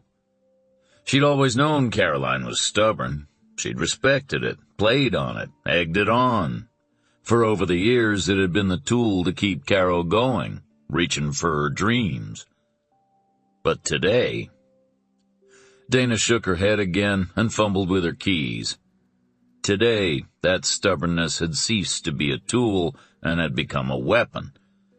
She rested her hand on the doorknob as she slid her key into the first keyhole and frowned when the knob turned easily. A spurt of annoyance gave her the fuel to propel her body inside her apartment. Evie, she shouted, hearing the edge in her voice and not giving a damn. You forgot to lock the door again. Dana slammed the door shut and quickly applied the chain and twisted the 3 deadbolts, the succession of falling hammers providing her with a margin of safety. On her salary, she couldn't afford an apartment in any neighborhood resembling safe. Only the chain, 3 deadbolts, a good relationship with the local cops, and a small revolver she kept under her mattress made her feel truly safe. Evie hadn't answered. Dana glanced at her watch. That girl would sleep past noon if nobody woke her up. Unbuttoning her coat as she walked, Dana made her way to the back bedroom. Damn it, Evie, wake up. You'll sleep your life. The words dried up as Dana surveyed the wreckage in the room. Away, she whispered. Oh, no. Oh, no. Oh, God, Evie. She dropped to her knees beside the bed, one hand reaching for the girl's throat, the other for the phone. The fingers of her right hand punched 911 as the fingers of her left desperately tried to detect a pulse under the twine wrapped around Evie's neck. Asheville, Sunday, March 18th, 12:30 p.m. The bullpen was pretty quiet comparatively, quieter than a weekday. And definitely quieter than the group of scandal-hungry reporters that had gathered for the press conference in the auditorium of Asheville City Hall. Stephen looked across the room to find Lambert intensely focused on typing at his computer, headphones covering his ears. When Stephen approached, the headphones came off and Lambert looked up with a grimace. "Transcribing the tap on Winters' home phone," he explained. "Anything?" Lambert shook his head and grabbed a cup of coffee from the corner of his impeccably ordered desk. He swallowed, then grimaced again and spit it back in the cup. "Ugh, God, the only way to make our coffee worse is to drink it cold. I got a few calls, mostly telemarketers. Sue Ann did call her OBGYN, though, made an appointment for a prenatal visit." Lambert dragged his fingertips down his face and stretched his back. He gestured to an empty chair. "I hate transcribing. Gives me a hell of a headache. Have you heard from Spinelli?" Sitting, Stephen shook his head. "Nothing new. He sent another cruiser by this morning, early, but Caroline Stewart still wasn't home. He's left a few messages on her machine, but she hasn't returned them.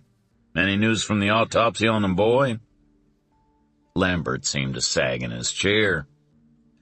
"Tony says the ME is 98% sure the hair from Winters' boots belonged to the boy. I knew it would, you know." "But you hoped it wouldn't?" "I really hoped it wouldn't." Lambert looked away, staring at the wall map. "Do you have any idea what it's like to work with a man for 15 years and then find out he's a monster?" Stephen considered it. He did. but not in the same way Lambert was facing. Not wanting to think about his own personal monster, he got up and poured 2 cups of coffee, then returned to Lambert's desk and handed him one. Lambert flashed a grateful smile. "Thanks." He hesitated. "And thanks for encouraging Tony the other day. It's what she needed to hear." Stephen shrugged, a bit uncomfortable. It was the truth. "Still, thanks." Another uncomfortable moment of silence stretched between them. Then Lambert straightened in his chair and ran his hand through his golden hair, mussing it. Stephen bit back a smile. Even mussed, the man could pose for GQ, but somehow that no longer made him less of a cop. "Did Spinelli have a policewoman call Caroline Stewart?" Lambert asked abruptly. "I don't know," Stephen answered, kicking himself for not thinking of this already. "Assuming she is Mary Grace, a male cop might be intimidating, considering everything she went through with Winters. If she's home, she might not even open the door. Also, if Spinelli hasn't been specific about why he wants her to call him, she might not return a phone call from the Chicago PD." "Have Tony call," Lambert suggested, then grinned. "She can talk sweet when she wants to." When she wants to what? Tony asked from behind them, and Stephen turned to find her dressed in a conservative black suit. It was showtime for the press. "When this press conference is done, I'd like you to call Caroline Stewart's apartment," Stephen said. "She may respond to you when she'd run from a male cop." "I will. For now we have a meeting with a pack of hungry piranha." She looked over at Lambert, and one corner of her mouth tilted up. "Comb your hair, Jonathan. It's time to face the music." She glanced up at Stephen as Lambert pulled a comb from his desk drawer. "Thanks for coming, Stephen. This press conference is about the assault on the boy, but Mary Grace will likely come up." Stephen patted her shoulder gamely. He hated press conferences almost as much as blind dates. "I couldn't let you have all the glory, Tony. That just wouldn't be a gentlemanly thing to do." Chicago, Sunday, March 18th, 1:45 p.m. He was strolling back and forth, king of his castle. Caroline had seen him do it before, many times, usually from behind swollen eyelids. Today was no different. A dull throb pounded at her temples at the base of her skull, making concentration difficult. She tested her upper right eye tooth with her tongue. It was the slightest bit loose. She rocked her jaw back and forth as surreptitiously as possible. It wasn't broken. Yet. Rob walked the length of her tiny living room, a gun in one hand. He would do this with some regularity way back then. He'd take his revolver, the one his father had left him, put it to her head, and click, pull the trigger. It was never loaded. He'd laugh later. But she was never sure. Today was a little different, however. Today, his gun had a long silencer, as if he was prepared to fire it in an enclosed place, like her apartment. Rob stopped pacing and smiled at her. From her seat on the old sofa, her blood ran cold. She briefly considered running, but her eyes focused on the gun in his hand. He might not shoot her, but she'd never make it to the door. She knew that much for a given fact. "I'm surprised at you, Mary Grace," he said, the smile easing into his voice.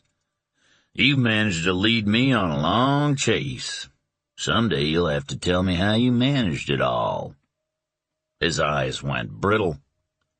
"I'd like to personally thank all those people who've helped you along the way. All those people who lied for you." His smile changed from brittle to mere baring of yellow teeth. "All those doctors who said you were crippled, that you'd never walk again." He looked her up and down.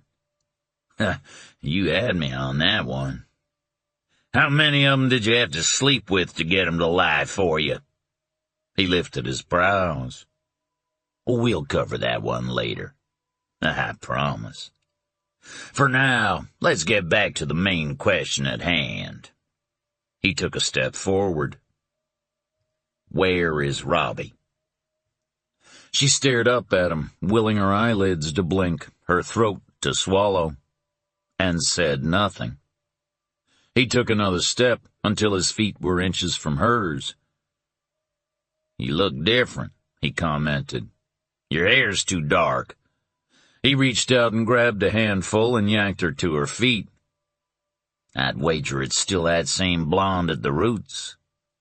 Maybe we'll find out. He wound the handful of hair around his wrist until she stood on her toes, her eyes tearing. Where is my son? He'd asked it before. How many times? A dozen? More? She'd withdrawn so deep she'd lost track. Each time he demanded to know where she'd hidden Robbie, she'd said nothing, earning the brunt of his fury, feeling the blinding pain as he pummeled and pounded. She'd survived it before. She could do it again. Caroline closed her eyes, forcing her mind to calm, forcing herself to think of something else, anything to keep the truth from her mind so that she didn't mindlessly blurt it out. The cold barrel of the silencer ground into her temple and she flinched. Tell me, Mary Grace, he crooned silkily.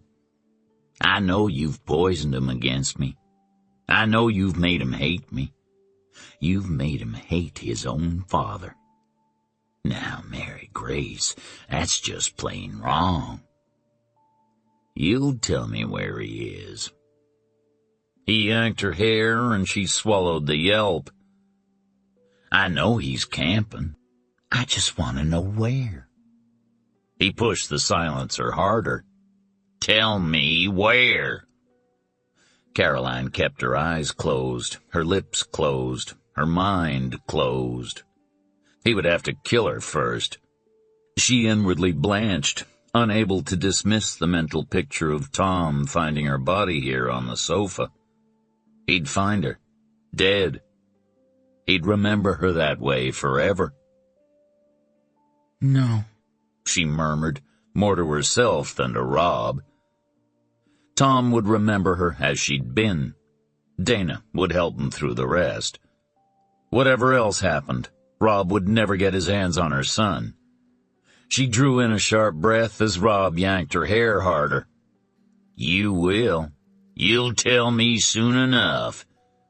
He brought her hard against him and ran his lips along the curve of her jaw. She shuddered. She couldn't help it. The cold barrel of the gun followed the wet trail his lips had left behind.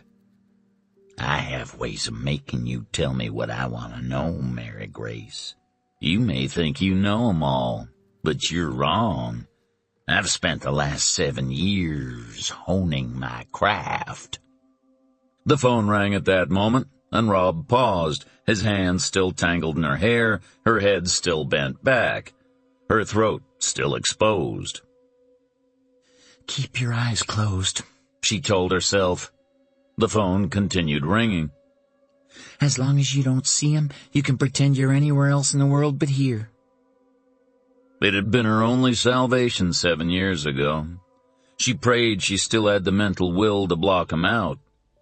She was so tired already. Finally, the machine picked up. Please leave a message. It was Eli's voice. He'd recorded it 4 years before, simple and sweet, so that no one would guess she was a woman living alone. The tone beeped. It's probably your sugar daddy again, Rob commented, sliding the barrel of the silencer down her throat. Max. He knew about Max. Caroline stiffened, and Rob laughed. He called twice already while I was waiting for you. Please call me Caroline. I'm so sorry, Caroline, he mimicked cruelly. I hear y'all had a pretty big fight there this morning. Caroline's mind went to Max, remembering the anguish in his eyes, knowing this might be the last time she ever heard his voice. Caroline, pick up the damn phone. Caroline's eyes flew open. It was Dana's voice, and she was crying. Oh, for God's sake, Caroline, grow up and pick up the phone. I need you here. Evie's hurt. The paramedics just took her to Rush. Somebody attacked her here in my apartment.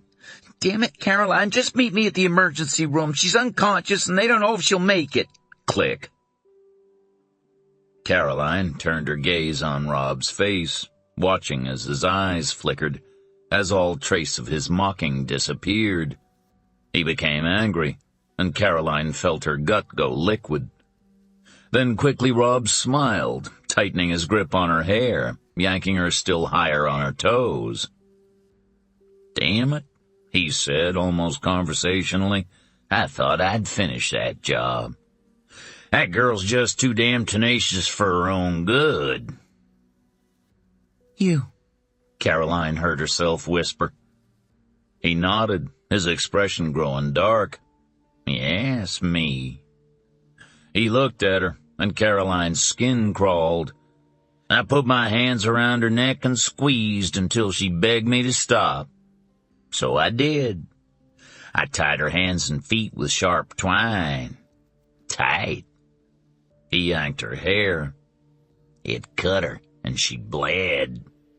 His lips curved, and he ran the tip of his silencer down her throat, between her breasts, caressing the underside of one breast with the cold metal. "Do you want to know if I raped her?" "I didn't need to. She'd given it away for free all weekend." He grinned, wolfish and smug.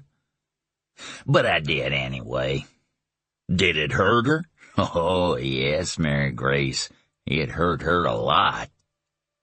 "Did she scream?" "She would have, if I hadn't covered her mouth with duct tape. Stupid bitch. Then I took some of that sharp twine and twisted it around that pretty neck of hers until she stopped breathing. Too bad I was in such a hurry to get over here to you. I got sloppy." Oh, God. Evie. Grief rose up, and with it the need to cry aloud. But Rob was shaking his head. "Don't you worry, Mary Grace. If she ever comes to, she'll say it was a man with curly brown hair, a mustache, and blue eyes." He lifted his dark brows, blinked his brown eyes. "Which I clearly am not. She'll say it was a man named Mike Flanders." He pushed his lips together in a pout. "Shame that. I guess I won't be using that name again. Damn, but if that wasn't my easiest get-up." Caroline let her eyes slide closed.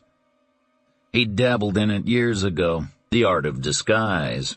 He'd obviously honed his craft. Dear God, poor Evie. Rob backed up a step, and she followed, still on her toes. She heard the soft thud of his gun on her little dinette table, the rustle of fabric as he dug in his pocket. "Open your eyes, Mary Grace. Let me see those pretty baby blues of yours." His fingers grabbed her neck, and she gasped.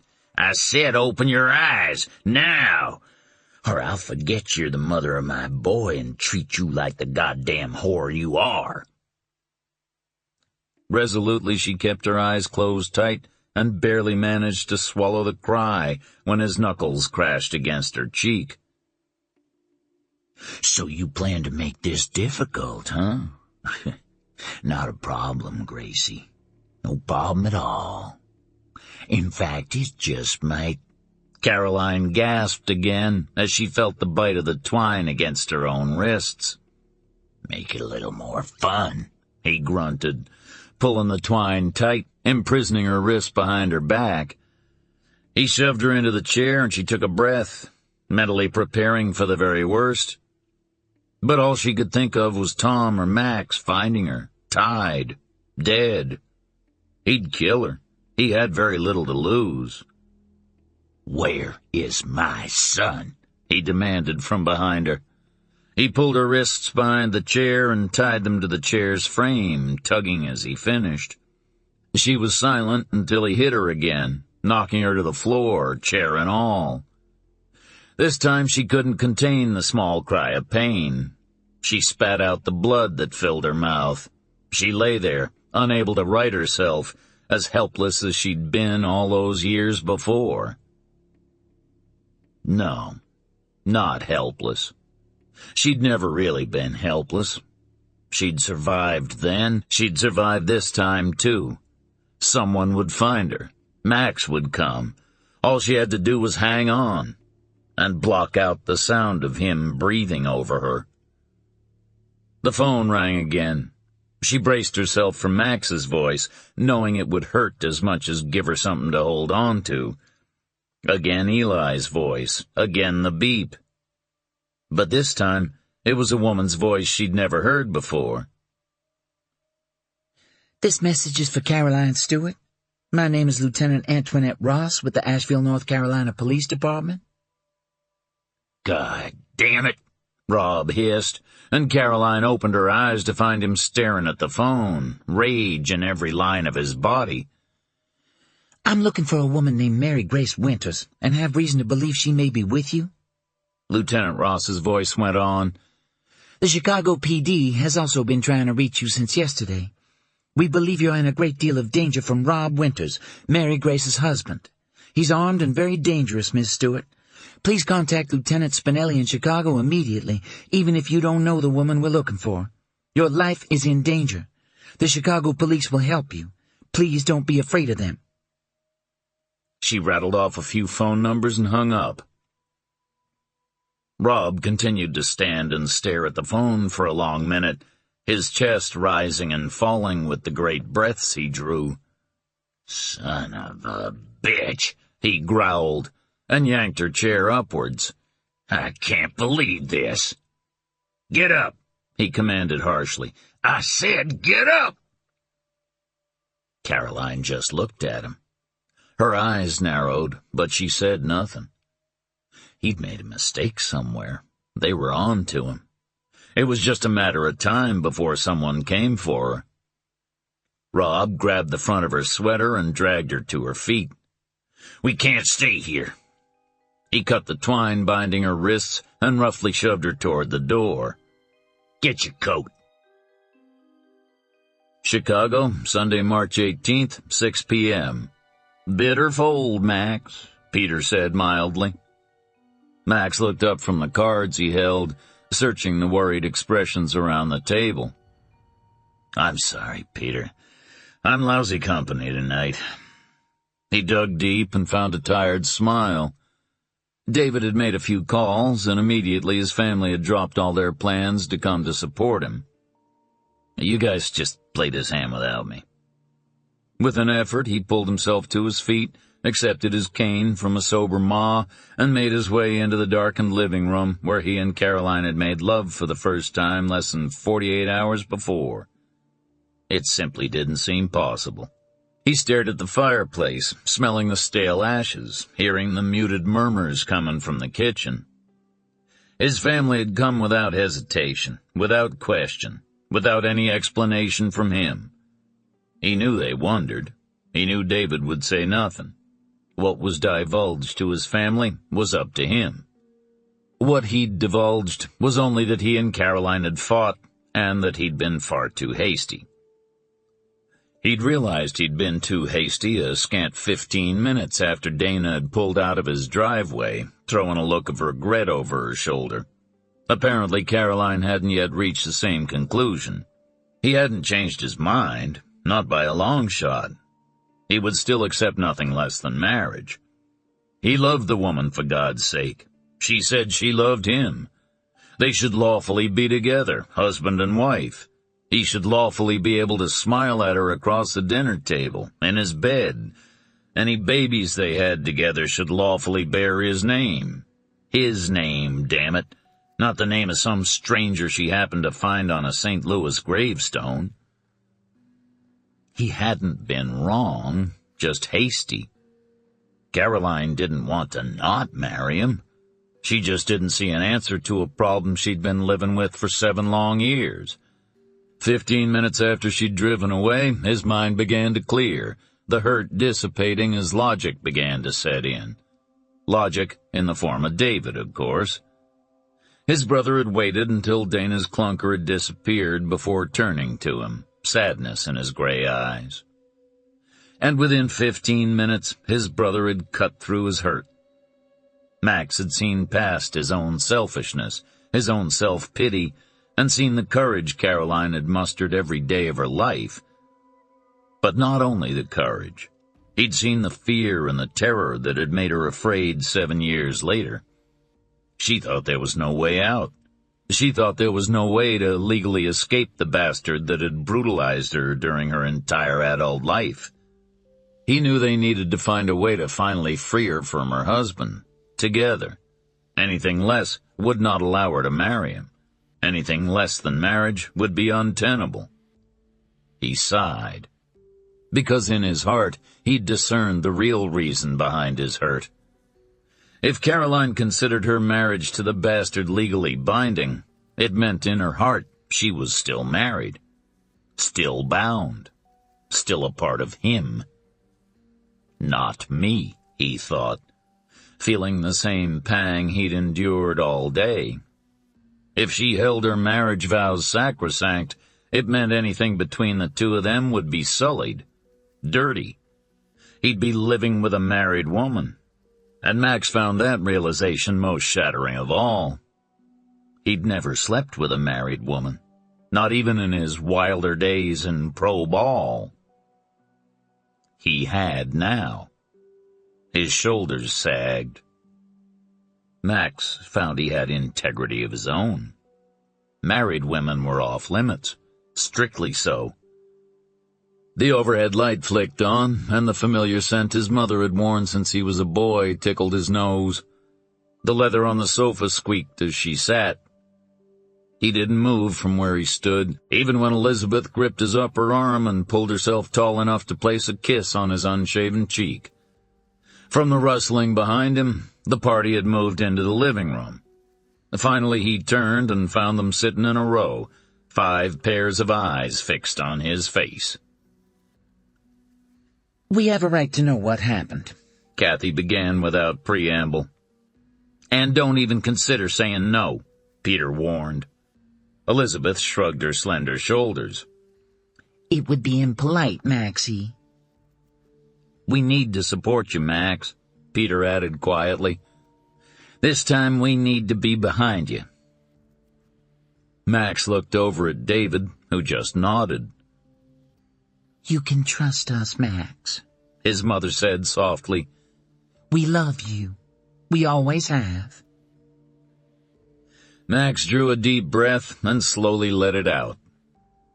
"If it were my secret, I'd tell you without hesitation. Because it's Caroline's, I have to ask each of you to give me your word that nothing I tell you will leave this room." Each nodded, expressions serious. "Well then, if David will get me a chair from the kitchen, I have a story to tell." He managed a slight smile. "Please be thinking of ways I can make it right with Caroline and get the two of us out of this mess." Chapter 21. Chicago, Sunday, March 18th, 6:30 p.m. "Next time, Tom," Barry promised as his father's van pulled up in front of Tom's apartment. Tom threw a punch to his best friend's shoulder, determined not to let his disappointment at their premature return show. "Sure. Do you think your dad'll be okay?" Barry winced as he looked at his father sitting in the front passenger seat, his face ashen. "Sure. Mom'll take care of him and he'll be as good as new by—" He winced again. "Maybe next week. I'm glad we didn't eat those hot dogs." Tom nodded. "Yeah, and I'm glad your mom managed to find our campsite. Next time we bring flares and an emergency radio." Barry grinned. "Next time we check the X-date on the hot dogs," he whispered. "I heard that," his father moaned from the front seat. "I thought those things were good forever, Mr. Grant," Tom said sympathetically. "I hope you feel better soon." He slid open the van's side door. "Thanks for coming to get us, Mrs. Grant." Tom shouldered his duffel bag and with a backward wave took the landing steps in a single leap. "Hi, Mr. He stopped and frowned. Saying hello to Cy Edelman was automatic as breathing. It was the first time he could remember the old man being absent from his place on the bottom step. He'd check on him when he dumped his stuff, he decided. Old people sometimes fell and couldn't get up, although Mr. Edelman never seemed like a typical old man. Tom frowned when his key failed to unlock the deadbolt. It was already unlocked. He'd have to have a talk with his mom. Her brain wasn't firing with all cylinders since Max Hunter had come into their lives. By forgetting to deadbolt the door, she was just asking the neighborhood gangpunks to rip him off. His apartment was quiet, eerily so. "Mom must be out with Max," he thought, still not certain he trusted the man. But his mom said she loved him, and that would have to be good enough for now. At least he could be fairly certain his mom would be safe with Max Hunter. Even when the man got angry, he didn't raise his fists. Mom said so, and Dana believed it too. Dana's opinion meant a lot. Letting his duffel slide to the floor, he made his way to the kitchen. 4 hours in the car with a retching Mr. Grant had kept both his and Barry's appetites pretty KO'd. He'd demolished 2 chicken legs while still standing at the counter before reaching for the cookie jar. Tom frowned at the flash of silver and jingle of keys when he moved the jar. His mom's keys. She'd never leave the house without her keys. The short hairs on the back of his neck rose, and he looked around warily, as if the boogeyman was right behind him. Quietly, he retrieved his baseball bat from the hall closet and crept up the hall. Bathroom. He glanced inside before pushing the shower curtain aside. Empty. His mom's bedroom. He peeked inside. Empty. He'd taken a step back when he saw the fragments of his mother's St. Joseph on the floor. Years rolled back, vaporizing into so much mist. "Oh, God," he whispered, his heart thundering in his chest. "No, God, please." Making his feet move, he picked up one of the pieces lying on the bed. "Mom?" he called cautiously. "Mom? Are you here?" He stepped to the side of her closet door before flinging it open. It was empty. He was scarcely aware of the breath he let out. The last room was his bedroom. His blood pounded in his ears. The palms of his hands were slick. He wiped one, then the other on the seat of his jeans, then tightened his grip on the bat. Gingerly, he opened the door and stopped short. His bed was made, the spread so tight he could bounce a quarter on it. He never made his bed. Never. Not since the day they'd run, because he'd made such a big deal of it. It was just one way Tom had thumbed it at him. Seeing his bed made with such military precision took him back to a little house far away, and his heart pounded harder in his ears. Feeling a sick rolling in his stomach, Tom slowly looked around his room. The old trophies on top of his chest of drawers caught his eye. He took a single step forward as the hand that gripped the bat fell limply to his side. The trophies had been arranged. By date. They'd been cleaned and polished. They caught the light and shone like silver. "Oh, God," he heard himself whimper and closed his eyes, wishing it was all a nightmare, wishing his room would be back to its normal messy state when he opened his eyes. It wasn't. He'd been here. Here in the place that his mother had been so sure was safe. "Mom, I shouldn't have left her," he whispered, running to the dinette table. He stopped abruptly. The lid of a mayonnaise jar sat on the little table under the window. His mother used the table to sun her potted petunias. The petunias lay in a pile on the floor, the clay pot in pieces. He didn't need to look inside the jar lid to know what he'd find there. He heard his gulp echo in the quiet of the apartment. The lid was filled with cigarette butts, and the carpet next to the petunias was covered in blood. Chicago, Sunday, March 18th, 7 p.m. The silence was absolute as his family worked to absorb the truths Max still hadn't completely accepted himself. Kathy sat with her head back against the sofa, her eyes closed, her throat working ferociously. Elizabeth openly wept, unashamed. David sat in the end of the sofa, his chin resting on the knee he'd pulled close to his chest, his gaze silently proclaiming his unwavering support. Ma was the first to speak. "Oh, Max," she whispered, her voice choked with tears. "That poor girl. How terrified she must have been." Peter cleared his throat. "We'll get a lawyer. I know one we can trust." That pronouncement started the comments flying, and Max swallowed, feeling his own eyes sting. The unconditional support of his family was an unexpected treasure in the midst of this living hell. Regret for the years he'd wasted clutched at his heart, certainly not for the first time. He held up a hand and the voices stilled. "Caroline needs to agree to this."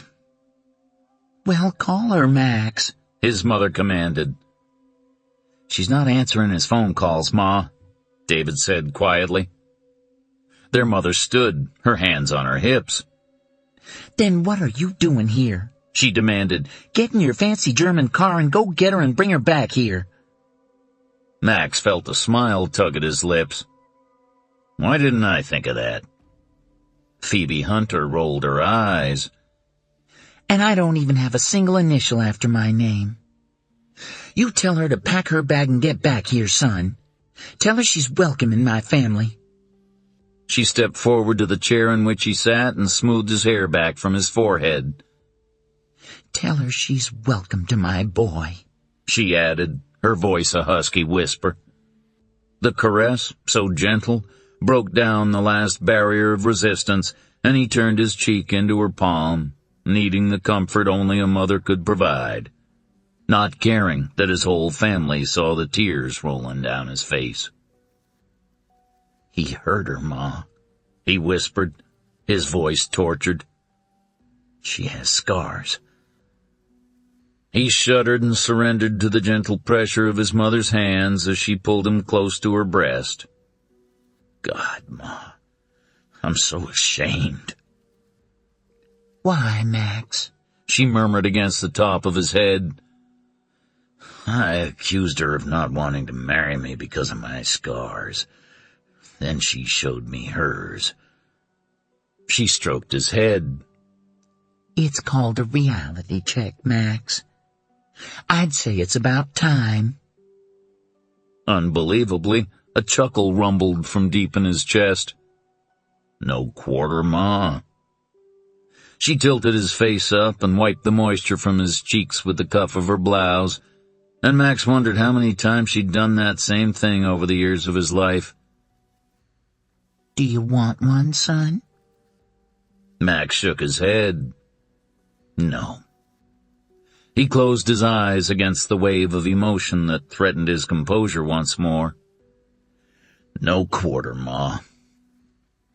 She smoothed his hair back from his forehead again, and he remembered nights when she smoothed his hair the same way before tucking him into bed. Suddenly calm inside, he waited, knowing what was coming next. "I love you, Max," she declared without compunction. "I love you too, Ma." She tugged him to his feet and put his cane in his hand. "Go get her, Max.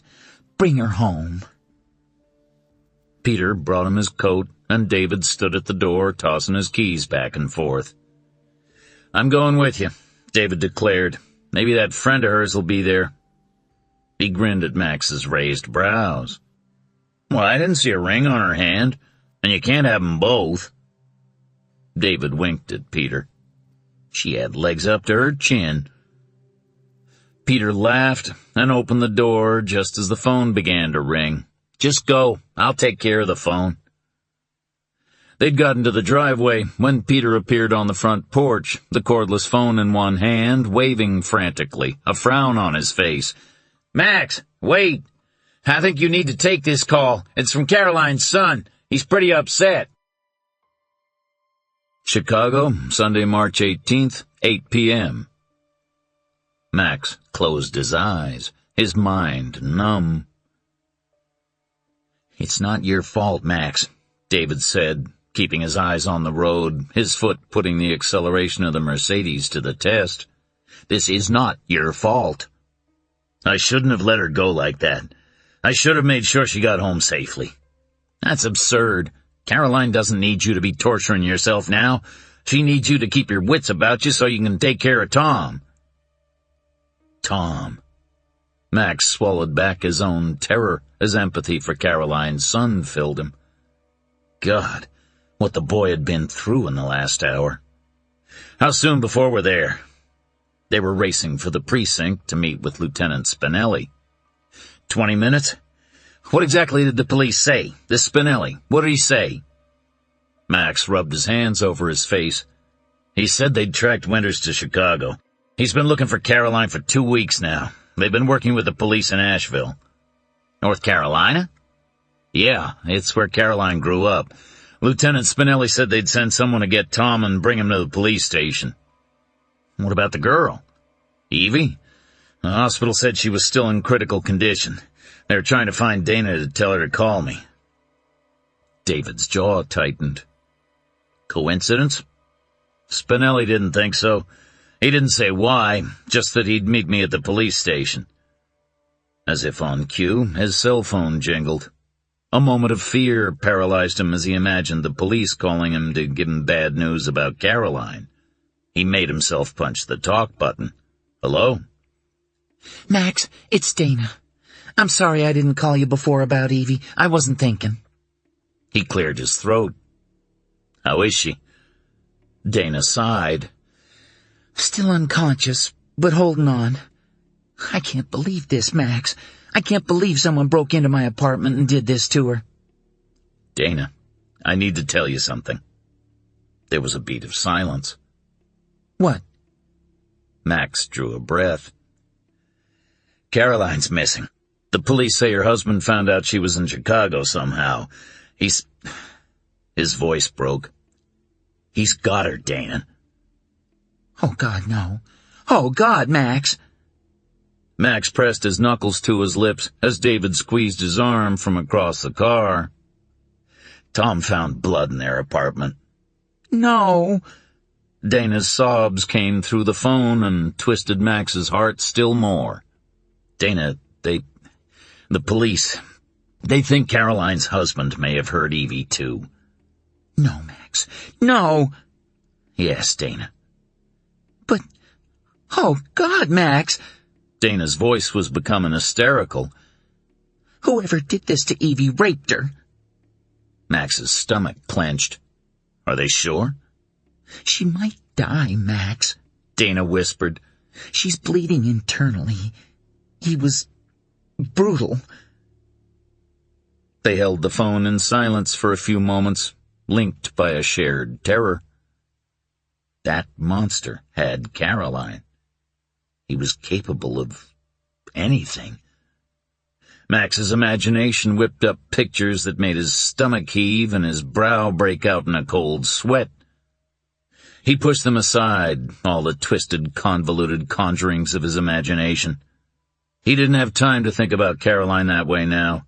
He needed his mind sharp and clear, to plan, to find a way to get her back. "Dana, can you talk to the police? They're trying to get all the information they can on him." The images intruded, crystal clear and gut-ripping. He choked on the word. "We've got to find her." "Tell them to come to the ICU waiting room," Dana said hoarsely. "I'll be there." Chicago, Sunday, March 18th, 8:30 p.m. Max and David were escorted to a small conference room where a detective in a rumpled brown suit sat in the corner and Tom paced the perimeter. As they entered, Tom stopped pacing and looked up. Max's throat constricted at the look of devastation in the boy's eyes, the image of Caroline's. He hesitated a moment, then closed the distance between them and wrapped his arms around the boy's shoulders. Tom's back stiffened. Then it was as if the dam burst. Great wrenching sobs tore from his chest, and his body shook as he tried to hold back the torrent. Max patted his back, unsure of what to say to soothe the boy's fear. His own fear. "We'll find her, Tom," he whispered, desperately wanting to believe his own words. "This is all my fault." The self-condemnation followed a series of shuddering breaths as Tom worked to regain his composure. "No, it's not." Max pulled at Tom's shoulders until he could look down into his face. "This is not your fault." Tom's jaw set stubbornly, and in that moment Max saw Caroline so vividly he didn't know if he could stand it. "How was this your fault, Tom?" "I shouldn't have left her alone. I shouldn't have gone camping." Max grasped Tom's shoulders and shook him gently. "She wanted you to go on that trip. She told me so. I should have walked her to the door and checked every closet. If anyone is to blame for this, it's me. I should have taken better care of her." "I'd say it's the fault of the miserable son of a bitch you have the misfortune to call your father," David said blandly, leaning against the door jamb, his arms linked loosely across his chest. He was the picture of calm outwardly, but Max could see the rage in his brother's casual stance. "I'd say that's the smartest thing I heard all night," the detective drawled. Max and Tom turned, each wearing a glare. Tom wiped his eyes on his sleeve. "He's not my father," Tom gritted. "The misfortune is that he donated the DNA, that's all." "I stand corrected." David sat at the table and pulled out a chair. "Sit, Tom. You too, Max. I suspect this is going to be a long night." The detective stood and held out his hand. "I'm Murphy. Spinelli's my lieutenant. He'll be here soon." Max shook his hand and took the seat David offered. Tom continued to stand, and Murphy shrugged before taking his own seat. "I need to get some information from you, son." He flipped open a notepad. "When was the last time you saw your father?" He looked up and met Tom's turbulent eyes. "I mean the man with the DNA." Tom leaned against the wall and shoved his hands in his pockets. 7:30 in the morning on May 30th, the year I was 7. "Why haven't you seen him since then?" "We've been hiding." "Why now?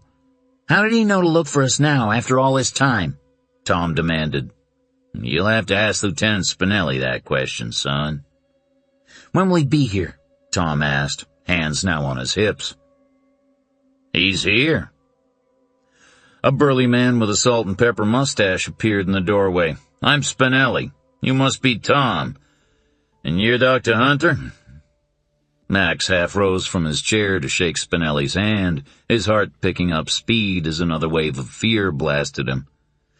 "I am, and this is my brother David Hunter. What information can you give us? Where's Caroline?" Spinelli sighed. "We don't know, Dr. Hunter, but we do believe she's with Rob Winters. Tom, where's the car you drove away in 7 years ago?" Tom stiffened. "Mom hid it. In a lake in Tennessee. Why?" His eyes widened as realization dawned. "You found the car. That's what started him looking." "I'm afraid so, son. Winters has been searching for your mom for about 2 weeks. So far he's believed to have killed 3 people during the course of his search." Tom pulled out a chair and sunk into it, his face ashen.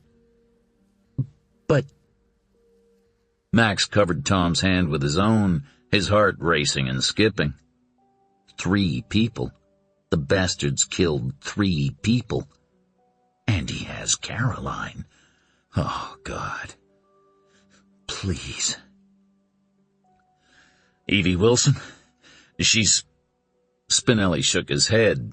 Still alive. But we do have a few clues.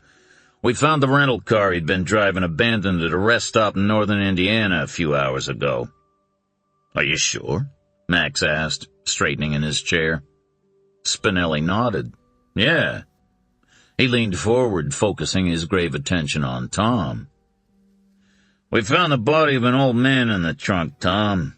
Caucasian, balding, beard, about 75. Tom's chin quivered. Mr. Edelman. He wasn't on the step. I was going to check on him. I thought maybe he'd fallen and hurt himself. I forgot to check when I found out Mom was gone.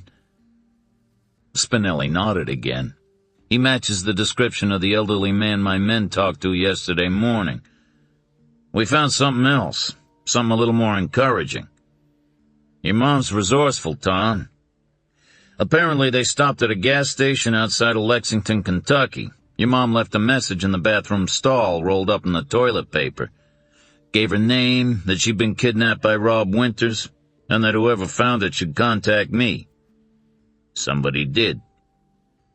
Tom's swallow was audible. He's headed south. Back to North Carolina. That was my take, but we're confused. We've been working with Special Agent Thatcher and Lieutenant Ross in Asheville. They're convinced he's after you, not your mom. That he's obsessed with finding you. Do you know where he'd take her, Tom? Tom's head wagged wearily. I don't know. The house. We've got surveillance there. He'll know that. Can you think of any other place? Tom shook his head, his expression one of helpless frustration. Max looked at his watch. How far is Asheville? Max? David started, then moved his shoulders in acceptance. Let's go. Spinelli frowned. I don't suppose it'd do any good to tell you you'd be more used to us here. I didn't think so. He reached for Murphy's notepad and scrawled a name and number. Call Special Agent Stephen Thatcher. He's the primary on this case in Asheville. There's a case? Tom asked. What kind of case? Spinelli's mustache bent down. 2 weeks ago, the case was reopened as a homicide. Yours, young man. Don't make it come true. Don't do anything stupid, okay? Tom took the piece of paper and folded it into precise thirds. Let's go, Max. Max shook his head forcefully. No way. There is no way I'll allow you to leave Chicago. Your mother'll have my head if I put you in any danger. Tom stood, his face still alarmingly pale, but with a poise and resolute dignity that belied his years. Every minute we argue is time we could have been on the road. He held out his hand to Spinelli.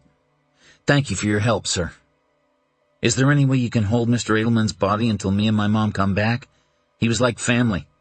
He didn't have anybody else. Spinelli shook Tom's offered hand, a look of respect on his face. I'll do my best, Tom. Drive safely and give my regards to Thatcher and Ross. Asheville, Monday, March 19th, 7 a.m. The morning was quiet, dark in the hours just before dawn. The only sounds Winters could hear were the drumming of his own fingers on the steering wheel and the low murmur of his police scanner as he watched the street for any sign of Sue Ann. That she'd come was not even a question in his mind. That she'd come alone remained to be seen. He needed some cash. His credit cards had all been denied. All of them, even the ones in his alias names. His lips firmed as his anger simmered. They knew. They knew his aliases. They'd been in his house, disturbed his things. Thatcher was behind this. Of that he was certain. Thatcher would pay. As would Ross. He reached to turn up the volume on the police scanner just as Sue Ann's battered Chevy pulled into view. Winters slouched down in the seat of the dirty white panel van he'd picked up at the Virginia-North Carolina border. He'd changed cars twice along the way. It had added a bit of time to the trip, but it was a worthwhile diversion. Sue Ann's Chevy turned into the convenience store parking lot where he'd told her to wait. He took a quick look at the back of the van, meeting Mary Grace's unwavering stare, and felt his anger rise from a simmer to a boil. She'd surprised him, staring him down and refusing to comply. She'd changed, and he'd overestimated the ease with which he'd be able to bend her to his will. No problem. She thought she was strong. Mary Grace actually thought she was a match for him. He smiled coldly, gratified to see her throat work beneath the duct tape that half covered her face as she swallowed hard. He'd get what he wanted from her. He had ways. He smiled, thinking of all those ways. Winters returned his attention to the parking lot where Sue Ann got out of her car and walked into the store, just as he'd instructed. A few minutes later, she came out with a cup of coffee, just as he'd instructed. He tuned his ear to the police scanner. Through the static, he heard his suspicions confirmed. They reported the subject of the surveillance had arrived at the rendezvous point. They'd known Sue Ann would be coming. Either Sue Ann had betrayed him, or they'd tapped his home phone. Sue Ann would never dare open her trap. Of this he was certain. On top of being too stupid to live, the woman was spineless, properly set in her place. No. The betrayal had come from within the police. His former brothers, men he'd stood with for years, men he'd supported in countless calls against crime throughout the city. They were waiting for him, ready to take him away as if he were some common crackhead on the street. Ross was behind this, he was sure of it, but his brothers had followed. They were his brothers no longer. In disgust, Winters put the van in reverse and pulled away from his watching place, a half block from the convenience store where Sue Ann would wait until she was taken in for questioning. He drove until he reached an abandoned house far away from the convenience store and his own home, pulled into the driveway, rolled down the van window, and reached into the mailbox, and smiled. He drew out an envelope, thick with the cash Sue Ann had found in his home strongbox, and paid her squinty-eyed nephew to drop in this out-of-sight mailbox. Good girl, he thought, counting the cash. It would have to be enough for now. "We're heading out, Mary Grace," he called to the back of the van. "I think we'll head west. It's been a long time since you've been to the cabin." Caroline let her eyes slide closed for just a moment as some of the hope drained from her heart. The cabin. It was remote, isolated, and Rob's secret getaway. It had belonged to Rob's father, a vicious, uncaring man. When his father died, he'd left it to Rob. It was a place Rob had taken her only a few times, usually preferring to go by himself. No one would know where she was. No one would know where to rescue her. She'd have to find a way to escape on her own. No, not on her own, not anymore. Now there was someone else to consider, to protect. Caroline opened her eyes and stared into the murky gray in the back of the van, only to see a wide-eyed little face staring back. A thin strip of freckles could be seen above the silver duct tape half covering his little face. Mussed red hair stood on end. He still wore his Spider-Man pajamas. The boy had been taken from his bed, mouth taped, hands and feet bound. She had no idea who the child was, nor why Rob was so energized by the child's capture. She turned her body so that her own bound foot could rub against his small leg. Desperately, he moved his leg to bump closer to her before blinking, sending a stream of tears down his little face. Chapter 22. Asheville, Monday, March 19th, 9 a.m. What the hell is all of this? David exploded when he found yet another downtown Asheville street blocked by a chanting crowd. It was pandemonium, just shy of a full-fledged riot. David edged Max's Mercedes along the road, congested with people. Some held signs decrying police brutality. Almost all the faces were black. Every face was hard and angry. Max pulled his cell phone from his pocket and punched in the number he'd used to talk with Special Agent Stephen Thatcher every other hour during the night. "We're 2 blocks from the police station, Thatcher, but we can't get any closer. You got a damn riot on the street." "I know," Thatcher replied shortly. "I'll send a cruiser to meet you and escort you the rest of the way. Have you eaten?" "No." Max looked behind him to the back seat. "Are you hungry, Tom?" Tom's eyes remained locked on the crowd outside his window. No. "You need to eat, son," David said mildly. "I'd throw it up," Tom responded woodenly, still focused on the scene outside. "No thanks," Max said into his phone and told Thatcher where they currently were parked.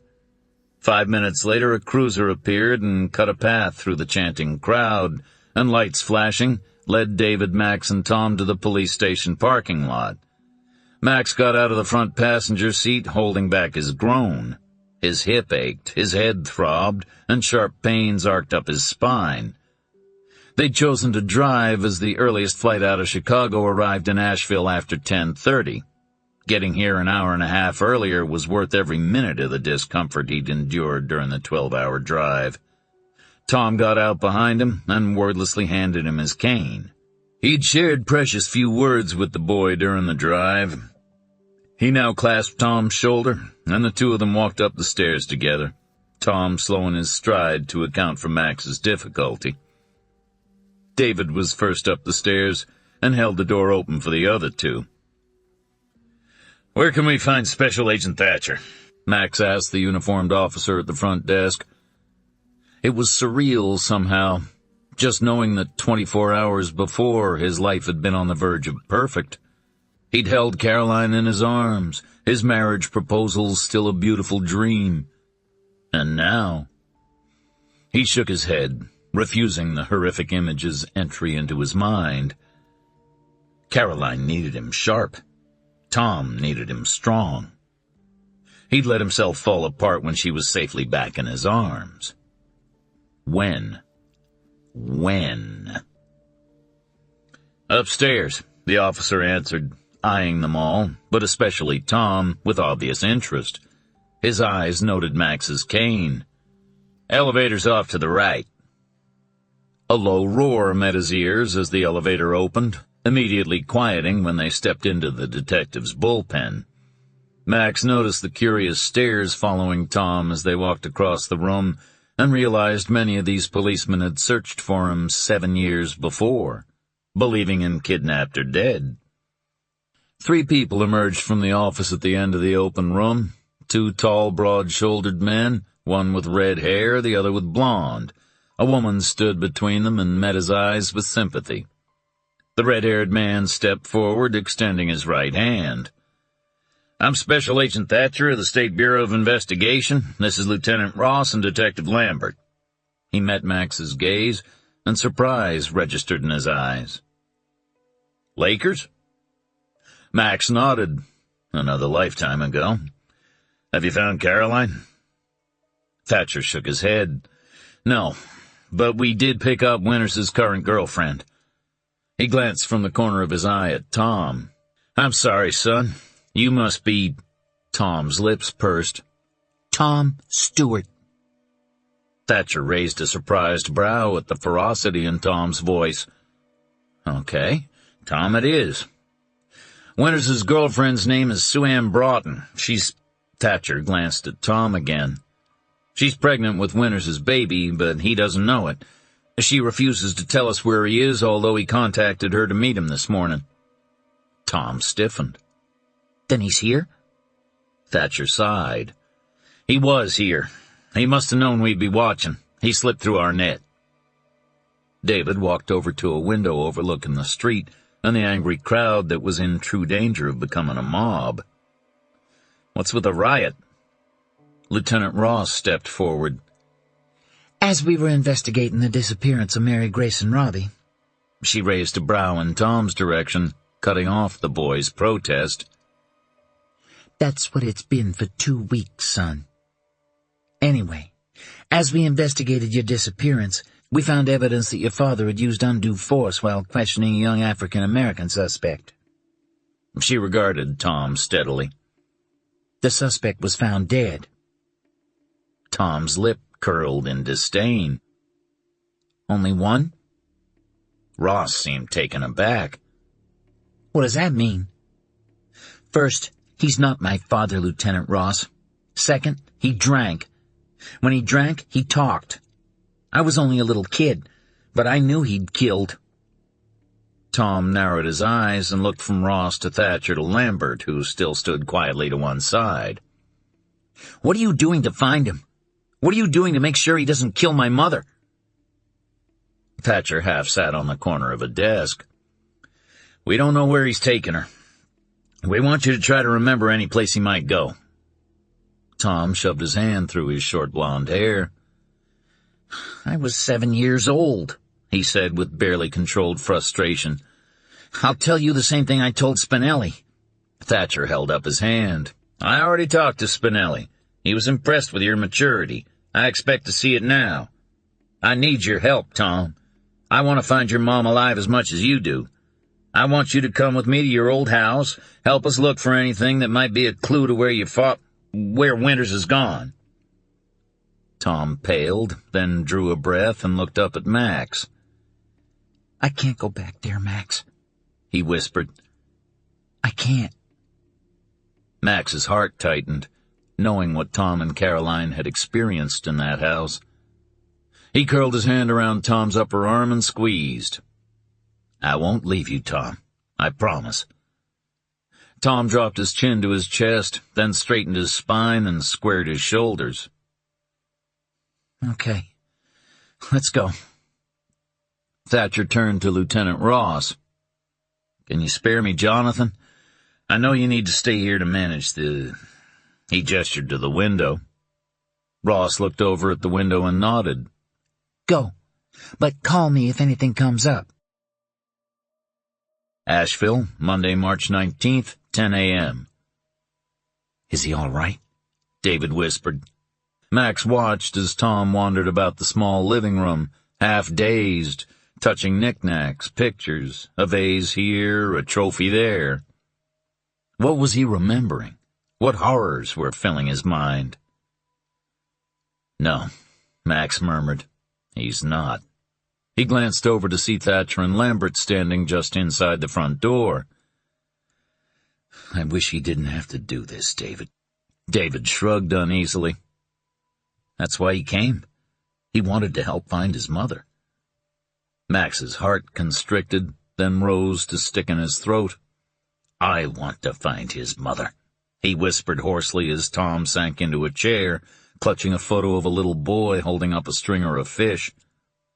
Max picked up another picture, only to stare down at a somber teenaged Caroline holding a smiling toddler, her expressive eyes haunted and scared. A wave of reality hit, and with it a fear so immense it cut him at the knees. She'd lived here. He'd hurt her here. He could be hurting her right now. He might be doing the same thing to her that he did to all those other women. She might be dead. He might never see her again. Shaking, Max made it to the nearest chair and let his body drop into it, covering his face with his hands. The last words she'd heard him say were, "Just go." Desperately, he wished them back. "We have to find her, David." Max's voice broke. "I can't." There was a cabin, Tom said suddenly. Max looked up to find Tom still clutching the picture, a faraway expression on his pale face. "What did you say?" Tom seemed to jerk himself from his reverie. He turned sharp eyes to Thatcher and Lambert. There was a cabin. Up in the mountains. He took me there a few times. Sometimes we'd go hunting. He winced, remembering. I hated hunting. Suddenly his voice weakened, and he sounded like a small boy. I hated killing a deer. I'd beg him not to kill the baby deer's mother. Tom swallowed. He'd laugh at me, tell me not to be a flamin' faggot. He swallowed again, audibly. That little blood'd toughen me up. He was quiet for a moment, and Max felt his world tilt as he willed Tom to remember something, anything that would lead them to Caroline. Sometimes we'd go fishing. Tom held the picture so they could see it. Young Robbie Winters stared from the photo, holding the stringer of fish far away from his smileless face. This was my 5th birthday. I didn't catch anything. These are his fish. He caught 'em and made me hold 'em. He closed his eyes. Told me I could at least pretend I was a man. Sometimes he'd go there. He paused, his lips working, but no sound emerging. He cleared his throat. Sometimes he'd go there after he... He stood and turned from the group, watching him avidly. Sometimes, after he'd hit my mother, he'd go away for a few days, up to the cabin. He didn't want to look at her, he'd say. She was ugly, useless. He would go, and I would wish he'd never come back. His shoulders sagged. But he always came back, he whispered brokenly. Always. Do you know where this cabin is, Tom? Thatcher asked him, tension making his voice hard. Tom's back went rigid, and he seemed to pause. Max waited, his breath stuck in his throat, hoping Tom would say of course and lead the way. Instead, Tom shook his head.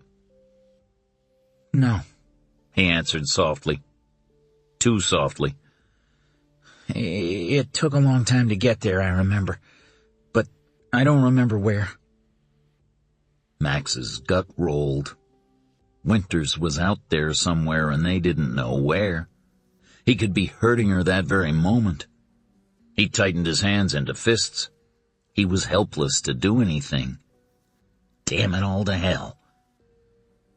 Then Tom turned and met Max's gaze, his blue eyes filled with guilt and anguish and fear. I'm sorry, Max, he whispered, his voice so childlike that it broke Max's heart yet again. I'm so sorry. He has my mom and I can't find her. Max, please do something. He'll kill her. The last was choked out, barely audible, but it brought Max to his feet. Max stood and stretched out his hand, nearly wincing when Tom gripped it hard enough to make his joints snap. He tugged, and Caroline's son threw himself into his embrace. I'm sorry, Max, he cried, and Max rocked him gently. I promised her I'd take care of her, and I didn't. Shh. Max patted his back and looked to David for support. His brother only nodded, and Max understood the words would have to come from him. He dug deep and found them, made himself believe them. This isn't your fault, Tom. Your mom is strong. She's survived him before. She's strong. Don't forget that. Max turned his own eyes to Thatcher, who stood by the door, his expression grim. Do something, Max said quietly. It was not a request. Thatcher's jaw went taut. Get a listing of any real estate owned by Winters or any of his family members, he instructed Lambert. His cell phone jingled and he pulled it from his pocket. Then call Tony and tell her we have a lead. He held the phone to his ear. Tony, we were just... Max watched as every ounce of color drained from Thatcher's face. His heart stopped, and Tom pulled away, feeling him tense. What's wrong? Max demanded. Tom went a shade paler. Thatcher said nothing. It was as if he'd completely disconnected. Lambert shook him. "Thatcher, what is it?" He pulled the phone from Thatcher's limp hand. "Tony, what's happened?" Lambert, too, grew pale. "No. When? And the older boys?" He closed his eyes. "I thought they had 24/7 protection on his house." He visibly got control of himself. "Tony, Tom Stewart remembers a cabin.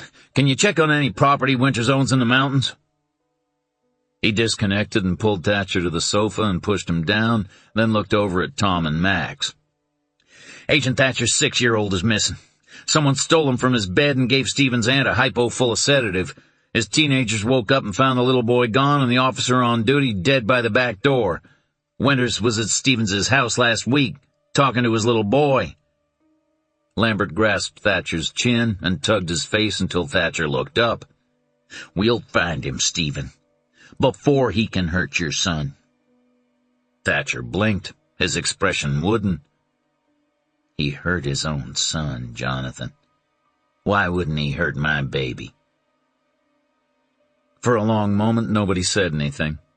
Then David cleared his throat. "We need to find that cabin," David said quietly. "Would the girlfriend know where it is?"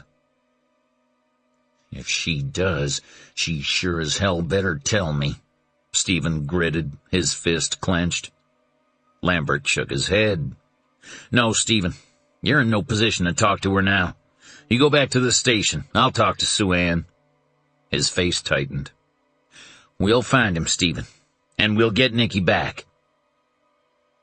"I want to talk to this girlfriend," Tom said, his voice even and strong once more. "I need to talk to her, Detective Lambert, please." Lambert nodded. "All right, then. Tom, you and yours are with me. Stephen, I'll drop you off at the station and take these folks to the Justice Center to visit Miss Broughton." Western North Carolina, Monday, March 19th, 10:30 a.m. Caroline let her body sag against the hard, dirty floor. Her head throbbed, but she carefully controlled the tears that clogged her throat. If she cried, her nose would be too closed to breathe, and her mouth was still covered by the thick silver duct tape.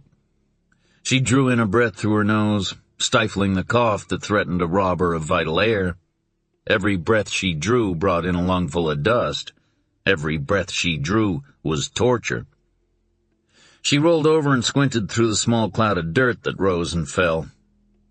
He was still breathing, the little boy with no name. He had to be having the same trouble breathing, but he'd made not a single sound since they'd arrived in this hellhole Rob considered Shangri-La. Rob was asleep for the moment.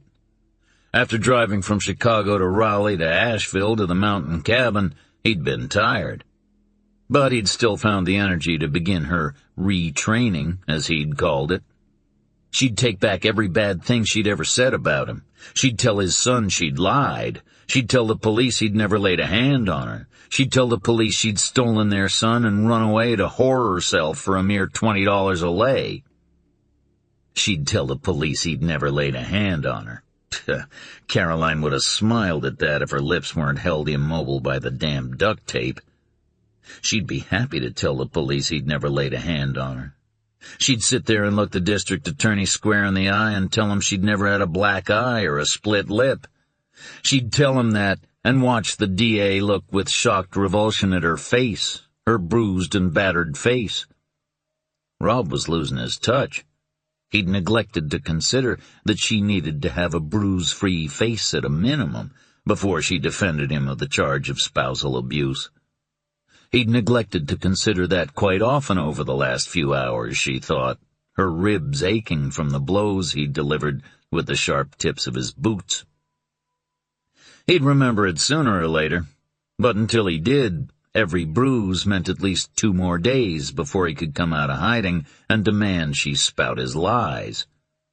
2 more days until he could come out of hiding and find Tom. 2 more days for Tom to hide. Caroline looked at the little form huddled in the fetal position in the corner of the dirty room. 2 more days that the little boy's family worried about him. whoever they were. She sighed, blowing the air through her nose, not wanting to think about the psychological damage already done to the child, but unable to keep from it. He'd been stolen from his bed, tied like an animal, and repeatedly watched her battered every time she shook her head defiantly at Rob's demands. It was no wonder he was curled in a fetal position. It hurt a child to watch another human being hurt. Tom would never be the same, having watched her suffer for years at Rob's hand. She would never be the same after having watched her own mother battered by her own father. As she lay on the floor gathering her strength, she debated the wisdom of her strategy. Maybe she'd give in to Rob's demands, only for the sake of the little boy whose name she didn't know. She'd consider it.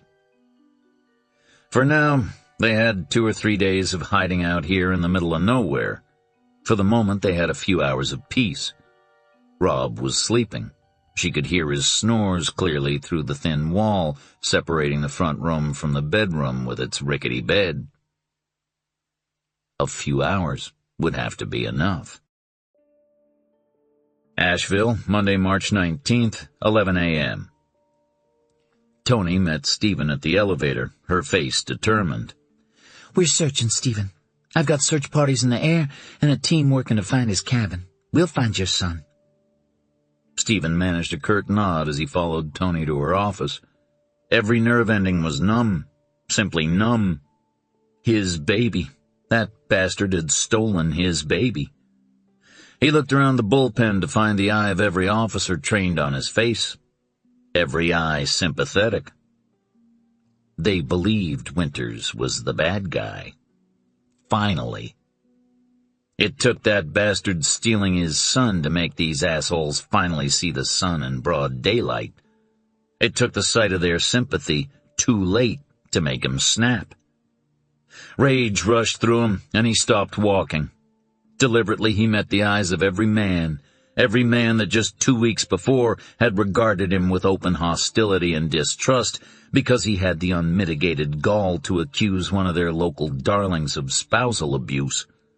They'd known Winters. They'd known his wife. They must have seen something. Somebody must have seen something.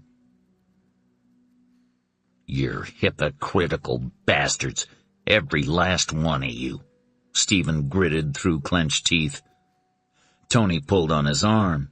Stephen, this is neither the time nor... Stephen shook her hand off his arm and addressed the room at large. You knew him. You saw him in action. You knew his wife. You must have seen her wear sunglasses in the winter, long-sleeve blouses in the summer. He spun around and glared at a detective whose nameplate read G. West.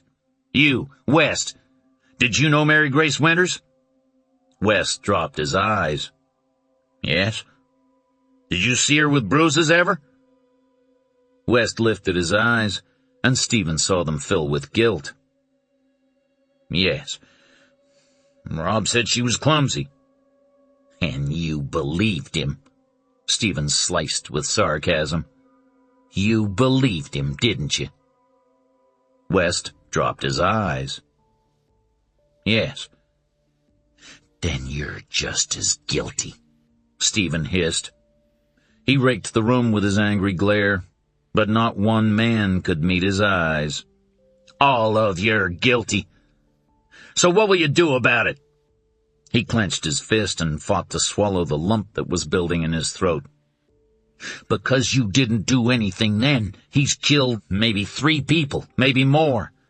Because you didn't do anything then, he now has his wife in his hands once again. He slapped his hand down on the nearest desk and its occupant jumped. He has my son in his hands, God damn it! His voice broke and he didn't care. So tell me, what will you do about it now? Not a soul spoke, and Stephen hung his head in dejected defeat. Come on, Stephen, Tony urged, her voice gentle. Wait. Stephen turned to find one of the detectives visibly trembling where he stood by his desk. It was Crowley, the detective who'd driven a drunken Ben Jolly home on his first day in Asheville. 2 weeks ago, when his baby was still safe and Winters was just a name in a file. What, Crowley? You're right. Crowley drew a deep breath. Mostly. I knew Mary Grace. I knew Robbie. I thought I knew Rob. I was wrong. I knew Rob was a bully, and he could be rough during questioning. But I never thought he could kill in cold blood. I never saw Mary Grace with any bruises, but honestly, I never really looked. I never suspected Rob could be... Stephen waited. Evil? Crowley finished with a small shrug. A few heads around him nodded. I didn't help then because I didn't know. I know now. I never went to the cabin with Rob. I didn't know him that well, but Jolly did. The tiny hairs rose on the back of Stephen's neck. He looked over to Ben Jolly's empty desk. Where is he? Home, Tony offered. He took leave after Spinelli found the dead prostitute. He needed time to process. I let him have the time. He'll come up before the disciplinary board soon enough. She pointed to Crowley.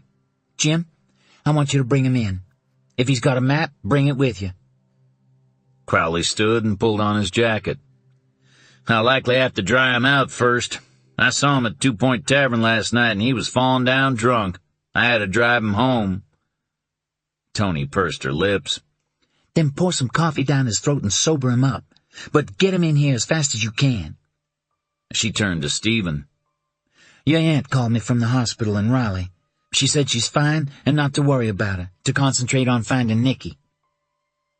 Amazingly, Stephen found his lips curving in a smile. She's some woman, my Aunt Helen. Asheville, Monday, March 19th, 11:15 a.m. Miss Broughton. Max found himself pleading brokenly and was beyond caring. He wanted to grab the woman and shake her until he rattled loose the truth, and was almost beyond caring that she was also Winter's victim. He clenched his fist on the worn tabletop of the Justice Center interview room and pounded once. If you have any decency, you'll tell us where he's hiding. For God's sake, where is that cabin? Sue Ann Broughton sat at the interview table, her hair tangled and dirty, her eyes fixed on the tabletop. She refused to look at them. Any of them. I want a lawyer, she whispered, barely loud enough to hear. Detective Lambert shook his head. You're not under arrest, Miss Broughton. You're free to hire a lawyer at your own expense, but I'm not required to provide one under the law until you've been arrested. Sue Ann lifted weary eyes. Then why can't I go home? Lambert never moved a facial muscle. Because you're being held as a material witness. We've been over this several times before. He casually rested his arm on the table. I can, however, charge you with aiding and abetting a suspected felon. Rob didn't kill those women, she protested, but the words were obviously born of fear rather than true confidence. He didn't. Lambert merely raised a brow. He told you this? Sue Ann glared. You know he did. You bugged our phone. That's the only way you could have known he was meeting me this morning. Lambert shrugged. Then you also know that we know the two of you arranged some sort of money drop. You gave him cash to run on. That's aiding and abetting a suspected felon. He eyed Sue Ann sharply, and Max felt a small glimmer of hope. Maybe Lambert could get through to Sue Ann. Maybe Sue Ann would tell them where they could find Caroline. Now, Sue Ann, you don't want your baby to be born in prison, do you? Sue Ann paled. No, you can't put me in jail. Her hand instinctively splayed across her abdomen. You can't. Lambert shrugged again. No, but a jury of your peers can and will. It's not a chance I'd be keen on taking if I were you. So you can tell me what I want to know, or I can go to the district attorney with what I know. It's your choice, Lambert stopped and watched Sue Ann's face change expressions as the woman fought with herself and her fear of Winters. Max glanced from the corner of his eye as Tom leaned forward, his face ashen. "Miss Broughton," Tom's voice was gravelly, "you're having a baby." He cleared his throat. "Do you want him living with a father that will hurt him?" Sue Ann shook her head, her eyes bright with tears. "Rob would never hurt a child." Tom shook his head. "No, ma'am, you're wrong." Slowly he stood and began unbuttoning his shirt. "He hits you? I know he must." His voice had grown dull, monotone. "He hit my mother." Another few buttons slipped from their buttonholes. "He hit me." "Yes, he did," Tom insisted when Sue Ann began to shake her head vigorously. "He hit me with fists. He kicked me with his boots." Tom swallowed as he pulled his shirt tail from his waistband, exposing the fine blonde hairs just beginning to cover his chest, and again Max was struck at once by Tom's youth and his maturity. "But it got worse, Sue Ann." He shrugged one arm from its sleeve. "One day, he hit my mom into a wall, and she was unconscious. He was about to kick her again, and I leaned down on top of her." He didn't take his eyes from Sue Ann's face. "I was 6 years old, and all I could think about was protecting my mom. She was crippled and walked with a walker. He was about to kick her ribs in." Tom held up his arm. "Look close, Sue Ann." Max looked and felt his stomach roil. Scars, faint and round, lined the inside of Tom's arm, starting about 3 inches from his shoulder and proceeding to his armpit, evenly spaced. Sue Ann paled and dropped her eyes to the table. "I said look close, Sue Ann," Tom snapped, his tone one of instant authority. Sue Ann looked up, her eyes filled with horrified tears. "My mom doesn't even know about these. I've hidden them for years. If she knew, she'd hate herself, and I don't want that to happen. But hear me, Sue Ann. The man you're protecting burned me with a cigarette for trying to protect my mother. I was 6 years old. Do you really think he'll treat your child with any more respect?" Trembling, Sue Ann dropped her eyes back to the tabletop, and a long, agonizing minute passed as she rocked herself, her arms locked across her abdomen as if the action could protect her unborn child. Finally she raised her eyes, and in them Max saw defeat. "No," she whispered hoarsely. "Give me a pencil. I'll draw you the best map I can." Lambert stood and tapped on the two-way mirror. A uniformed officer appeared in the doorway as he bent to write on his notepad. Lambert ripped off the note, leaving the ragged edge fluttering in pieces. "Call Lieutenant Ross with this message. I need backup sent to this location." He turned to Max and Tom. "I'm afraid you'll have to stay here." Tom shook his head, his jaw taut. "No, we're going. I may be the only one who can get through to him, if he's as obsessed with finding me as everyone says." Max stood and grabbed his cane. "Every minute we argue are minutes we could be finding Winters. Please, Detective Lambert, let's not waste any more time."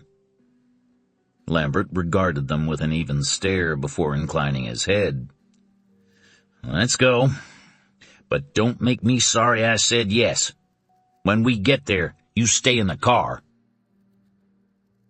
Western North Carolina, Monday, March 19th, 11:30 a.m. She'd taken matters into her own hands, so to speak, her first step to regain use of her hands. She'd found the tool in the jagged edge of the aluminum frame of the window screen. It took her precious minutes of scrunching and rolling caterpillar style to get to it. It took her even longer to position her body so the jagged edge rubbed against the twine binding her hands behind her back.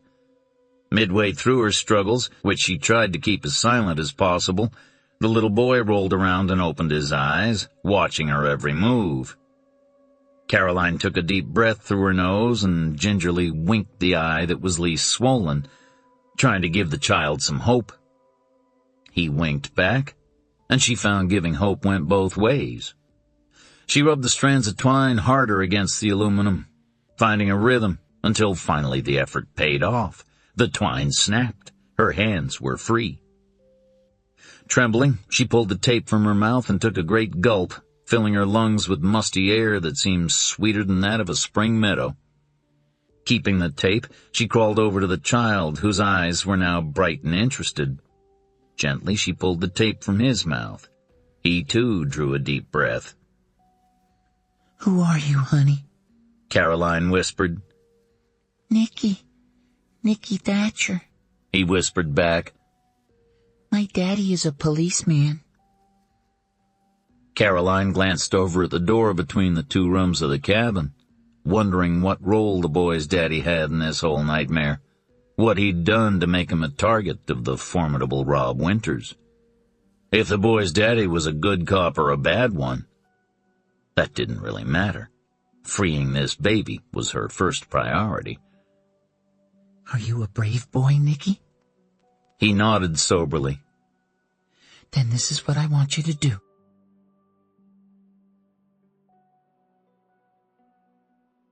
Chapter 23. I-40 towards Blowing Rock, North Carolina, Monday, March 19th, 12:30 p.m. "How much further?" Stephen asked from behind clenched teeth. If he didn't hold his teeth tight together, they'd chatter pathetically. He was past the point of caring if anyone else heard the chatter, but somehow felt that hearing it himself would be the straw that pushed him over the edge. "Another half hour," Jolly answered, his speech still the slightest bit slurred. Detective Crowley had been working to sober him up for the last hour, hoping he would be more lucid once they got closer to Winters's cabin. Ross glanced over from the driver's seat, disapproval and worry etched into her face. "When we get there, you stay in the car. I'm serious, Stephen. You're off this case until we find your son." "You can't take me off this case, Tony," Stephen replied evenly, knowing she was trying to help. Ross's lips pursed, knowing he was right. "Give Ben another cup of coffee, Jim. I want him sharpened up sometime in the next 30 minutes. Crowley poured another cup of coffee strong enough to peel wallpaper. "Drink up, Ben." Monday, March 19th, 12:45 a.m. Caroline's head jerked up when she heard a loud thump from the bedroom. He was awake. Damn. She glanced down at Nicky Thatcher's wide, frightened brown eyes. He'd heard it, too. She had a minute more. Not enough to finish, especially as her own ankles were still bound. And if Rob found him like this, he'd be even angrier. She fought back the shudder as she thought about the punishment that would inevitably follow. She abruptly changed her strategy. She flexed her swollen fingers and checked her work, confirming that she'd loosened the twine just enough for Nicky to wriggle his hands free. She'd already freed his feet, and now she looped enough twine around them to appear tied from a distance of 4 or 5 feet. She retrieved the duct tape she'd pulled from Nicky's mouth, and the little boy shook his head frantically. Pitifully. "No," he whispered, his eyes filling with tears. "Please don't. I can't breathe with that on." Caroline glanced over her shoulder as footsteps thudded across the floor. Panic skittered down her spine, making her body shudder. "He's coming, honey. I have to put it back on, but I'll make it loose." She laid it lightly against his face, covering his trembling lips. She brushed a fleeting caress across his wet cheek. "See, you can breathe through this little pocket. Now curl up and pretend you're asleep. Do not open your eyes. And whatever happens to me, don't look. Pretend you're somewhere else, like Disney World. Have you ever been there?" He nodded, a small nod. "Then pretend you're on your favorite ride. And if he takes me back to the other room, wiggle free, sneak out, and do what I told you to do. Do you understand me?" He nodded, resolutely blinking his tears away, and Caroline felt her heart tumble. You're a brave boy. I'll make sure I tell your daddy how very brave you've been. Now I'm going to move away from you. I have to hurry. She touched the top of his red head. Courage, Nicky. She'd just made it back to the window when the door opened and Rob appeared, red-eyed, his hair tangled, his cheeks dark with stubble. His red eyes widened, then narrowed. "You little bitch," he chuckled, "trying to escape?" He strode across the room, grabbed her arm, smiled when she winced. "I bet you think you're pretty smart, although I must admit you're smarter than I thought." He twisted his hand in her hair and yanked her head back, exposing her throat. "But don't let it go to your head, Mary Grace. I thought you were dumber than a post. Now maybe you've matched the post. This little escape stunt of yours shows just how little you considered the consequences of your actions." He tightened his fingers in her hair. "Because there will be consequences." She said nothing, schooled her face to be as expressionless as possible. Once more he yanked her hair, and she winced. Satisfied, he smiled, a mere baring of yellow teeth. Then, as if he'd just remembered the boy's presence, Rob whipped his head to the left to stare at Nicky. After a beat, Caroline allowed her eyes to follow, managing to hide her relief when the little boy stayed huddled in his little fetal ball. Rob relaxed and turned his eyes back to her. "You can't be quiet forever," he murmured silkily. "At some point you'll talk to me." He ran his finger down her throat, ending in the valley between her breasts. She couldn't help it, couldn't control the shudder of revulsion. He smiled again, a horrific sight. "Wife." And without further comment, he grabbed her around her waist and hauled her body off the ground and under his arm, as if she were no more than a sack of potatoes. A few steps took him into the bedroom. A kick of his foot sent the door slamming shut. Her heart lodged in her throat, and she shoved it back. Knowing what would come next made it all the more terrifying. He would rape her, like he raped Evie, like he'd raped her countless times during their marriage. It would hurt. She'd feel violated, ashamed, emptied of her very self. It would hurt. "Oh, God," she prayed in her mind. "Please don't let me scream. Please don't let that little boy out there be more traumatized than he's already been. Please don't let me scream and give Rob the satisfaction of knowing he's succeeded. Please." Her body landed on the thin mattress where Rob tossed her, her left hip taking most of the impact as the bed frame seemed to cut through the mattress as if it was made of so much air. Max. His face flashed against her clenched eyelids, and it was almost more than she could bear. Where was he? Did he even know she was gone? And even if she managed to escape, would he want her after this? She could survive whatever came next, but could Max? "Open your eyes, Mary Grace." Rob's voice was breathy, heavy. The mattress at her side depressed as he sat beside her. Her stomach churned even as she kept her eyes clenched shut. The back of his hand against her jaw came as no real surprise, but still she flinched at the sharp pain, shrinking away from him. "You are still my wife," he snarled, grabbing her jaw and squeezing her cheeks. "One way or another, you'll stop defying me." He threw her face back to the hard mattress, and Caroline forced her mind to blank. Lambert brought the car to a stop. A dirt road lay before them, just off the badly paved main road. There was a large boulder to the left of the entrance to the dirt road, just as Sue Ann had said. Max glanced over his shoulder at Tom, sitting in the back seat, his blue eyes intently scanning the trees for any sign of his mother, for any sign of life at all. David had his hand on Tom's back, offering silent support. Max cleared his throat. "Do you recognize this place, Tom?" Tom nodded, not taking his eyes from the window. I remember climbing on that rock. I didn't want to. His lips thinned. He said I had to prove I wasn't a pussy wimp. I almost fell off. He tilted his head. It's not as big as I remembered it, the rock. I wonder if he is.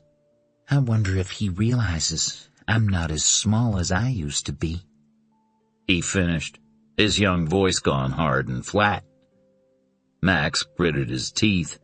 Somehow he'd thought it would get easier over time dealing with Tom's memories, but each one seemed to slice at his gut. Each memory was a blow Caroline had taken, biding her time until she could escape this son of a bitch monster. Just like she was probably doing right now. He became aware that the car had not moved. "What are you waiting for, detective?" Lambert stared straight ahead at the cabin, barely visible through the trees. Spring had arrived in this part of the country, young green leaves sprouting everywhere. They'd been lucky, Max thought. Another few weeks, and the leaf cover would have been too thick to see the cabin from the main road. They might have driven right by and missed it. Lambert needlessly adjusted the dark sunglasses that hid his eyes. "I'm trying to decide if I want him to know I'm here or not," he answered and checked his watch. "And I'm wondering where my backup is. My lieutenant should have already been here with a half-dozen squad cars." "Caroline's in there," Max said tightly. "He could be doing anything to her. You have to move, now." Lambert turned to him and removed his glasses carefully. His eyes were sharp, alert, but void of any of the terrified urgency Max felt bubbling inside him. "I have to follow procedure, Dr. Hunter," he said calmly. Max's chest tightened. Then the breath exploded out of him as the terror simply boiled over. "Fuck procedure! You can take your procedure and—" Lambert held up one hand.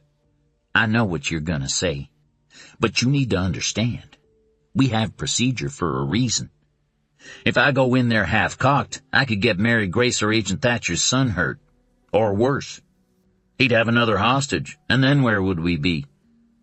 You need to stay calm, or I'll have to restrain you. For the sake of the two innocent people in there, will you restrain yourself?" Max clenched his jaw so hard, his teeth hurt. "Yes." "Good." He got out of the car. "Stay here, and for God's sake don't do anything stupid. I don't want to worry about you three, too." Max waited until he disappeared into the trees before unfastening his seatbelt. He could appreciate procedure, and even Lambert's sense of calm. But he knew Caroline was in there, suffering, and he knew what he had to do. "David, keep Tom here. I don't care if you have to tie him up." He turned in his seat, finding Tom glaring at him as he'd expected. "Your mother needs to find you safe here. Please, Tom. If you love your mother, you'll stay here with David." Tom's eyes flashed, anger and hate and fear all turbulently mixed. "And what about you?" Max gripped the end of his cane. "What about me? I love her. More than—" He found himself swallowing the lump of emotion back down. "I love her too much to let that animal terrorize her another minute. If something happens to me, make sure you tell her none of the legalities matter. Tell her I would have done anything to have even one more day with her. Can you remember that?" Tom stared at him another long second, then shook his head and pulled on the handle of the door, stopping when David's arms banded around him, holding him. Irritated, Tom tried to shrug David away, but David held tight. "Let go of me! That's my mother in there!" Max reached over the seat, trapping Tom's jaw between his thumb and forefinger until the boy settled and met his gaze. "Do you honestly think you can persuade him to let her go? Think again, Tom. He's killed. He will not simply give her up because you show up and demand it. What he'll do is use you to make your mother do whatever he wants. Knowing you're safely hidden away on your camping trip is the only thing she has to keep her going right now. Don't give him another pawn to use against her." He squeezed Tom's jaw. "Do you promise?"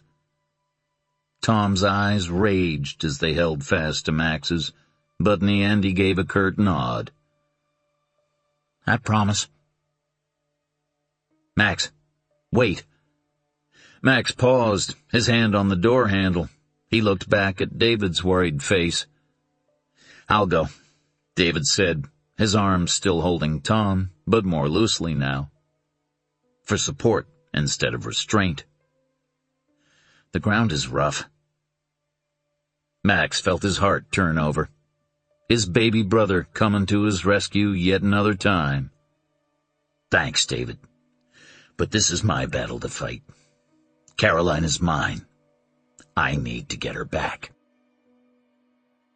Winters looked down at her, rage making his every muscle shake. A thin stream of blood ran from her lower lip down her chin. He'd teach her. He would. She was his wife, God damn it. She was to obey him, to follow his orders.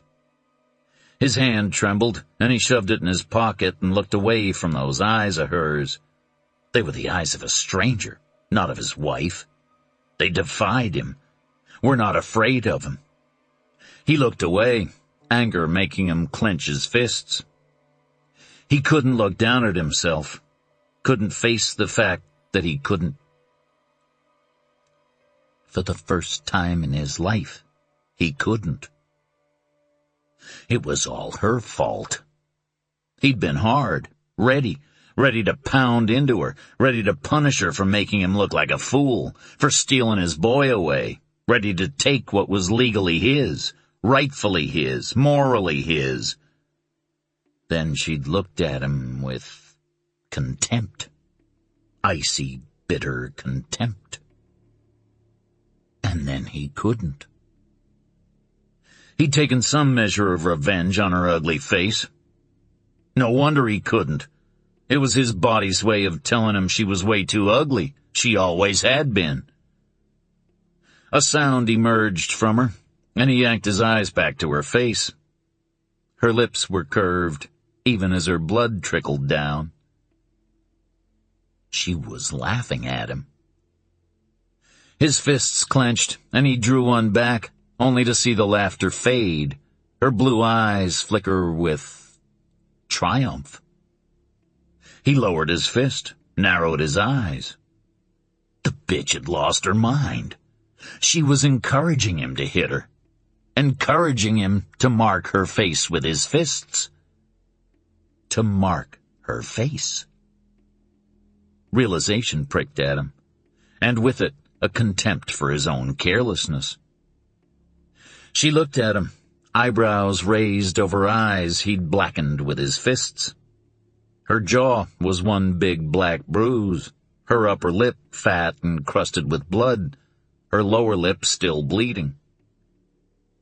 It would be at least a week before he could take her out in public. At least a week before she could set the record straight and get Ross off his butt. God damn it.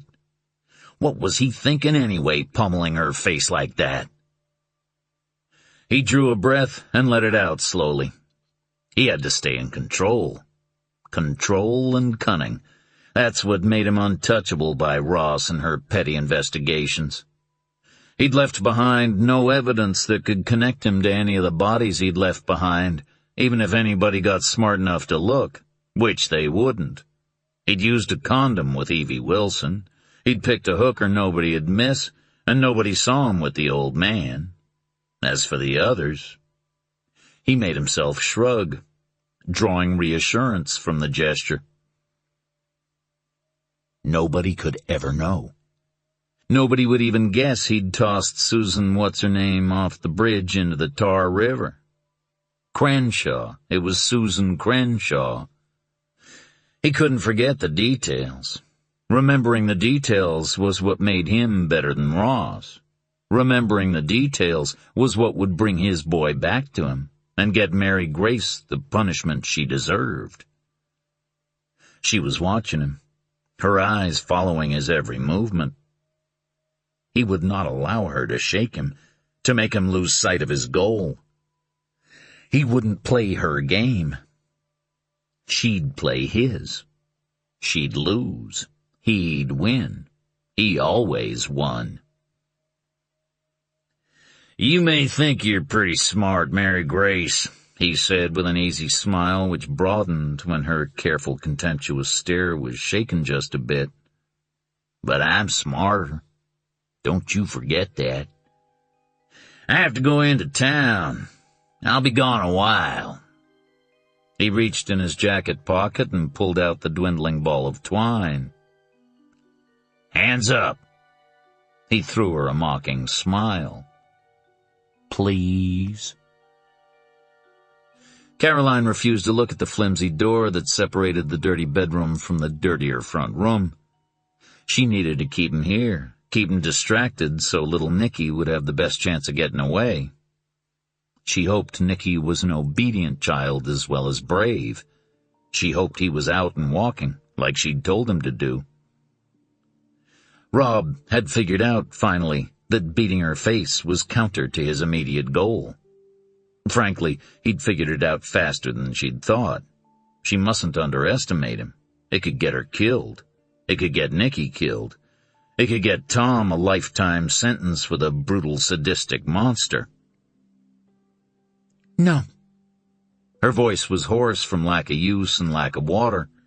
She clenched her hands and held them, knowing full well she could buy herself 5 or 10 seconds tops. Rob yanked her hands together. 5 seconds, then. The twine bit deep into her raw flesh.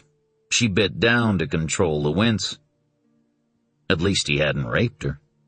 Not yet. She'd bought herself a little time. He threw her back down on the dirty mattress, and dust rose in a thin cloud, then settled again. "You won't succeed, you know," she said as he took a step toward the door. "That cop, Ross, she's onto you. The Chicago cops will know you've kidnapped me." She prayed she was right about that someone would find one of the notes she'd left behind in the dirty toilets they'd used on their journey from Chicago. Rob's eyes flared. "The Chicago cops couldn't find their way out of a paper bag. And as for Ross, she won't be around much longer."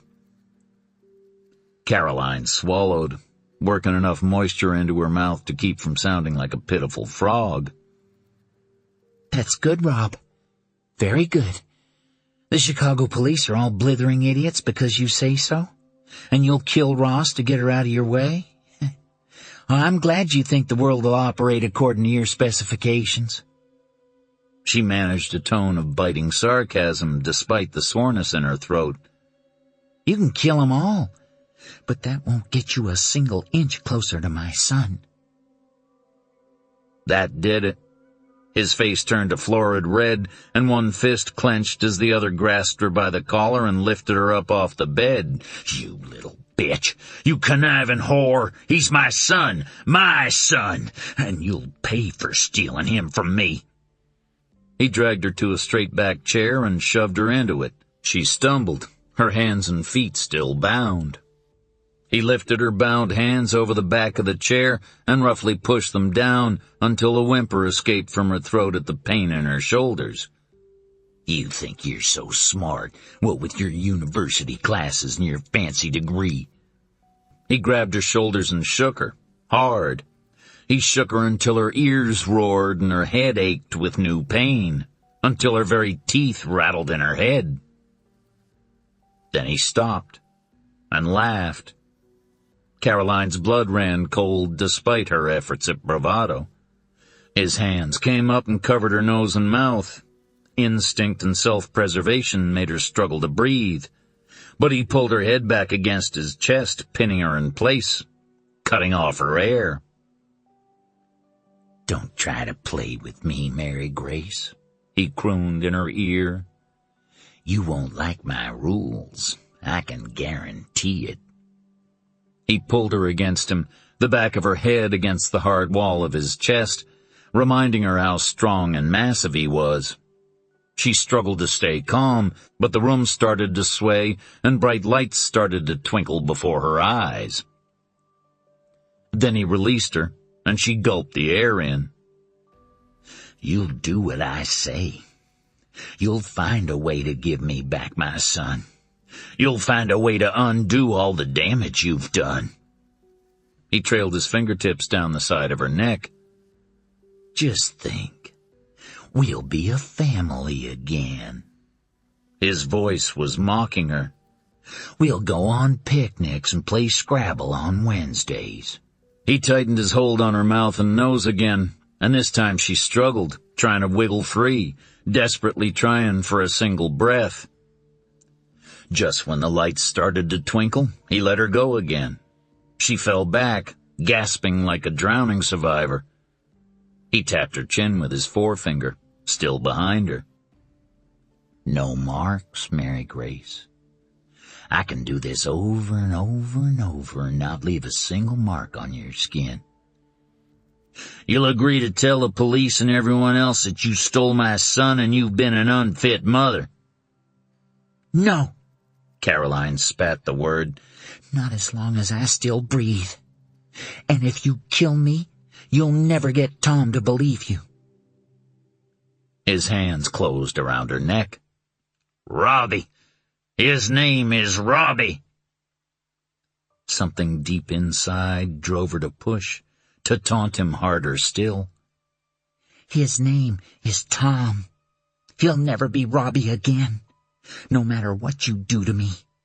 He hates you. He loathes you. Caroline sucked in a breath, wondering when the hands would tighten around her neck. He will never, never be your son again. You've forfeited any rights you have. His hands tightened, but she could still breathe, barely. "I am his father. Any court will recognize my right to full custody." Before or after they convict you for kidnapping and assault. He tightened his grip, and Caroline gagged, then gasped when he loosened it once again. "They won't charge me for anything," he said smoothly right into her ear. "You contacted me, and I met you in Chicago. You missed me. You felt guilty for all these years apart. You asked me to forgive you for the whore's life you led all these years. I forgave you." Minor pressure on her windpipe had her gasping again. "Because I love you so, Mary Grace," he continued. "You came with me willingly. You wanted to have a second honeymoon." Caroline almost defied him to explain away the little boy he'd kidnapped, but stopped herself just in time. Rob seemed to forget about Nicky from time to time. Now, back when he found her by the window and when he'd grabbed her from the back of the van when they'd first arrived. He'd almost left Nicky all alone in the back of the van. If Nicky had gotten away, she didn't want to be drawing attention to him now. I never had a first honeymoon, Caroline replied, steadfastly refusing to look at the door. His hands covered her mouth and nose again. "You think you're so smart, but you keep forgetting that I'm smarter." He jerked her head backwards, and the room spun. Her lungs were burning, on fire. Then he leaned forward and whispered in her ear. 2 words, a number and a name, and her control splintered, her resolve shattered. Rob knew the address of Hanover House. Max walked to the east side of the cabin, leaning heavily on his cane. The ground was soft. It had rained here recently. His cane kept getting stuck in red mud. Finally, he reached the side of the cabin, and he leaned up against it, listening at the window. He could hear a voice, one male voice, harsh and loud. He inched closer, close enough to peer in the window. His heart stopped. There she was, her back to him, tied to a chair. Bile rose in his throat. Then the fear set in. A man came into view, his mouth moving, his expression rabid. Winters. Max watched in frozen horror as Winters put his hands around Caroline's neck. He could see the revolver stuck in Winters' waistband. Max carried no gun. Where the hell was Lambert? Max watched as Caroline shook her head, and though he listened, he couldn't hear her voice. Winters' big hands tightened around Caroline's neck. He was choking her. The bastard had tied her and was now choking her to death. His mind raced as he thought of a solution that wouldn't put Caroline in greater danger. Suddenly Winters leaned closer, and Max reached for the window. He could think of nothing more than to charge, to break every bone in the bastard's hands for touching one hair on her head. Max stopped, mid-motion. Winters was speaking again, his hands covering her mouth. He was suffocating her. In agony, Max stood watching, knowing a small sound could signal Winters to pull a gun out and use it. Max watched and listened, hoping to catch him by surprise. "Hanover House," Winters was saying, and Max's heart contracted. Winters knew about the shelter. "Nice place, I'm told. Who's the director again?" "Dana, that's her name. Great legs. Bet she'll ride like a champion."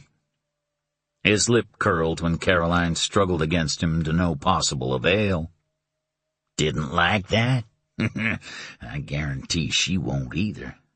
She'll think twice before helping any more women take children from their fathers." Hanover House. Yeah, that piece of information will be of reasonably high value to every husband in the place. He released Caroline's mouth, and her head lolled back, and Max could see her gasping for air. Winters again put his hands around her throat. "Imagine, Gracie, darling, every one of those mothers, kids, they think they're safe. Do you want to live with that on your conscience?" Max watched her shake her head, so wearily. "So you'll cooperate?" Caroline felt her body sag. She was so tired. Could she obey him? Could she tell the world he'd never touched her? How could she not? She'd be risking Hanover House, where innocent women and their children huddled in fear of monsters just like Rob Winters. She couldn't allow him access to Hanover House. It had to remain secret, protected above all else, above her own safety, her own life. She hesitated, wrestling with her thoughts, with her innermost values, when he covered her nose and mouth, and the room began to twinkle once again. Yes, the occupants of Hanover House were to be protected even above Tom's life. She prayed her son would understand, that he'd find sanctuary with one of the many friends they'd made over the years. She prayed Tom could forgive her someday. Finally she nodded, and Rob released his hands. "Your word?" he asked, his voice despicably triumphant. She nodded, too exhausted to even gasp for air. She breathed slowly, heard her lungs wheeze as the air seeped in and out. Rob dropped her head, and it fell forward like a puppet on a severed string. He'd won. Nausea rolled in her stomach, and she fought back the bile that threatened to suffocate her from the inside. "Say it out loud, Mary Grace," he demanded, coming around to face her. "You will cooperate with me. You will obey me." Her mouth opened, formed the word, but no sound emerged. He grabbed her head, pressing her skull between his big hands, The pressure was almost too painful to bear. "Out loud, Mary Grace," he gritted. "I want to hear it from your lying, deceitful mouth." She opened her mouth again, a whimper, the only sound she could muster. A loud shout shattered the mountain's silence, and in one movement, Rob released her head and whirled around to the sound. "Winters, I know you're in there. Send my son out, unhurt, now!" Caroline opened her eyes and saw Rob reach for his gun even as his face paled. "Thatcher," he muttered, "you son of a bitch."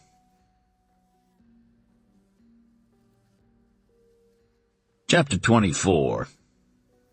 "Stephen, damn it!"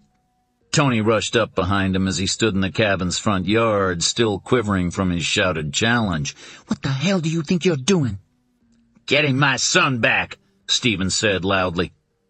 Tony grabbed him and hauled him back toward the trees. "This isn't how to do it, Stephen. Do you want him to hurt Nicky? What are you thinking?" Stephen hung his head, trying to control the frantic beating of his heart. "I'm thinking about my son inside that cabin." Desperation clawed at his insides. So close, his baby was so close, 20 feet away. "I'm thinking about what Winters is doing every minute my son is in there." His voice shook. "Oh, God, Tony, he's got my baby in there, and I don't even know if he's still alive." Tony squeezed his shoulder painfully, and Stephen's head shot up, his eyes blinking in surprise. She was staring at him, a cool determination in her eyes. "Get a grip on yourself, Stephen." She looked over to where Detective Crowley was canvassing the wooded area to the far left of the cabin, then checked her watch. "Where the hell is that hostage negotiator?" She scanned the trees. "And where the hell is Jonathan?" "And Hunter," Crowley added, coming up behind them. "He's in a car," Tony said, keeping her eyes on the cabin. "With the boy." "No, that's David, the brother. I found footprints and depressions of a cane in the mud around the side of the house. Max Hunter is in the house." Tony breathed out a sigh. "Shit." He was in. His hip ached from climbing over the windowsill, but he was in. And he wasn't leaving without Caroline. Gritting his teeth, Max swung his better leg over the windowsill, paused, and pulled the other in behind him, making a soft thud as his feet hit the floor and he regained his balance. Caroline jerked to see behind her, unsuccessfully. In 2 seconds, Max was behind her and smoothed a gentle hand over her hair, felt her start of fear at his touch, and damned Rob Winters to a violent and painful hell. He knelt on the floor and leaned forward, even as he pulled a pocket knife from his pants pocket. "I'm here. I love you," he breathed into her ear, and she sagged back against the chair, letting her head rest against his. He made short work of the twine binding her wrists, and she flopped to one side. He caught her in one arm and used the other to cut at the twine binding her ankles, then looked up at her face. His stomach pitched. He had to fight the urge to gag.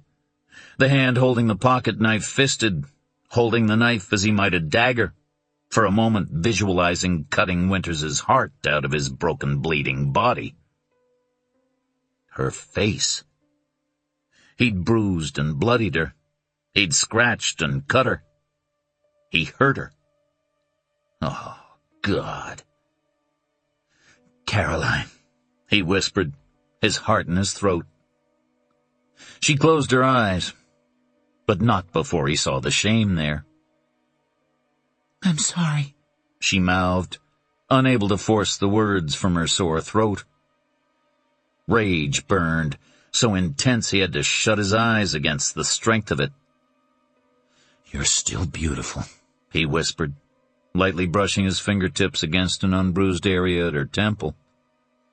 "I love you." She fell forward, letting him take her weight.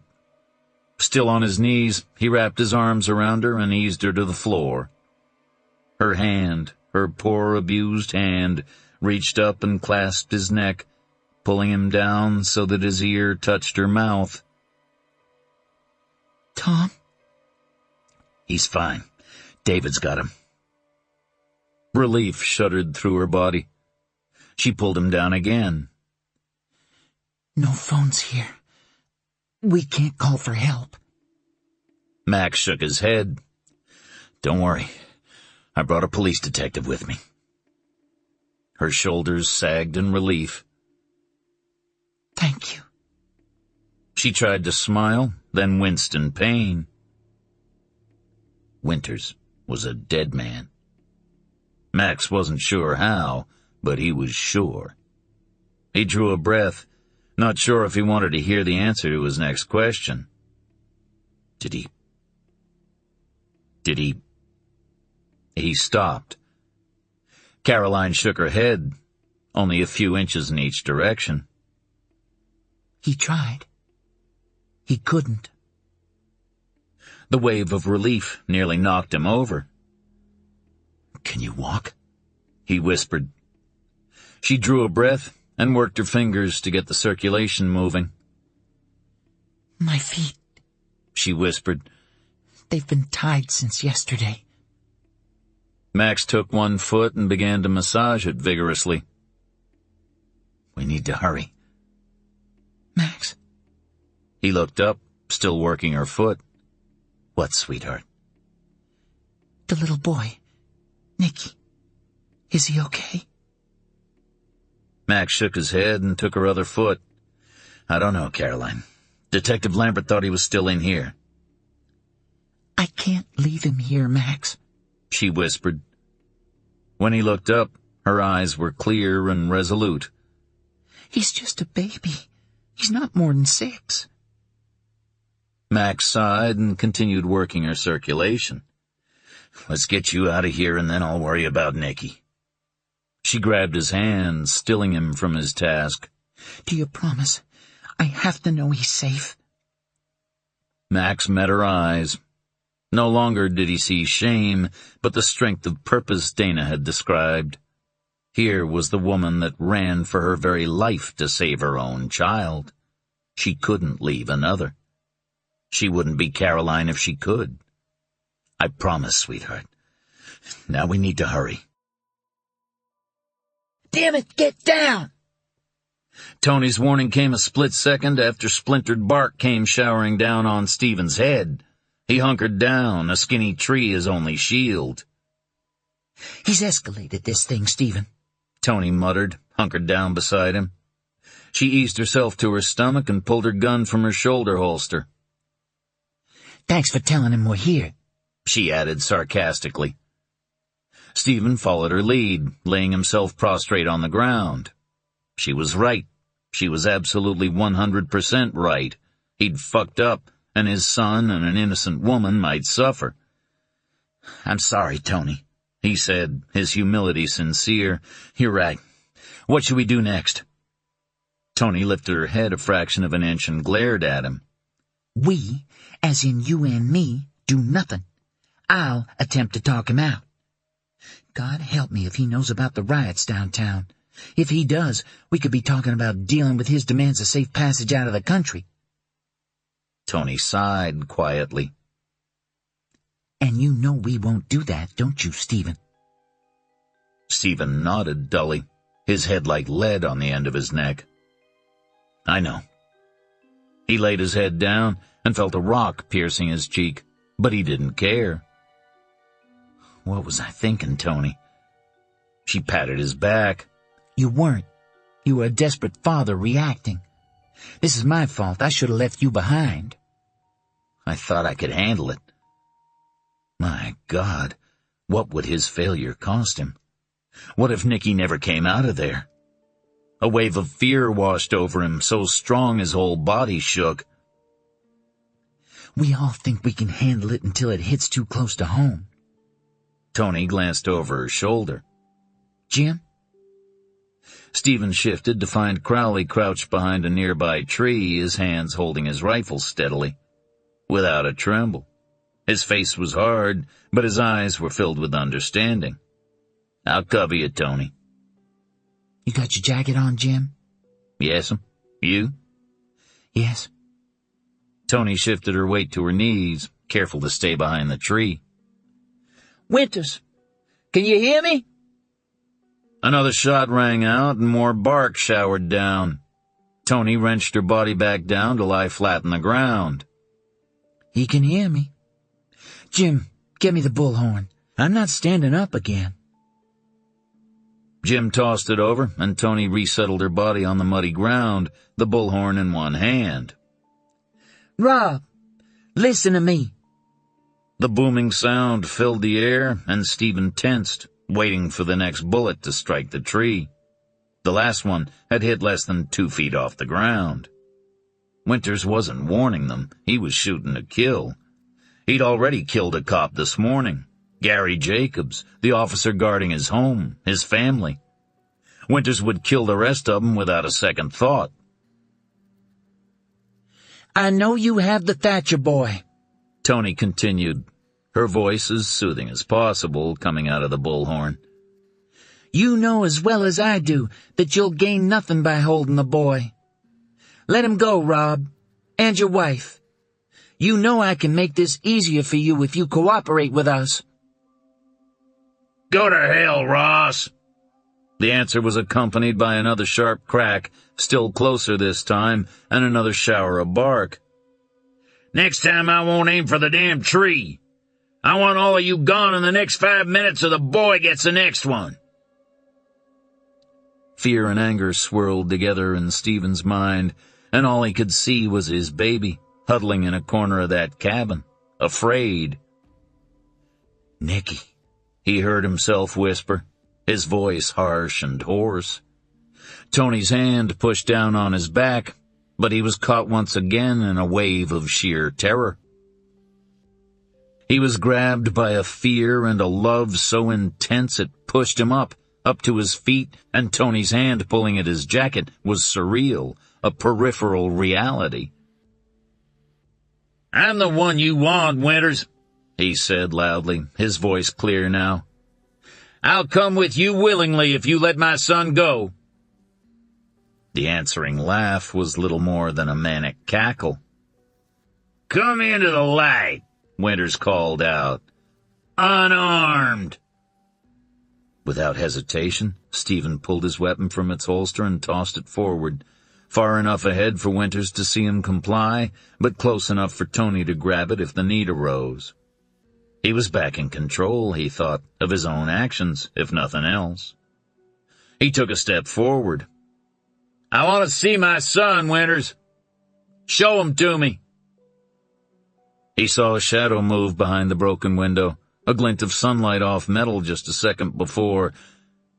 The crack filled his ears as the weight hit his chest, throwing him backward, sending a burning tingle from his heart to under his arm. It robbed him of breath, of balance. He heard Tony scramble on her belly towards him, but he motioned her back. Vest, he managed. Kevlar, state-issued, thank God. He'd have one hell of a bruise, but... Daddy! My daddy!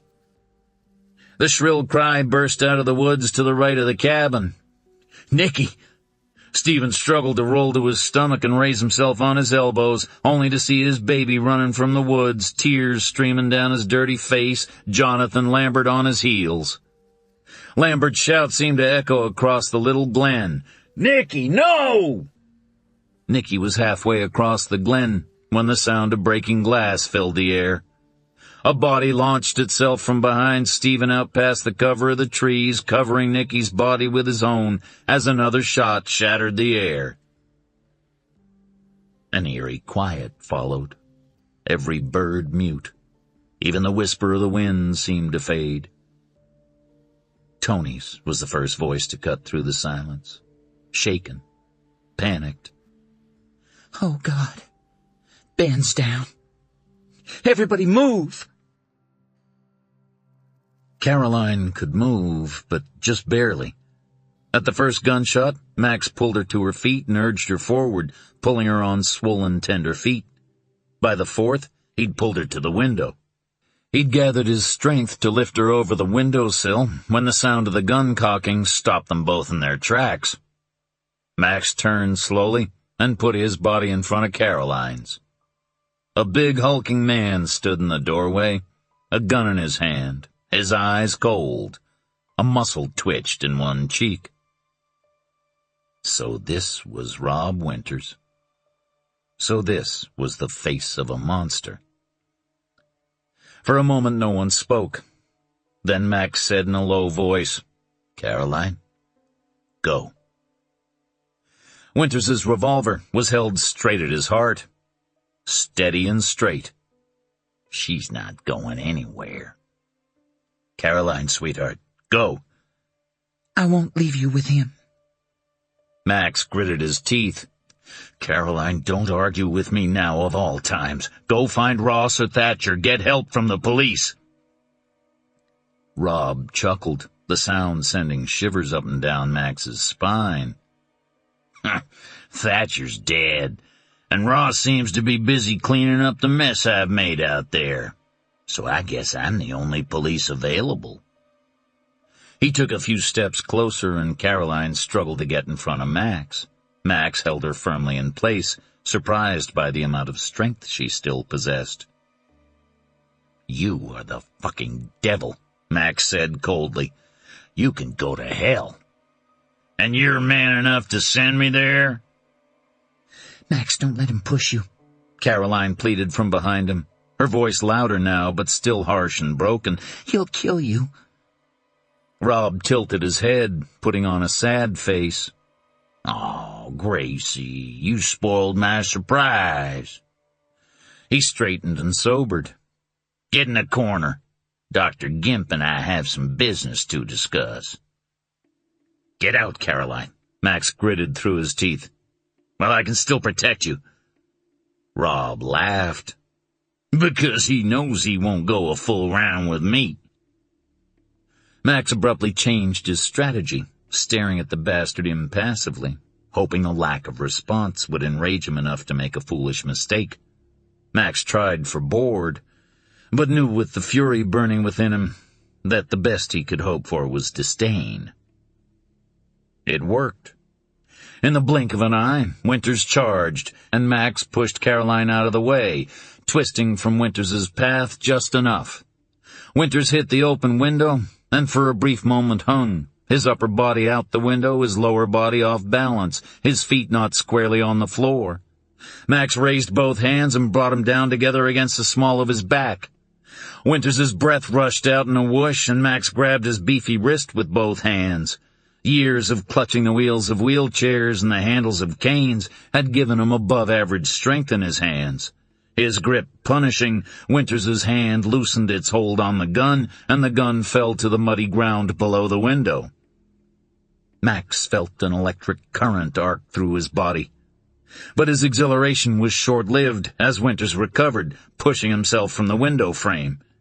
In the next second, Max's head hit the wall as Winters's fist connected in a jolting uppercut. "You son of a bitch!" Rob snarled, hurling his body into Max's, sending both men to the floor. Max rolled to one side, escaping a kick to his ribs by inches. He glanced to the right to find Caroline crouched in the corner, her eyes wide, her body frozen. "Caroline, run! Get out of—" Winters's next blow hit him square in the ribs. Sucking in the pain, Max rolled to his knees. He managed to land a series of punches to Winters's jaw that sent the big man sprawling backwards. Max was taller, but Winters had 2 good legs and was bigger, built like a damn Mack truck. And like a truck, he picked himself up and rushed forward. Max had only a second to prepare for the assault before the full weight of Rob Winters hit him square in the gut. With a groan, Max felt his body crumple to the floor. Winters scrambled to his feet, breathing heavily. One booted foot caught Max in the small of the back. "That's for sleeping with my goddamn wife!" Instinctively, Max rolled to his side to protect his back, leaving his torso vulnerable. The next kick hit him in the shoulder, and he felt the pain explode and vibrate down his arm. "That's for stealing my son!" Rob straightened, panting. He propped his fists on his hips, arms akimbo. Max lay still, trying to block the pain. to plan his next move. He wasn't sure he could move. He watched Winters bend at the waist, his big hands fisted on his knees. The same hands that had put those bruises on Caroline's face, the same hands that had made her afraid again. Anger flared to life, and for the first time in his life, Max clearly understood the meaning of pure animal hate. Hate fueled his next move, and without thinking, he flung his body against Winters' knees, knocking the bigger man to his back. With a roar, Winters responded, rolling to straddle Max's body, his hands gripping Max's throat, his thumbs positioned to cut off Max's air supply. With a strangled gasp, Max struggled, but Winters had him pinned to the filthy floor. The room began to sway and swim. A hoarse voice rattled just behind him. "You bastard!" Caroline. Max forced his eyes open to find Caroline finally roused from her shocked paralysis, and to his horror, wrapping herself around Winters' back, trying to pull the big man off Max's body. Like she was no more than a bothersome insect, Winters swatted at her with one hand, and she flew 4 feet through the air to land against the wall directly below the window.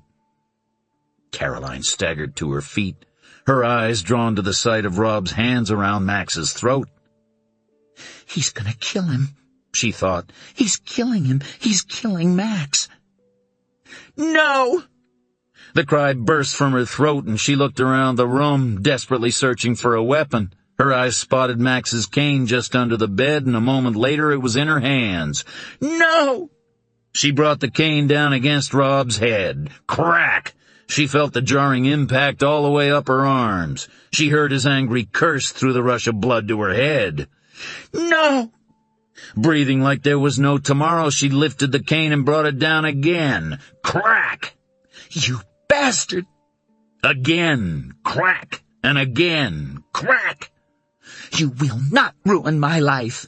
Again. Crack! "You will not touch my son." She was sobbing now, each blow straight from her heart. "You will not touch me." Crack, crack, crack. Caroline! Caroline, stop! For God's sake, you're gonna kill him! Max's hand caught the cane mid-swing, and their eyes caught and held. "It's over, Caroline," he said, in the gentlest voice he could muster. "It's over." It was over. Winters lay at their feet. He still breathed, but had ceased struggling with Max after the third blow. She'd hit him at least 4 times after that. It took that much time for Max to suck in enough air to refill his lungs and to struggle to his feet. In a flash of cognition, he suddenly knew he didn't want her to kill him, bastard though Winters truly was, down to the dark core of his being. Max didn't want Caroline to have to live with that for the rest of her life. Self-defense was one thing. The continued beating of an unconscious man was another. But she didn't look down. She didn't see Winters' bloodied head on the carpet. She didn't yet know what she had done. Her eyes were dazed, and reality had not yet intruded. "You won't touch me," she whispered. "You won't touch me." She dropped the cane and wrapped her arms around her battered body, softly rocking herself.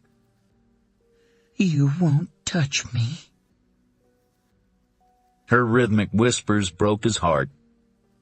Max gathered her close, gently forcing her head to his uninjured shoulder. "No, sweetheart. He'll never touch you again." She stood in the circle of his arms, trembling, rocking, still hugging herself. He stroked her hair, dirty, matted, blood-encrusted. He stroked it as if it were the finest mink. "I love you." Still she stood, shell-shocked and withdrawn. "Caroline, honey, look at me." He tipped her chin up, looking for any sign of recognition in her eyes. He knew it when he saw it and breathed a sigh of relief. She blinked slowly and looked down. Oh my God. She looked back up at Max, her eyes wild now with fear. I've killed him. No, he soothed. He's not dead. He's breathing, see? Caroline lifted a weary hand to her forehead. My head hurts. He kissed the top of her head. I guess so. You came. You knew I would, he said softly, running his hands over her arms, trying not to hurt her, but desperately needing to touch her skin, reassure himself that she was alive, that he had her back. Caroline leaned into his strength. He was here, holding her. It was the thought that had kept her going. She breathed, taking in the scent of him, woodsy and warm. Max. Let the scent calm her galloping heart. She nodded, ignoring the little frissons of pain burning her cheek at the simple contact with his shirt. I knew you would if you could. I didn't think you knew where I was, or that I was even gone. Her voice trembled. I thought I had to get away on my own. Max spread his hands, so gently, across her back, trapping her against him. It hurt her back, but to deny herself the comfort of his touch would have hurt even more, so she said nothing, just absorbed him. You weren't alone, he murmured against her hair. You never have to be alone again, I promise. Mom! Caroline jerked her head to one side, appalled to find Tom standing in the doorway, his face pale and drawn. She raised her chin to frown at Max. You said he was safe with David. He was safe outside in the car with David. Max lowered Caroline to sit on the bed and limped to where Tom still stood, shock rendering him immobile. He took the boy's jaw between two fingers of his uninjured hand. Tom, listen to me. She's all right. He gave Tom's jaw a hard shake and watched the boy's eyes clear. He's dead, Tom whispered. No, he's not. Your mother didn't kill him, Max replied firmly, then stumbled as Tom pushed him backwards to drop to his knees beside the broken figure on the floor. Tom! Caroline pulled herself from the bed to the floor, dragged herself to Tom's side, just as her son grabbed handfuls of Winters's shirt and hauled the unconscious man off the floor. Wake up! Tom snarled, shaking Winters's motionless body. Wake up so I can kill you myself! He dropped one handful of shirt to deliver a grinding blow to Winters's jaw, hard enough to knock a conscious man to the floor. Winters fell backwards, a feeble groan coming from his swollen lips. Tom fell across Winters's body, punching his torso relentlessly while Caroline tried to pull him back. She might as well have been pulling a mountain. Stop, Tom! Stop! Max, help me! Max was there in that instant, having dragged his own body across the floor. He grabbed Tom's shoulders with both hands and yanked with all his strength. Suddenly another set of hands grabbed Tom around his waist and pulled him off Winters. No, Tom! It was David. Not this way. Not his way. Tom flew backwards, hitting Max full in the chest, and the two fell to the floor together. Tom fought wildly, fists flailing, feet kicking, but Max held his upper body in a hard embrace, while David held his feet, and finally Tom stilled.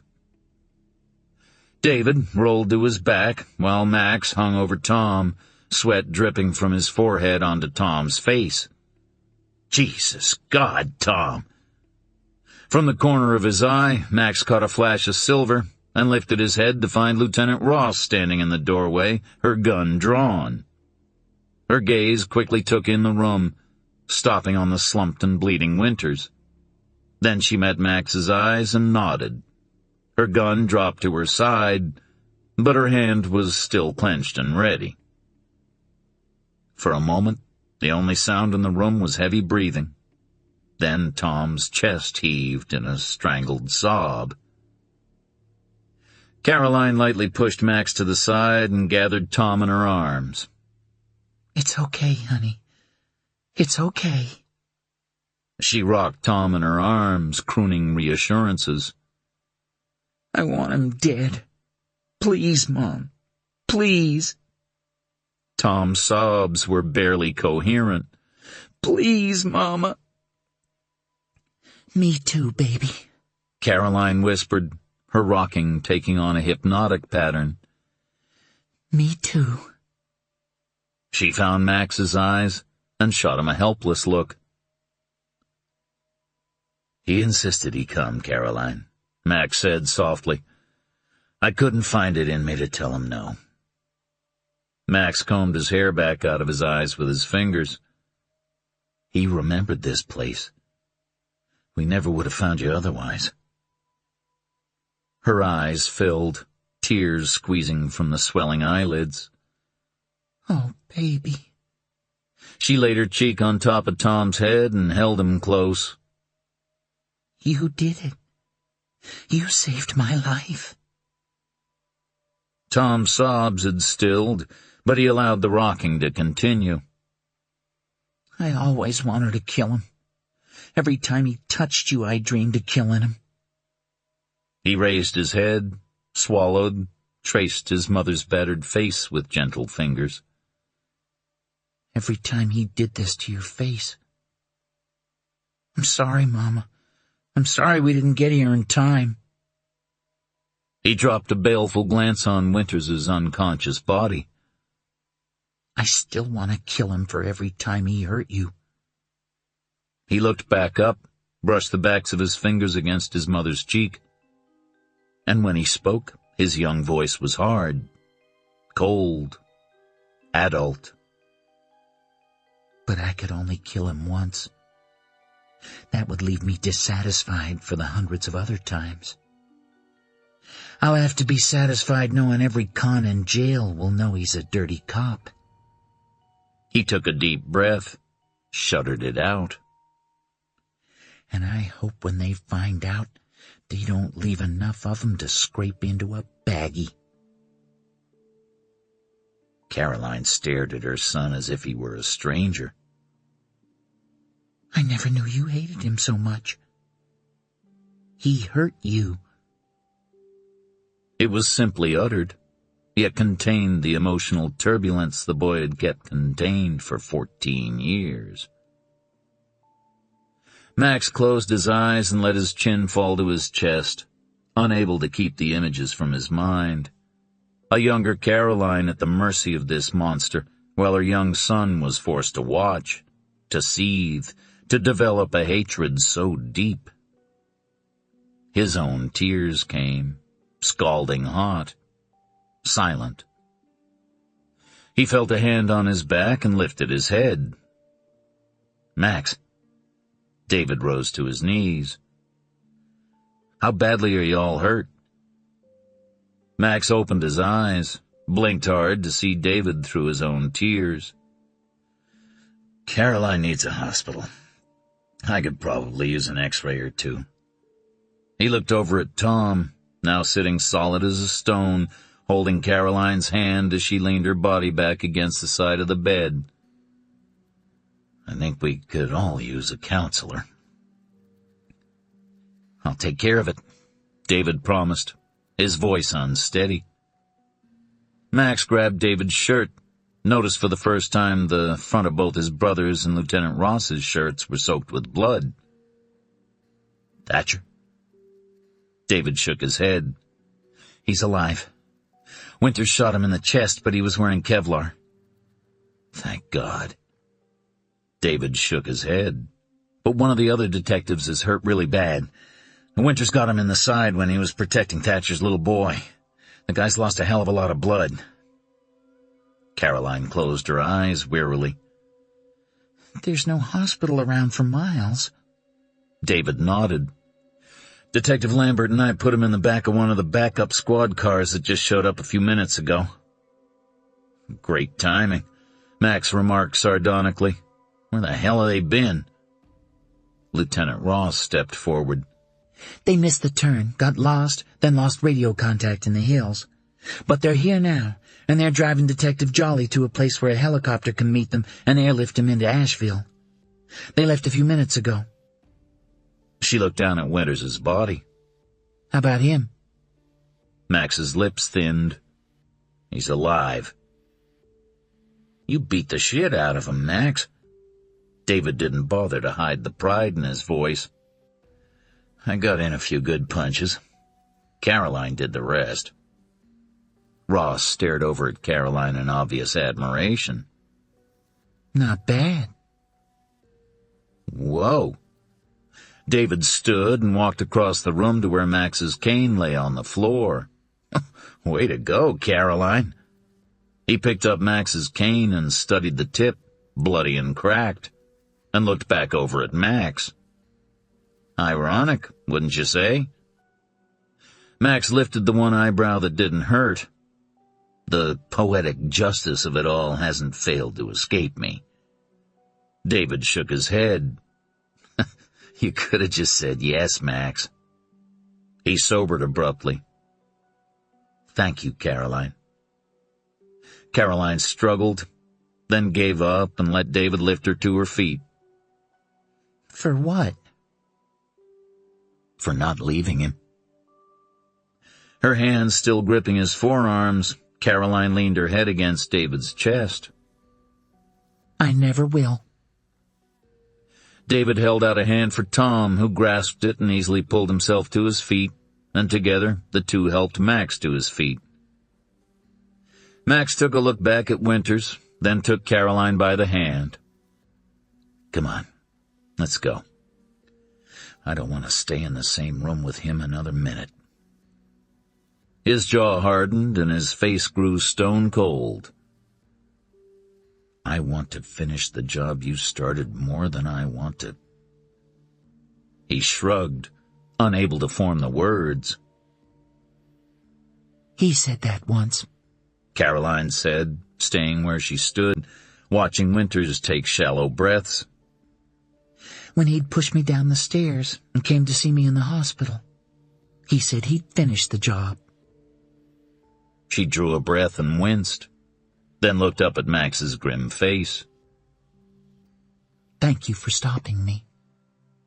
I couldn't have lived with knowing I was like him. Max looked away for a moment, a muscle spasmodically twitching in his cheek. You could never be like him. Caroline raised a trembling hand to touch the twitching muscle, smoothing it. I know. In my head, I know. But it's those darn thoughts in your heart that take over in the middle of the night. I used to hate myself for not fighting back. In my head, I knew I couldn't, that he was bigger, stronger. He held the power, all the cards. It never stopped me from thinking in the middle of the night that I should have. Max swallowed. Caroline could see his throat working as he brought himself back into control. But now you fought back. She bent one tiny corner of her mouth into the best smile she could manage. Any more would hurt too much. But now that it was over, now that the adrenaline rush had crashed, the reality of their situation was closing in. She needed to show him strength, to keep him from seeing her as the battered, pathetic wreck she was sure she appeared to be. But as important as her strength was for Max, she realized it was more important she be strong for herself. It was part of healing, part of regathering her self-esteem, her self-respect. She took an exaggerated look down at Rob's unconscious body. So I did.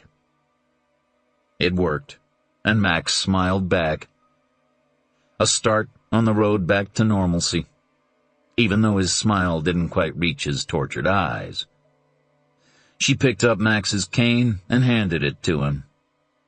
Max recoiled, as if the cane were a live snake. I don't want it anymore. I'll get a new one. Caroline examined the cane closely, then tossed the cane to the carpet, and it rolled to a stop next to Rob's motionless body. With great drama, she declared, "Consider that a divorce." Max snorted a surprised laugh, and Caroline turned to him.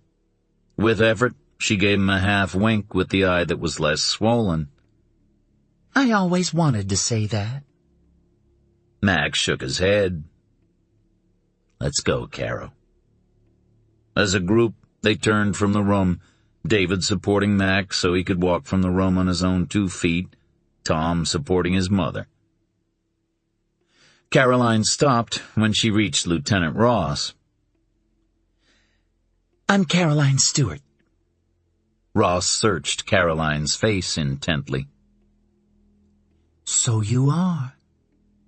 It was said with finality. Acceptance. Caroline looked back over her shoulder to where Winters lay in a puddle of his own blood. "He's unconscious. I did it. I'll be glad to give you a statement whenever you like." Ross tilted her head, still studying her. "I'm looking forward to hearing the whole story, Miss Stewart. But first, let's get you to a hospital." Chapter 25. Asheville, Monday, March 19th, 5 p.m. "You were lucky." The nurse's tone was brusque, but her hands were gentle as she treated the cuts on Caroline's face. "The 2 of you are alive." Caroline looked over at Max, whose lips were thin, his face pale under the growth of his beard. He couldn't stand seeing her in pain. But the nurse was right. They were lucky to be alive. Others weren't so lucky. Max had gently broken the news of the people Rob had murdered on his way to tracking her down, including Cy Edelman. She was still numb. Sweet old Mr. Edelman. His body had been in the car with her halfway from Chicago, and she hadn't known. She shuddered, not for the first time since walking from the cabin. And Evie. Her mind still was unable to comprehend the vicious, senseless attack on her friend. And all the others. So many lives destroyed. "Miss Stewart?" The nurse was frowning at her, concern clouding her eyes. "Did you hear me? It's all over. You are alive." Caroline managed only a weak smile, wincing when her lip burned. The nurse obviously thought she was in shock. Maybe she was. "I know. I'm just thinking about all those who aren't." "Don't, Mom. Don't think about them right now." Tom was sitting in a chair in the corner, his back hunched as he watched every move the nurse made. He hadn't left her side. Worry for her condition gave him a drawn look that no child should ever wear. But her son was no longer a child. After this weekend, any remnants of his childhood were gone. Still, she couldn't keep from mourning the loss, the incredible waste. "I have to, Tom. I can't not think about them." She flinched when the nurse touched a bruise, then made herself consider the living instead of mourning the dead. "How's Detective Jolly?" "He's in surgery," the nurse answered, blotting at Caroline's lip. "Touch and go." She met Caroline's eyes. "We're praying." Caroline drew a breath. It hurt. She had 2 cracked ribs, one of which had come within a fraction of an inch of puncturing her lung. "So am I. How's the little boy, Nicky Thatcher?" "He's fine." It was a deep voice, husky and unsteady. Caroline turned her head to see a tall man with light red hair and big brown eyes filling the doorway of the little ER cubicle. With an impatient tisk, the nurse pulled Caroline's face back away from the doorway. "You're Nicky's daddy," Caroline said to the wall. "How'd you know?" He'd entered, was standing to her left, just out of her peripheral vision. He has your eyes. He's a brave boy, Special Agent Thatcher. I know. Thatcher's voice trembled. He cleared his throat. He told me about how you untied him and told him to hide by the road. He did what I said then? Yes. Good. I wasn't sure if he was in the cabin or not there at the end. He'd run. He said he ran away when Winters carried you back to the other room, that your feet were still tied up because you untied him first. Detective Lambert found him hiding in some bushes and was bringing him back when Winters started shooting. You... Thatcher's voice faltered, and once again he cleared his throat. You probably saved his life. He's upstairs in the pediatric ward, playing with a social worker who seems to think he's come through all this amazingly. For now, at least. We'll be watching him for any signs of trouble later. He wants to see you when you're able. He wants to prove me wrong. Curiosity had Caroline turning her head again. About what? Ouch, she added to the nurse when her face was pulled back once again. Then keep still, the nurse snapped. Then her eyes smiled. Or no lollipop for you. Caroline quirked up one corner of her mouth in appreciation for the nurse's attempt to lift spirits. Wrong about what, Agent Thatcher? She repeated. Nicky says you're his guardian angel. He wants to prove to me that you're not of this world. Caroline found her heart warming, the little boy's fanciful imagination taking some of the edge off her own numbing grief. I'm sorry to have to disappoint him. I'd like to see him when my own personal Florence Nightingale here is finished with the reconstruction. I'm finished. Is she always so difficult? The nurse asked Max. Max's hand ran over her hair, still trembling as the events of the day continued to sink in. Yes, she is. He carefully lowered himself to sit on the side of the bed when the nurse backed her way out of the crowded cubicle. I never got a chance to thank you, Agent Thatcher. Thatcher moved his shoulders in something less than a shrug. It's my job. He carefully searched Caroline's face. I don't know what to call you. For 2 weeks, you've been Mary Grace Winters in my mind.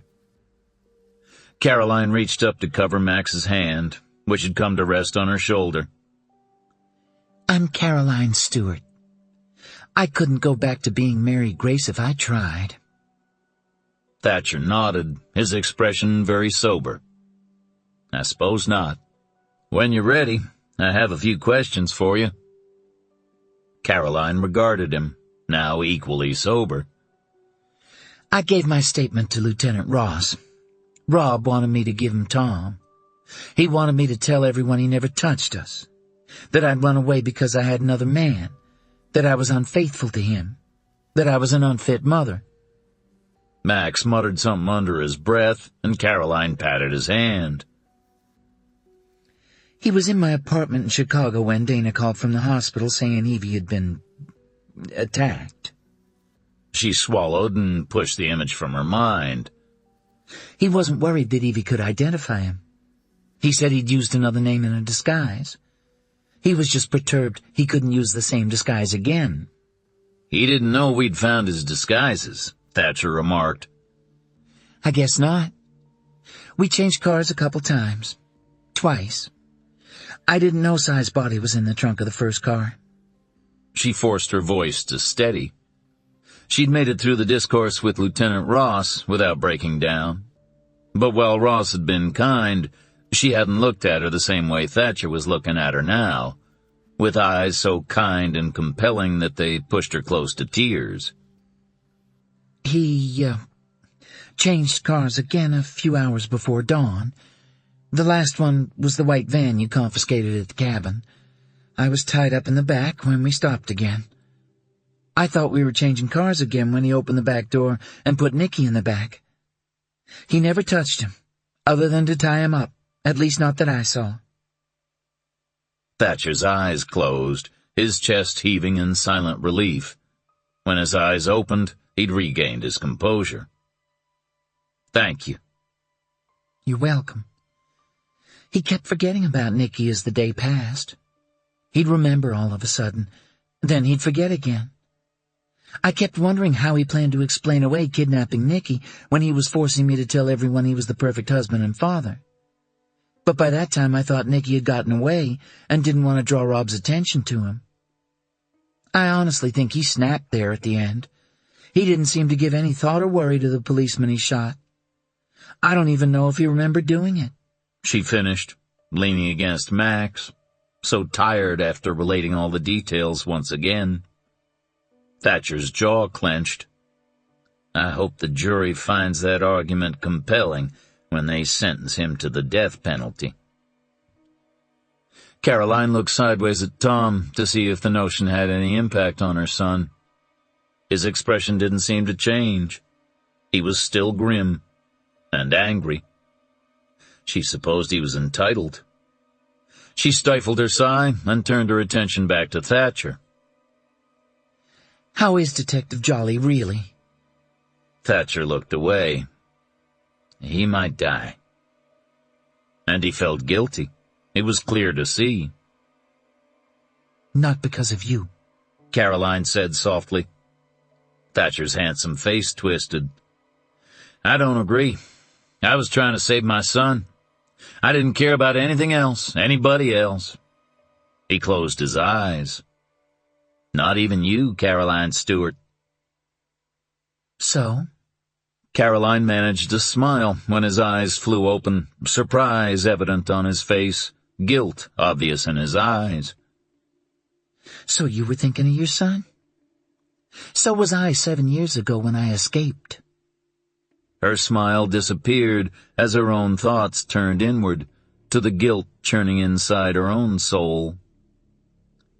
"I took the coward's way out then, Agent Thatcher." "Caroline," Max interrupted.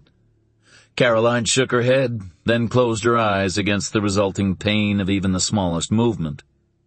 Immediately she opened her eyes, unable to bear the new images that now haunted her mind. "Because I was thinking of myself and my son 7 years ago. Rob continued to move freely. How many people are dead because I did nothing? Susan Crenshaw's baby will grow up without a mother. That police officer guarding your house? I heard he had little kids." A sob choked her voice. "Their father will never come home because I let Rob go. I never—" She felt the tears running down her cheeks and made no move to wipe them away. Max brushed a tissue across her cheeks, drying them. "I was afraid he'd find me, hurt me. Dana said it's not always about me. I wish I'd figured that out before all these people were killed." Thatcher made a sound in his throat. "I wish I'd been able to see the future. Tony Ross wishes she'd been able to see what an evil man he was. Ben Jolly wishes he'd helped you years ago when he suspected you were getting the living tar beaten out of you. Gabe Farrell wishes he'd pushed harder to find evidence against Winters years ago. Bottom line is, you couldn't have known he'd do these things. And you did try. You tried to tell the world when you took out that restraining order. Don't blame yourself now." She stared at him, desperately wishing she could take his words to heart. "Part of me knows you're right, but I can't seem to stop thinking about all the lives Rob ruined. My friend Cy Edelman is dead because he cared about me. And my friend Evie." Caroline's voice broke again as devastating emotion surged. "She might never wake up." "She's awake, Caroline." David appeared in the doorway and eased his way past a console of blinking lights to stand next to Thatcher. Caroline sagged back against Max. "Thank God." David nodded. "Amen. I just talked to Dana. It took me over an hour to get to the right extension. Dana was sleeping in the visitors' waiting room when they found her. I told her you were safe." David reached down and touched the tip of Caroline's toe through the sheet. She couldn't talk for a few minutes, Caroline. She was crying too hard. She wanted me to tell you she was sorry for the things she said. She was afraid you'd die with words between you. Caroline closed her eyes, remembering the pain of Dana's words. The greater pain of realizing her best friend had been so right after all. She shouldn't apologize, she said, her voice husky. She was right, as usual. But how is Evie? Dana said Evie woke up about 3 hours ago. Her vital signs are good, although she'll have to undergo additional surgeries. They don't yet know the extent of her injuries or how long she'll be in the hospital. David sighed. She can't remember anything about the attack. That's probably for the best, Max murmured. She'll remember when she's able. We'll be there for her when she does. Tom abruptly rose from his chair and leaned over to squeeze Caroline's hand. Mom, will you be okay if I leave for a little while? She turned as far as her neck permitted, seeing half his face from the corner of her eye. Sure, honey. David, will you get Tom something to eat? Tom shook his head. David, I'll meet you in the cafeteria in 10 minutes. I need to talk to Agent Thatcher first.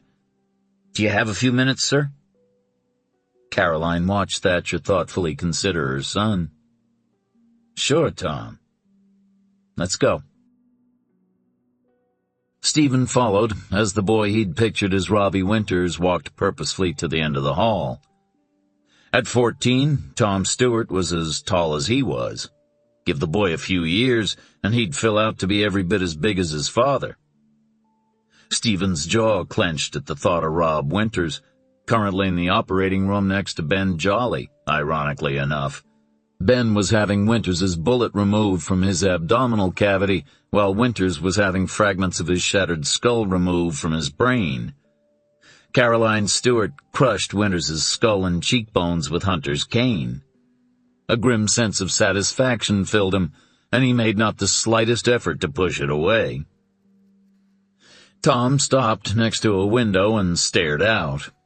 Stephen waited, suspecting what the boy had on his mind. Tom's jaw hardened as he frowned out the window. Where is he now? Your father? Tom's fists clenched at his sides. He's not my father.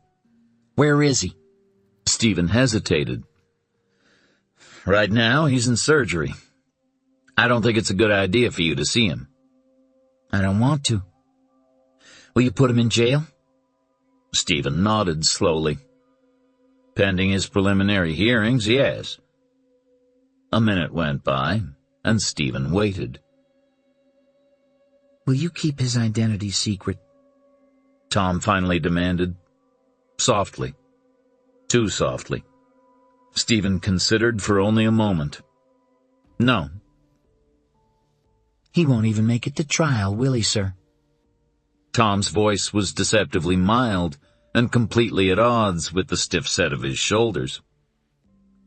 Stephen found himself becoming defensive at the boy's intimation, mostly because the same thought had been rolling around his own mind ever since Jonathan Lambert slapped the cuffs on Winters, unconscious and bleeding.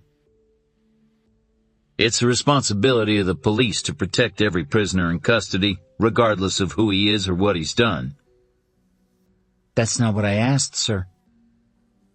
Stephen stared long and hard at Tom's rigid back, then shook his head. If anyone was entitled to the truth, it was this young man and his mother. Once the prison population finds out he beat that boy to death 2 weeks ago? Probably not. Tom visibly relaxed. Good. He turned to meet Stephen's eyes, and Stephen was struck by the cold maturity he saw there. I hope Detective Jolly recovers, sir, and that your little boy doesn't have too many problems coming out of everything that happened today. And if he comes to trial, we'll come back to testify. He offered his hand. Thank you, Tom. Stephen shook the boy's hand as if he were an adult. I wish you and your mother a full recovery as well." Tom stared him straight in the eye. "I accept your wishes for my mother. I'm fine." Stephen watched as Tom walked towards the cafeteria, a distinct spring in the young man's step, and felt the cloak of sadness envelop, swift and complete. "No, you're not fine, son," he murmured. "You're definitely not fine. None of us will be fine for a good long time." With a sigh, Stephen turned for the surgical waiting room, needing to check on Ben Jolly one last time before taking his son home. Jolly had sought absolution for his part in aiding Rob Winters's sins by making himself into a human shield. Nicky was safe. Stephen hoped Ben Jolly would live to find the absolution he desired. They'd moved Caroline to a regular hospital room where they would keep her for observation for another day. The nurse made sure she was comfortable, offered to find a cane in the hospital supply room for Max, then took her leave. They were alone for the first time since yesterday morning, Max realized, stunned. His whole world had been utterly changed in the space of 36 hours. He was unsure of what to say, which words were the right ones. He was sitting on the edge of the hospital bed, holding her hand. Caroline was leaning back against the pillows, resting, her eyes closed, her chest rising and falling with each quiet breath she drew. Each breath was one he hadn't been certain he'd ever see her take again just a few hours before. Her face was still bruised, but the swelling on her jaw and lips was diminished. He wasn't sure which words were the right ones, so he used the ones least likely to be the wrong ones. "I love you, Caroline," he whispered, not sure if she was awake or not. Her lips curved and her eyes opened, still the same incredible blue he'd found unforgettable the first moment they met. "I love you too." He hesitated. "Can we talk now?" Her gaze dropped to the bed sheet, then rose back up to meet his. "Yes." She was nervous. It nearly broke his heart. "Caroline, He found the words simply wouldn't come, and he looked away, hoping for divine inspiration. "I'm sorry, Max," Caroline said quietly, going very still. He turned his head back so quickly it throbbed. He ignored the pain. There was something in her tone that frightened him. Why? "I'm sorry I hurt you." She leaned back against the pillows and closed her eyes. He watched her swallow and lick her lips. "I know I hurt you when I said no to your marriage proposal. Dana told me I'd be lucky if you still wanted me when I came to my senses." She swallowed again. "I know you love me. I know you raced down here to rescue me. But now that the smoke's cleared, I understand you might still be angry with me. I want you to know that I figured out when I got back to my apartment that I'd pushed you away because I was afraid, and I hated myself for that. I wish I'd had one more day, one more hour to call you and tell you that I'd marry you, that I was sorry and stupid, that I'd truly left my old life in the past and I was unconditionally yours. Now—" She sighed, her eyes still closed. "Now I'll divorce Rob publicly. Everyone in Chicago will know who I was. Everyone here in Asheville will know who I now am." She opened her eyes, and Max felt his heart clench at the misery he saw there. "But you'll never know for sure what I would have done. Every time you look at me, you'll wonder if I would have chosen you over my stupid fear." Max swallowed the enormous lump of emotion back down his throat. That she should be worrying about that after all she'd been through. "I realized right after you left that I'd been too hasty. I was wrong, Caroline." He increased the pressure on her hands, still careful to keep his touch gentle. I wasn't wrong to want a life with you. A legal married life with legal children. But I was wrong to force you to choose when you were so afraid. He dropped one hand and lightly caressed the side of her jaw that wasn't hurt.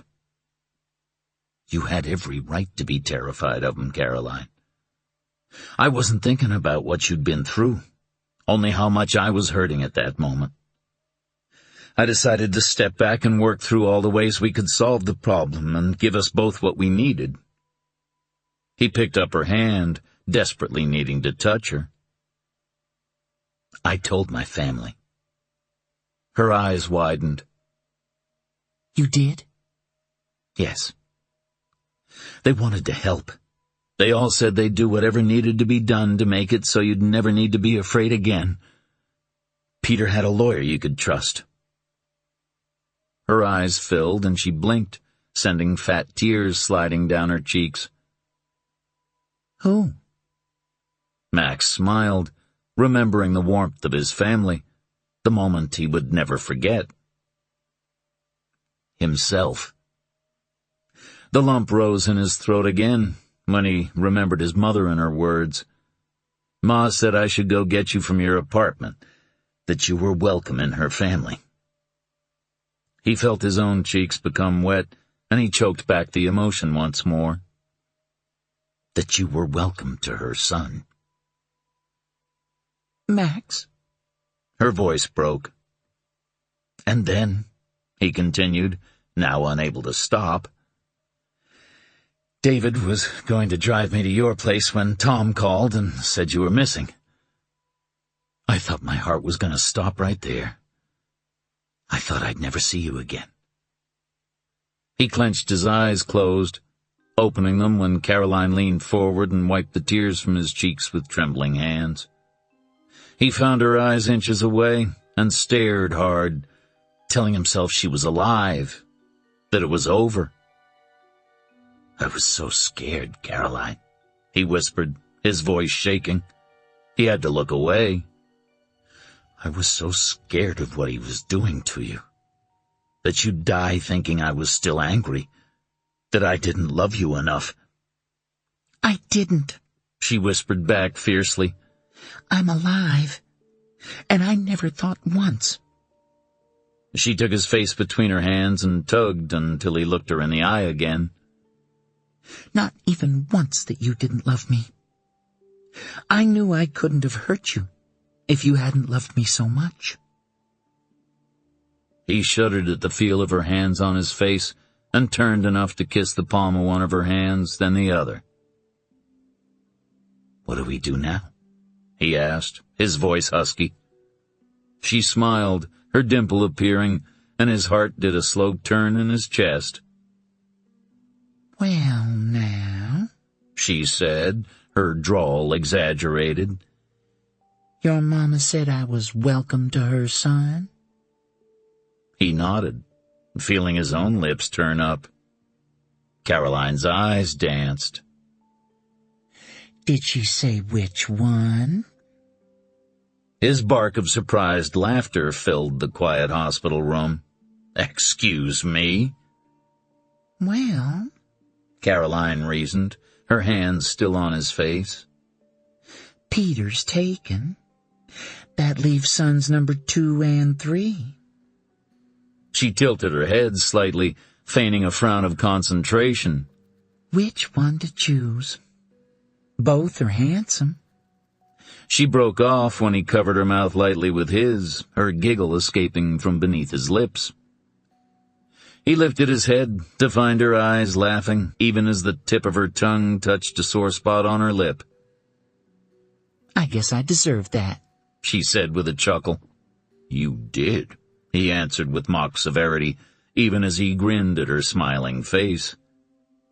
Then he watched her eyes grow serious as his own mirth subsided. Marry me, Caroline. Yes. Her smile bloomed again, her eyes radiant despite the bruises on her face. She pulled his face down and lightly touched her lips to his. I love you. He touched his forehead to hers, his heart truly at peace. Let's go home, Caroline. Chapter 26. Chicago, Sunday, April 22nd, 3 p.m. Made it! Tom's mouth distorted into a disgusted grimace as Peter and one of his sons gave each other high fives for a two-pointer Peter had slipped past Tom. Max reached out and squeezed Tom's shoulder, understanding. They'd been playing for an hour on the basketball court he'd had restored at the end of his driveway a few weeks before, but Tom's mind wasn't on his game. Neither of them had been able to focus. Max wondered if he'd even draw an easy breath again without Caroline being in the same room, within touching distance. For days after their return from Asheville, he never left her side, never moved more than an arm's reach away. He found himself waking in the middle of the night, nightmares filling his mind. If she was asleep, he'd listen to her breathe, gently stroke a lock of her hair between his fingers, anything to prove to himself she was all right. But more often than not, he found her awake already, her sleep disturbed by nightmares of her own. More often than not, he found her staring out the window of their bedroom, her mind far away. Days were significantly better than nights. Max's family had descended on his house this sunny Sunday afternoon for a picnic lunch. He knew better. It was his family's way of supporting him and Caroline and Tom. The days when at least one of them hadn't been in the neighborhood had been too few to bother counting. They brought food, magazines, little sundries they just happened to have bought one too many of. He and Caroline didn't lift a finger in the weeks that followed their return from Asheville. Ma and the girls had done everything for them. Cooking, cleaning. Kathy even ironed his boxer shorts. It might have become annoying had there not been so much love in every gesture. Everyone wanted to help. No one knew what to say. So they said nothing. They just rallied around his new little family and refused to let them falter or fall. His new little family. The very thought took some of the edge off the tension that hadn't yet ebbed. The psychologist promised it would, in good time. Max had stopped wondering when that would be. It would come when it came, and not before. There were lessons in patience that came out of futility. There were truly things that were beyond his control. How quickly his little family became normal was one of those things. Things started to pick up a few weeks after their return. They moved all of Caroline and Tom's things from their old apartment to Max's house 4 weeks after, leaving nothing behind except a blood stain on the dining room carpet. Dana showed up the next night with a box of hair color, and an hour and a half later, Caroline was a blonde. It suited her, he thought, studying her across the backyard. She sat at the old picnic table with her sisters and Peter's wife, poring over old issues of Bride magazine Kathy had bought at a yard sale. Amidst teasing and laughter, his mother and sisters were effectively planning their wedding. Caroline just sat back and let them, content to be swept along. She looked up in that moment, as if feeling his eyes on her, and smiled. It was a smile of encouragement, of sharing, of gratitude. He'd been put off by her gratitude at first, not wanting to accept it, feeling whatever he'd done for her hadn't been nearly enough. But he'd come to understand that her gratitude was for so many things he himself didn't directly impact. Being part of a family, being free, waking up every morning, and finally knowing she was safe. Kathy jabbed Caroline's shoulder to direct her attention to something in one of the magazines, and Caroline laughed out loud, the joyful sound carrying the short distance to where he stood. She shook her head vehemently, her new blonde hair swinging around her face. The golden hair did suit her.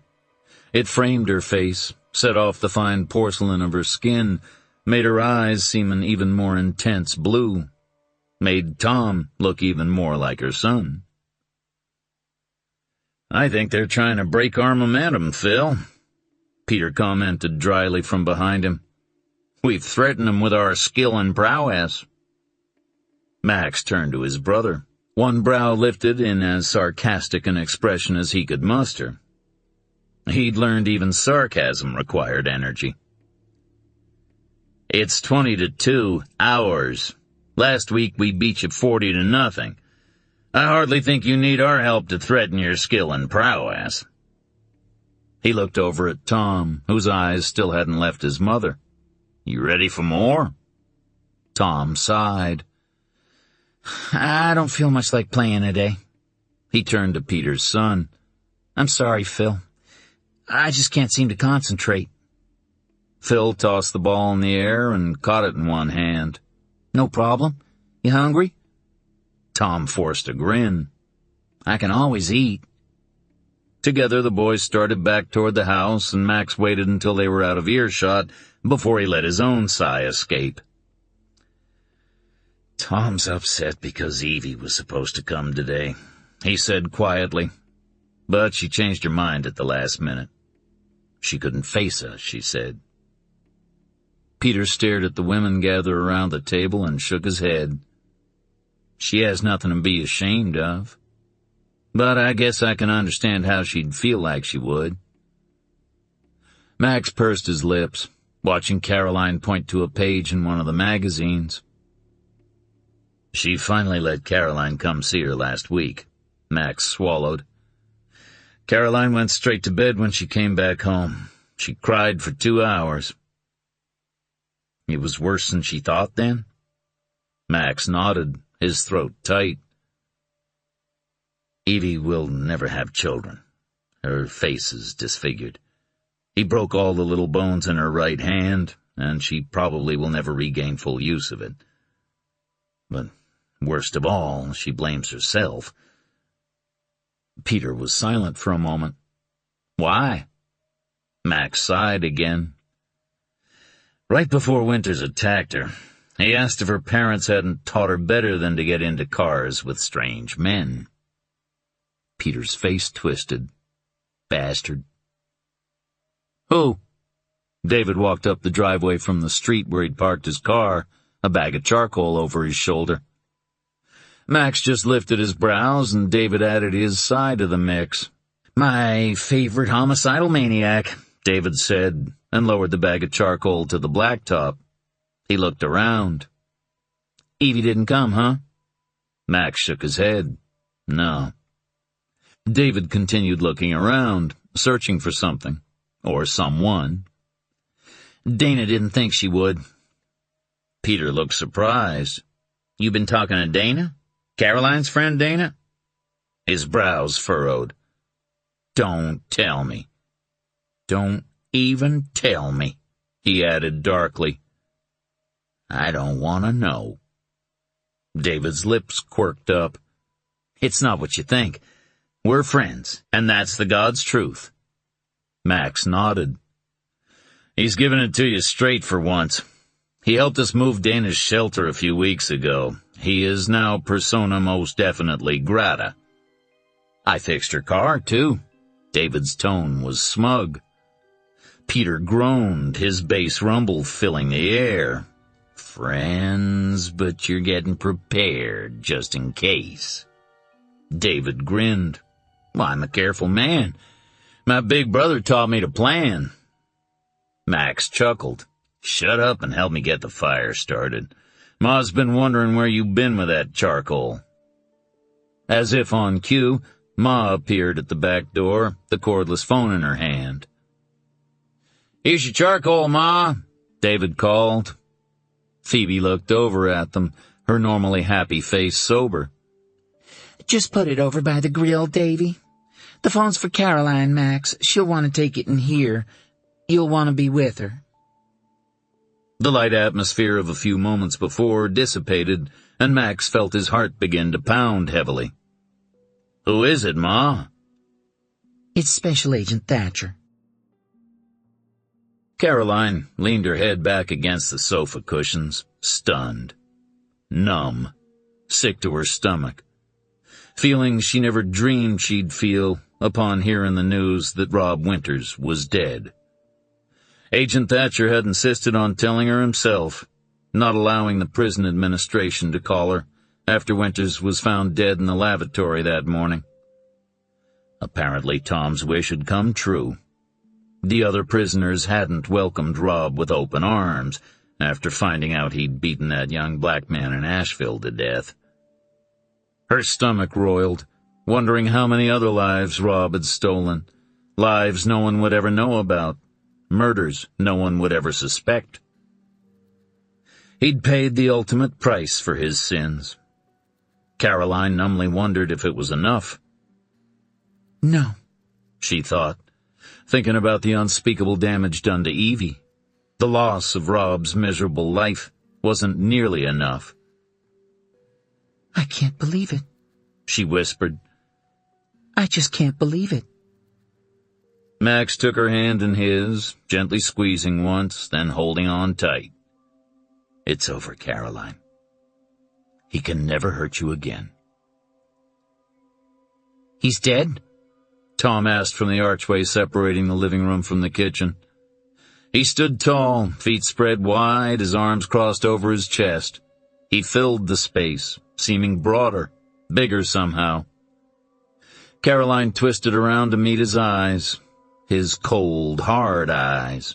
His mouth was pressed into a firm line. Tom?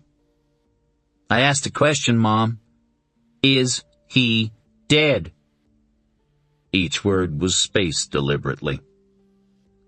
Caroline felt her insides tense, fearing his response, fearing it would be one of celebration, elation, a triumphant fist in the air.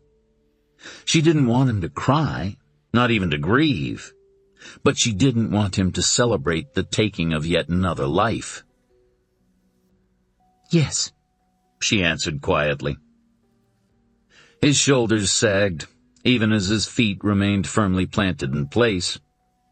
His hands clenched his upper arms, and the previously defiant stance became more of a protective cocoon.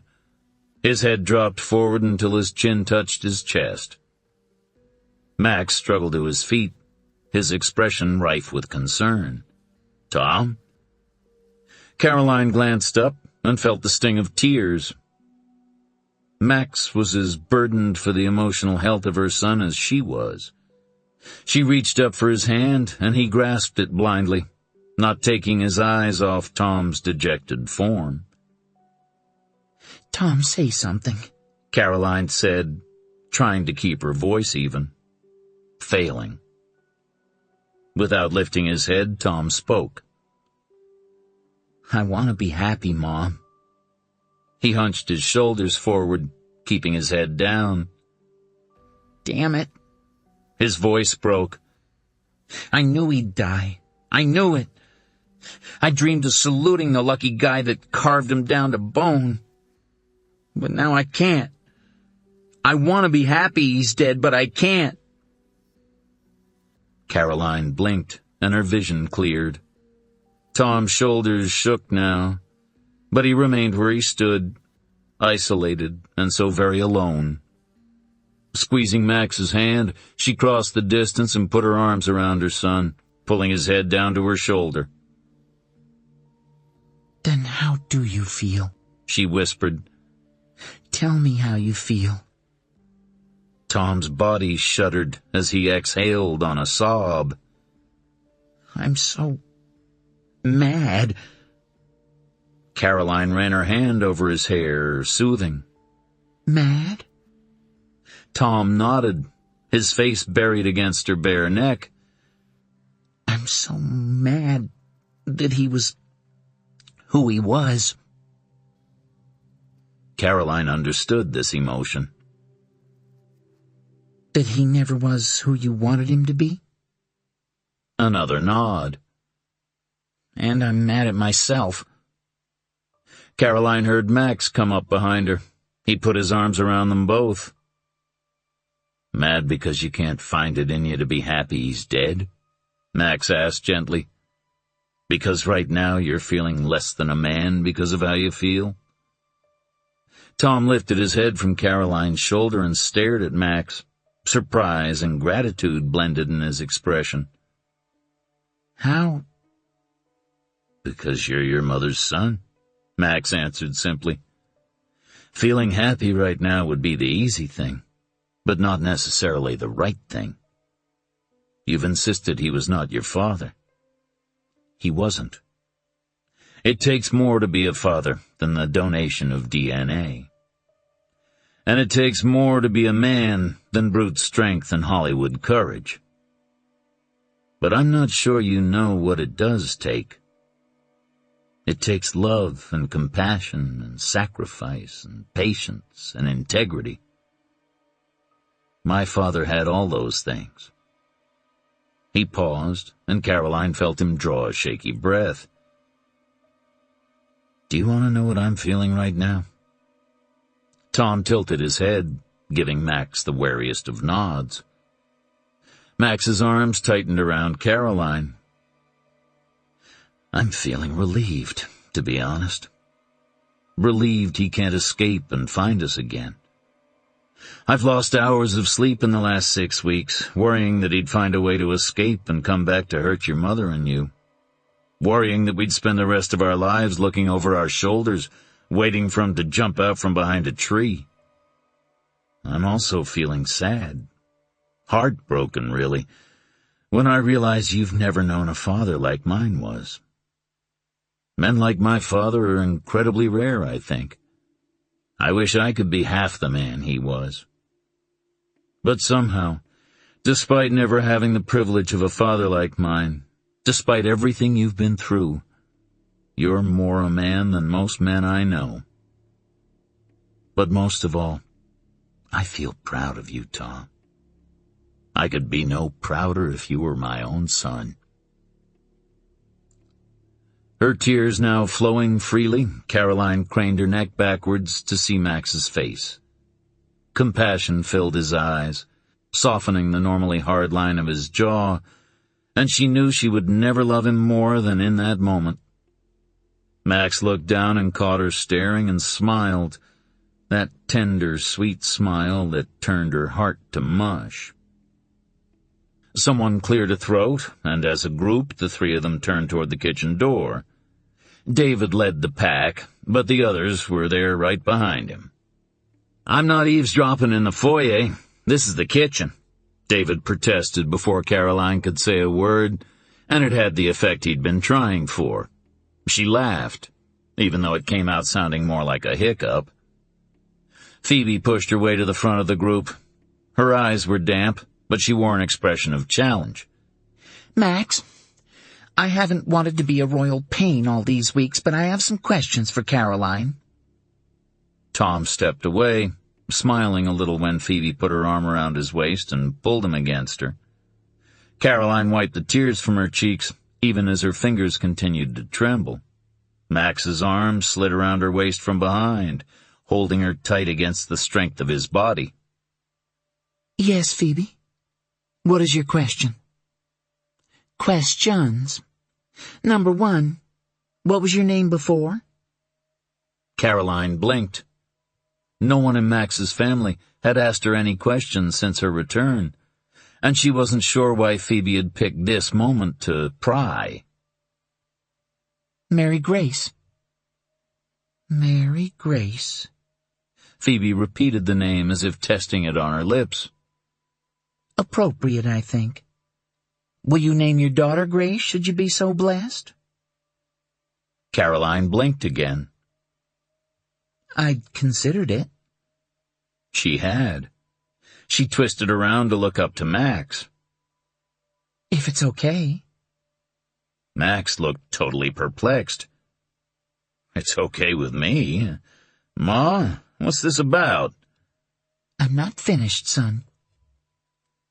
Will you adopt this boy, Max?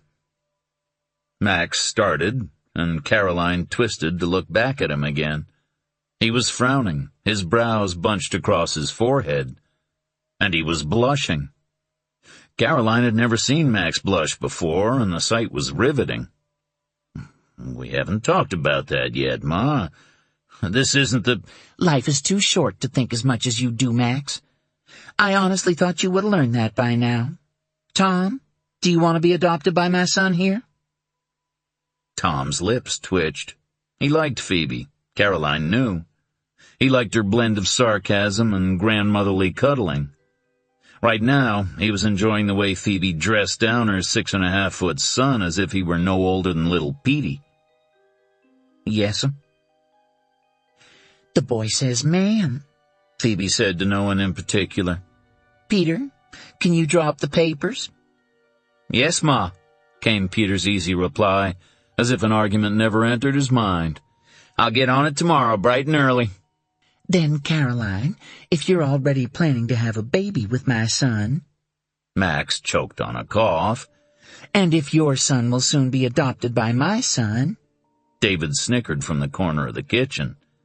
And since you appear to be unmarried at the moment— The laugh bubbled right out of Caroline's chest. Next Saturday, Phoebe. I'll marry your son next Saturday. Phoebe grinned cagily. I'll call Father Divin. He'll marry you in short order, just to keep you from living in sin any longer. Tom, come with me. I have half a cow to cook, and David here still hasn't started a fire in the grill. Yes'm. Tom looked back over his shoulder, the sadness gone from his eyes, if only for now.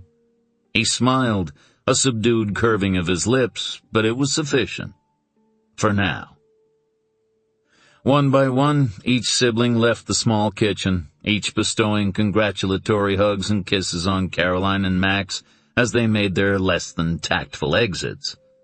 Finally, only David remained. David hesitated, then spoke soberly. You're wrong about one thing, Max. Max raised a brow. And that would be what? David looked away, but not before Caroline caught a glint of light reflecting off the tears in his eyes. Dad was rare, that is true, but not unique. You're his son, and I know he'd be as proud of you today as I am. He left the room quickly, not saying another word. Caroline let her sigh escape and looked up at Max, who was visibly moved. That was nice, Max. He swallowed. Yes, it was. He looked down at her then and smiled, his composure restored. Next Saturday? I thought we agreed to wait until you could do the wedding the way you wanted it, with a fancy dress and a cake with 2 people on top that don't look like us. Caroline stood on her toes and placed a kiss on his chin. Life's too short to think so much, Max. Kathy can make a cake from a mix, and I don't need a dress that takes weeks to order. Your mother was right. It's time we got on with our lives, don't you think? He stared into her eyes, her beautiful blue expressive eyes that had captured his heart from the first moment they'd met, and was overcome by a wave of love so intense it weakened his knees. The cute quip on the tip of his tongue was wiped from his mind, replaced by the 3 words he wanted to be able to say every day for the rest of their lives. I love you, Caroline, he whispered fiercely, his voice shaky, and watched her expression soften, her eyes fill. I promise I'll only make you happy.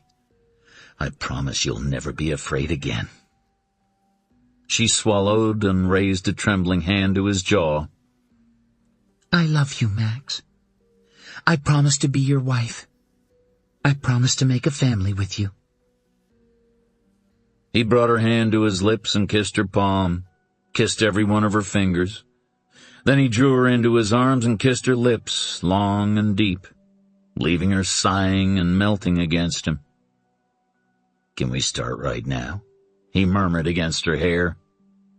She looked up, her lips curving. Start what? She asked, even though her eyes said she knew. He grinned at her. Start making that family, he said, and counted to himself 1, 2, 3. Her cheeks went pink and she looked over her shoulder. Your mother is here, Max. My mother made 9 children altogether. My mother knows how it's done. Caroline's laughter filled the room, filled his heart with ease. Your mother's son can wait till after lunch, she teased. Promise? He asked, looking into her eyes and seeing the rest of his life with content anticipation. Her eyes softened again, caressing him. I promise, Max.